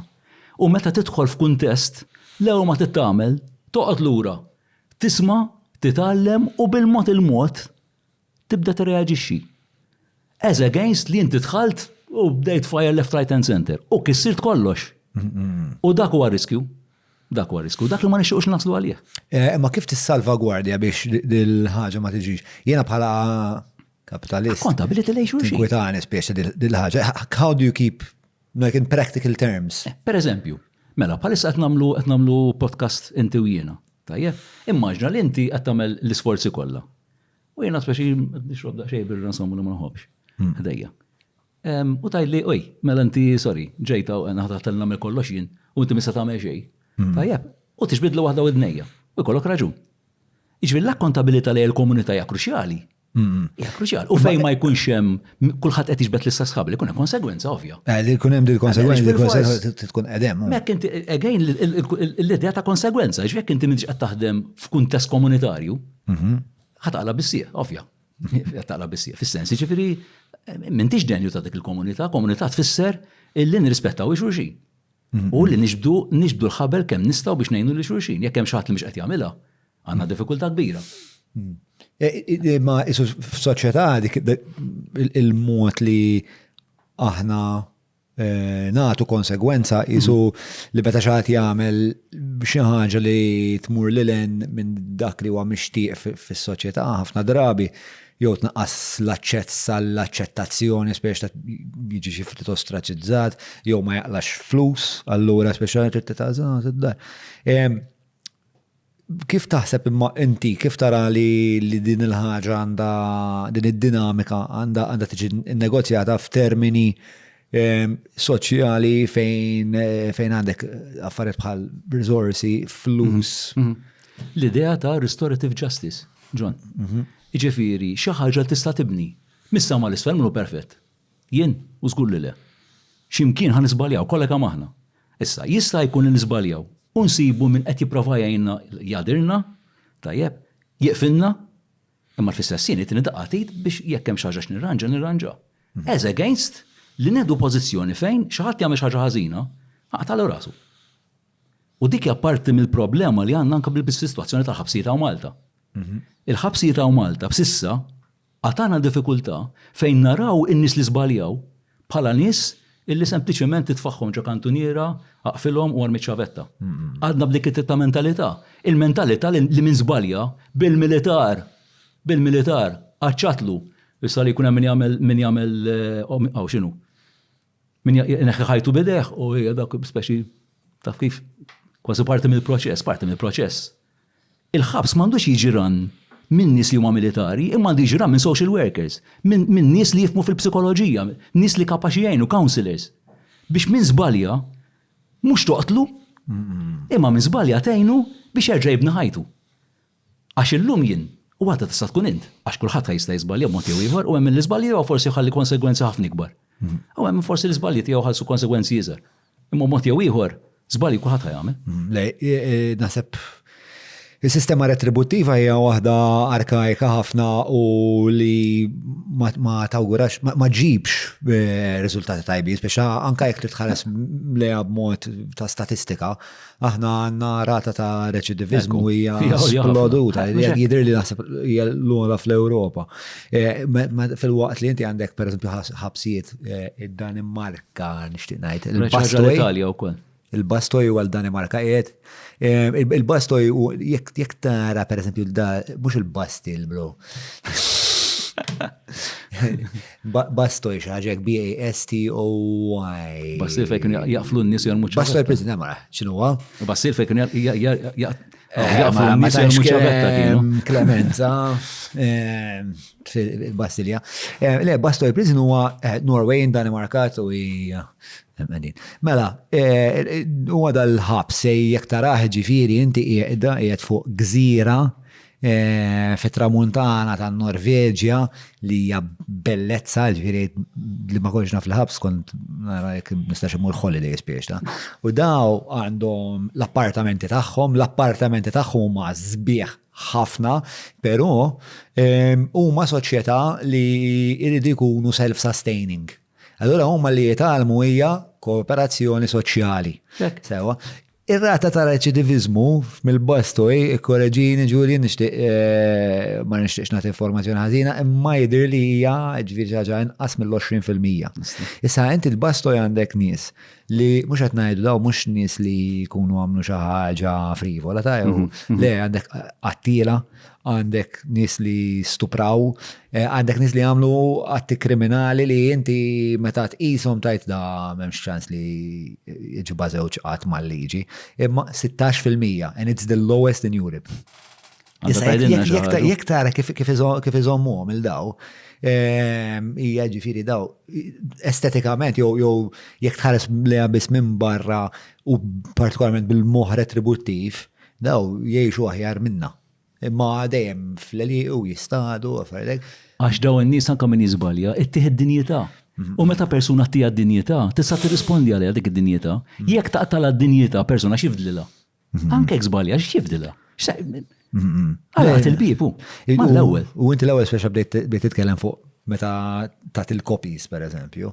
Meta tat il-copies vera huwa qatt ta' poter, ta' pożizzjoni ta' poter. Inti ħatu għatem issa bil-qiegħda u ħatikteb l-istess sentenza monotona mid-darba jew meta jdarba jew kien ngħidlek biex indejjek biex tifrustra ruħek ta' falfejn x'ina nista' ngħidlek. Inti ma tista' tagħmel xejn dwarha. Dik jiena lili tabak kienet iġibni ġifieri. Kont nirreżisti kontra meta kont żgħirin. Mbagħad tara kif tagħmel u mbagħad jiġri kienu jitlu il-karta saħħara ma kienx il-fotokopja dak iż-żmien. Jew torbot żewġ bajros. Jew torbot żewġ bajros li taħad. Tot sejret. Ma jmin. Jew ma tagħmel xejn taqla rebus. U taqla eżatt. Tri favorita. Mikiel huwa l-editur ta' dokumentarju, huwa direttur, huwa l-editur tal-klips il-qosra, huwa d-direttur tal-dokumentarju, huwa ħabib ħafna tiegħi. U jekk għadkom ma rajtux id-dokumentarju, jgħid fuq Patreon issa wkoll. Kellna żewġ events tal-ġen, kellna żewġ events mal-Patreons, insomma, krejna Theater Next Door, jista' tsokkor ukoll. Fej urejna dokumentarju fuq żewġ tilieri, mbagħad kellna Q&A u hekk u aħna l-pjan kien spiex ta' ora dokumentarju jibda fis-7 u fid-9 jkun lest barra l-ewwel lejla minnhom neksa xi satejta fil-ħodu. L-ammont ta' dialogu li kemm, domna nitkellmu apparti li kellhom il-burgers ta' Derek. Gelling agent tajjeb ħafna dak ukoll. Mela, Mikiel qed jisaqsi, as a traditional prize day doesn't take place in your school, in what way is the individual students, dak x'kien ktib bl-Ingliż, Mikiel, inti ma retenzja s-saltu, ma, sorry, erġa' lura, interrompejt li l-nefsi, ma nafx kif. Ma retenzja bl-Ingliż. Tiġi Anglo. Mhux retenzja eżattu. La kitibha Maltin immaġina. Melitenzja xorta tibqa'? Immaġina. Għax jekk inti tagħmel teżi bil-Ingliż. Mhux bil-militenzja xorta tmu. Qed inħoss militenzjoni bħalissa. Mela, Mikiel, as a traditional prize day doesn't take place in your school, in what way is the individual students' progressed studies / recorded in order to be celebrated? Kif jitkejjel dan il-progress? What methods do educators apply to recognize in which way a student has improved over a year or more? Mela, l-ewwel ħaġa niċċelebraw tfal kollha. Ibda minn hemm. Tu nagħtu l-possibilità li tfal li jissettjaw targets huma flimkien magħna. Mela hekk jiena pereżempju għandi diffikultà bl-Ispanjol ħa nivvinta xi ħaġa. Taf kif idejjaqni u ngħidilha bħalissa qiegħed imma nagħmel target li ngħid issa minn hawn ħa nipprova nitlaqgħu. U dik nirrekordjawha. Għal kull tifel u tifla qed ngħidu issa, prattikata sostanzjali. What's worth going for? Tgħaddi s-sena. Why is it worth going for? Worth going for għax inti qed tagħti ownership, jiġifieri il-progress.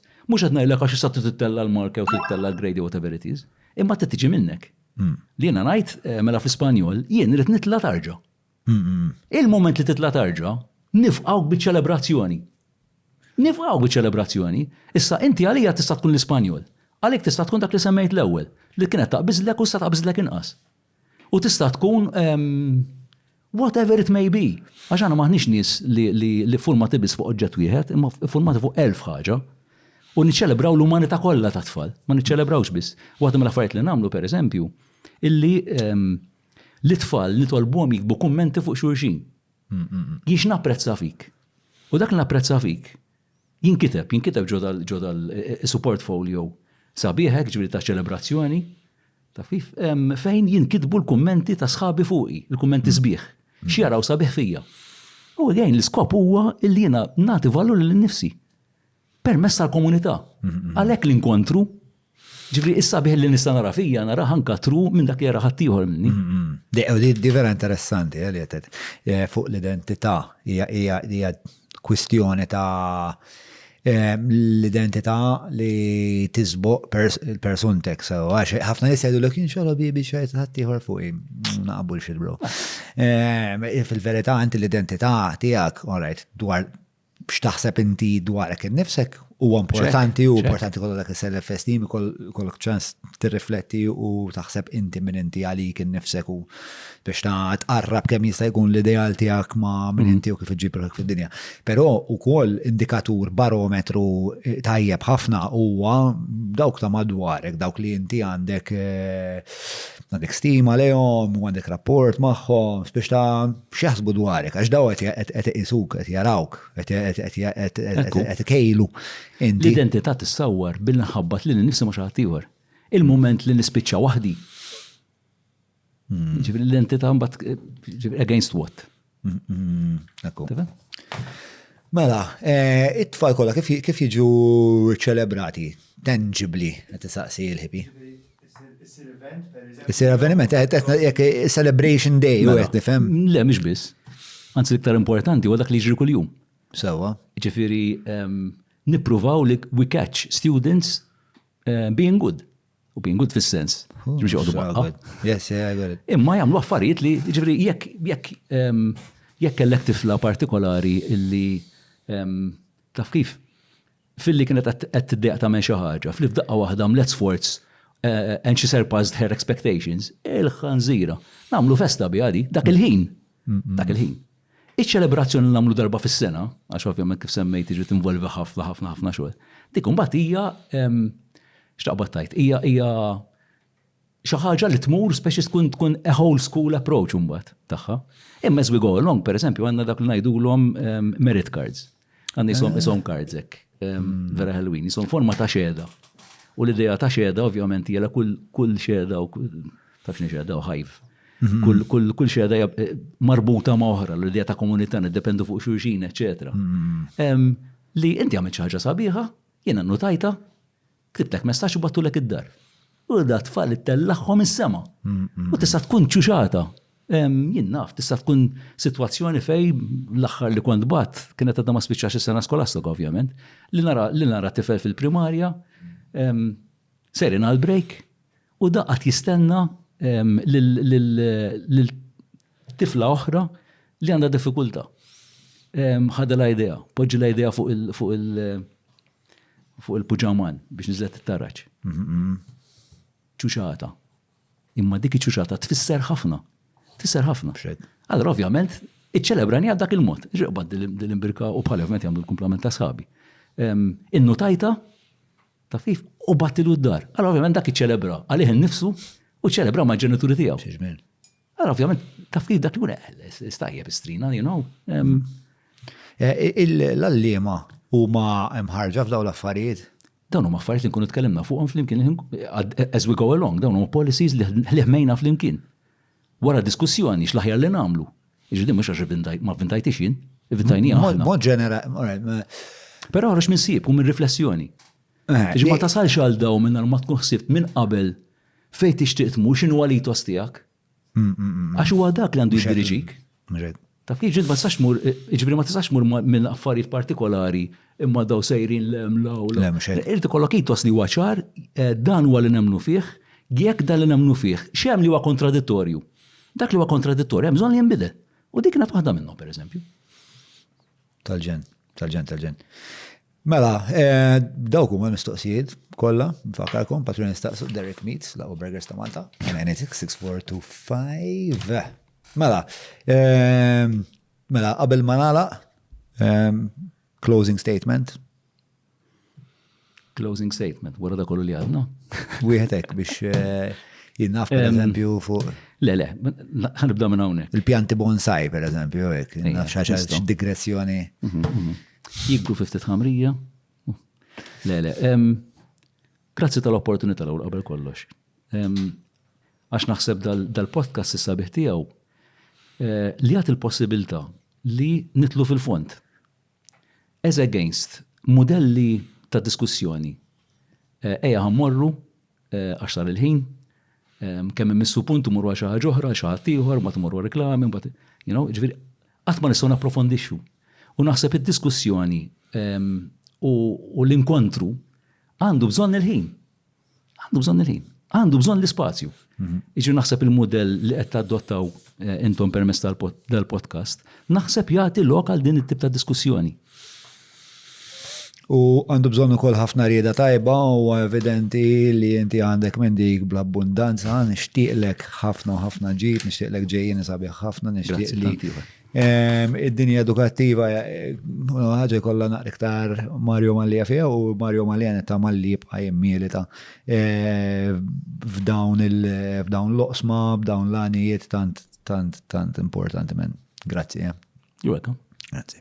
Mela, il-podcast tana il-koll. Mġub lilkom minn Derek Meads, grazzi l-istretta, il-Maypole, minn għawek banju zarġilat tal-ħabat ta' Tork. Grazzi u koll il-Garmin, il-Kutriko, PM Hobby, E-Cabs, kif ukoll il-bibtana tal-Olympus li ramaw, aħna għanna ħafna goodwill madwarna u koll. Palma tara n-nies għawek, ġifiri li huma they go above and beyond. Ma dik, per eżempju, dik il-xismu tan barra, insomma. Il-sistema u għek tal-audio għek, insomma, ramaw ilna l-Olympus biex dak li jkun speċa jġi għek u jħu naħba zmana, insomma. Ringrazzja ħafna koll il-Mark, men, li mux qiegħed l-lum Mark Assar u għal-propietarju ta' Rec Media. U għaw koll partner fil-podcast u għaw wieħed mill-fundaturi fl-imkien miegħi u mal-Wejza li ħafna minn dal-buzz komunitarju sejna l-komunità ħafna. U Mark ħaseb kif għanna nqasmu għawek, per eżempju, bdil-ħġiġa kbira biex n-nis kun jistaw jaraw. So, Mark, mux edaw, salli għalik. Xati għandek, ritratti ta' xie tieċ naħseb, di xo Gozo. Nfakkar l-lum James ġabli fl-iskun tequila tal-ACDC. Li mux se niftuħ issa. Għaduk minu tajt. Maħni xpera. Mela, dan il-podcast u għamxandar u koll bisħab ma Lavin Malta. Nħedġiġkom jekk taraw dan il-podcast fuq il-YouTube li tafsu subscribe, rritnajt. Subscribe, korret? Tara kien kapaċ dal-boomer. Għalieta. Ma, grazzi u kol, mux grazzi u kol, sorry, seguna u kol fuq il-Facebook, l-Instagram u TikTok. Di tannik, ma nafx. We're gonna have to figure this one out. Patreon.com/John Mallia, jek tixtiqu tkunu parti mill-komunità li qed tappoġġana sabiex aħna nkomplu kemm jista' jkun nejnu biex id-dialogu dejjem jisir b'aktar mod impenjatu sinċir. Mario Mallia, fantastic surname. Good night. He left me hanging again. Il-lejli tajjeb, mulej magu.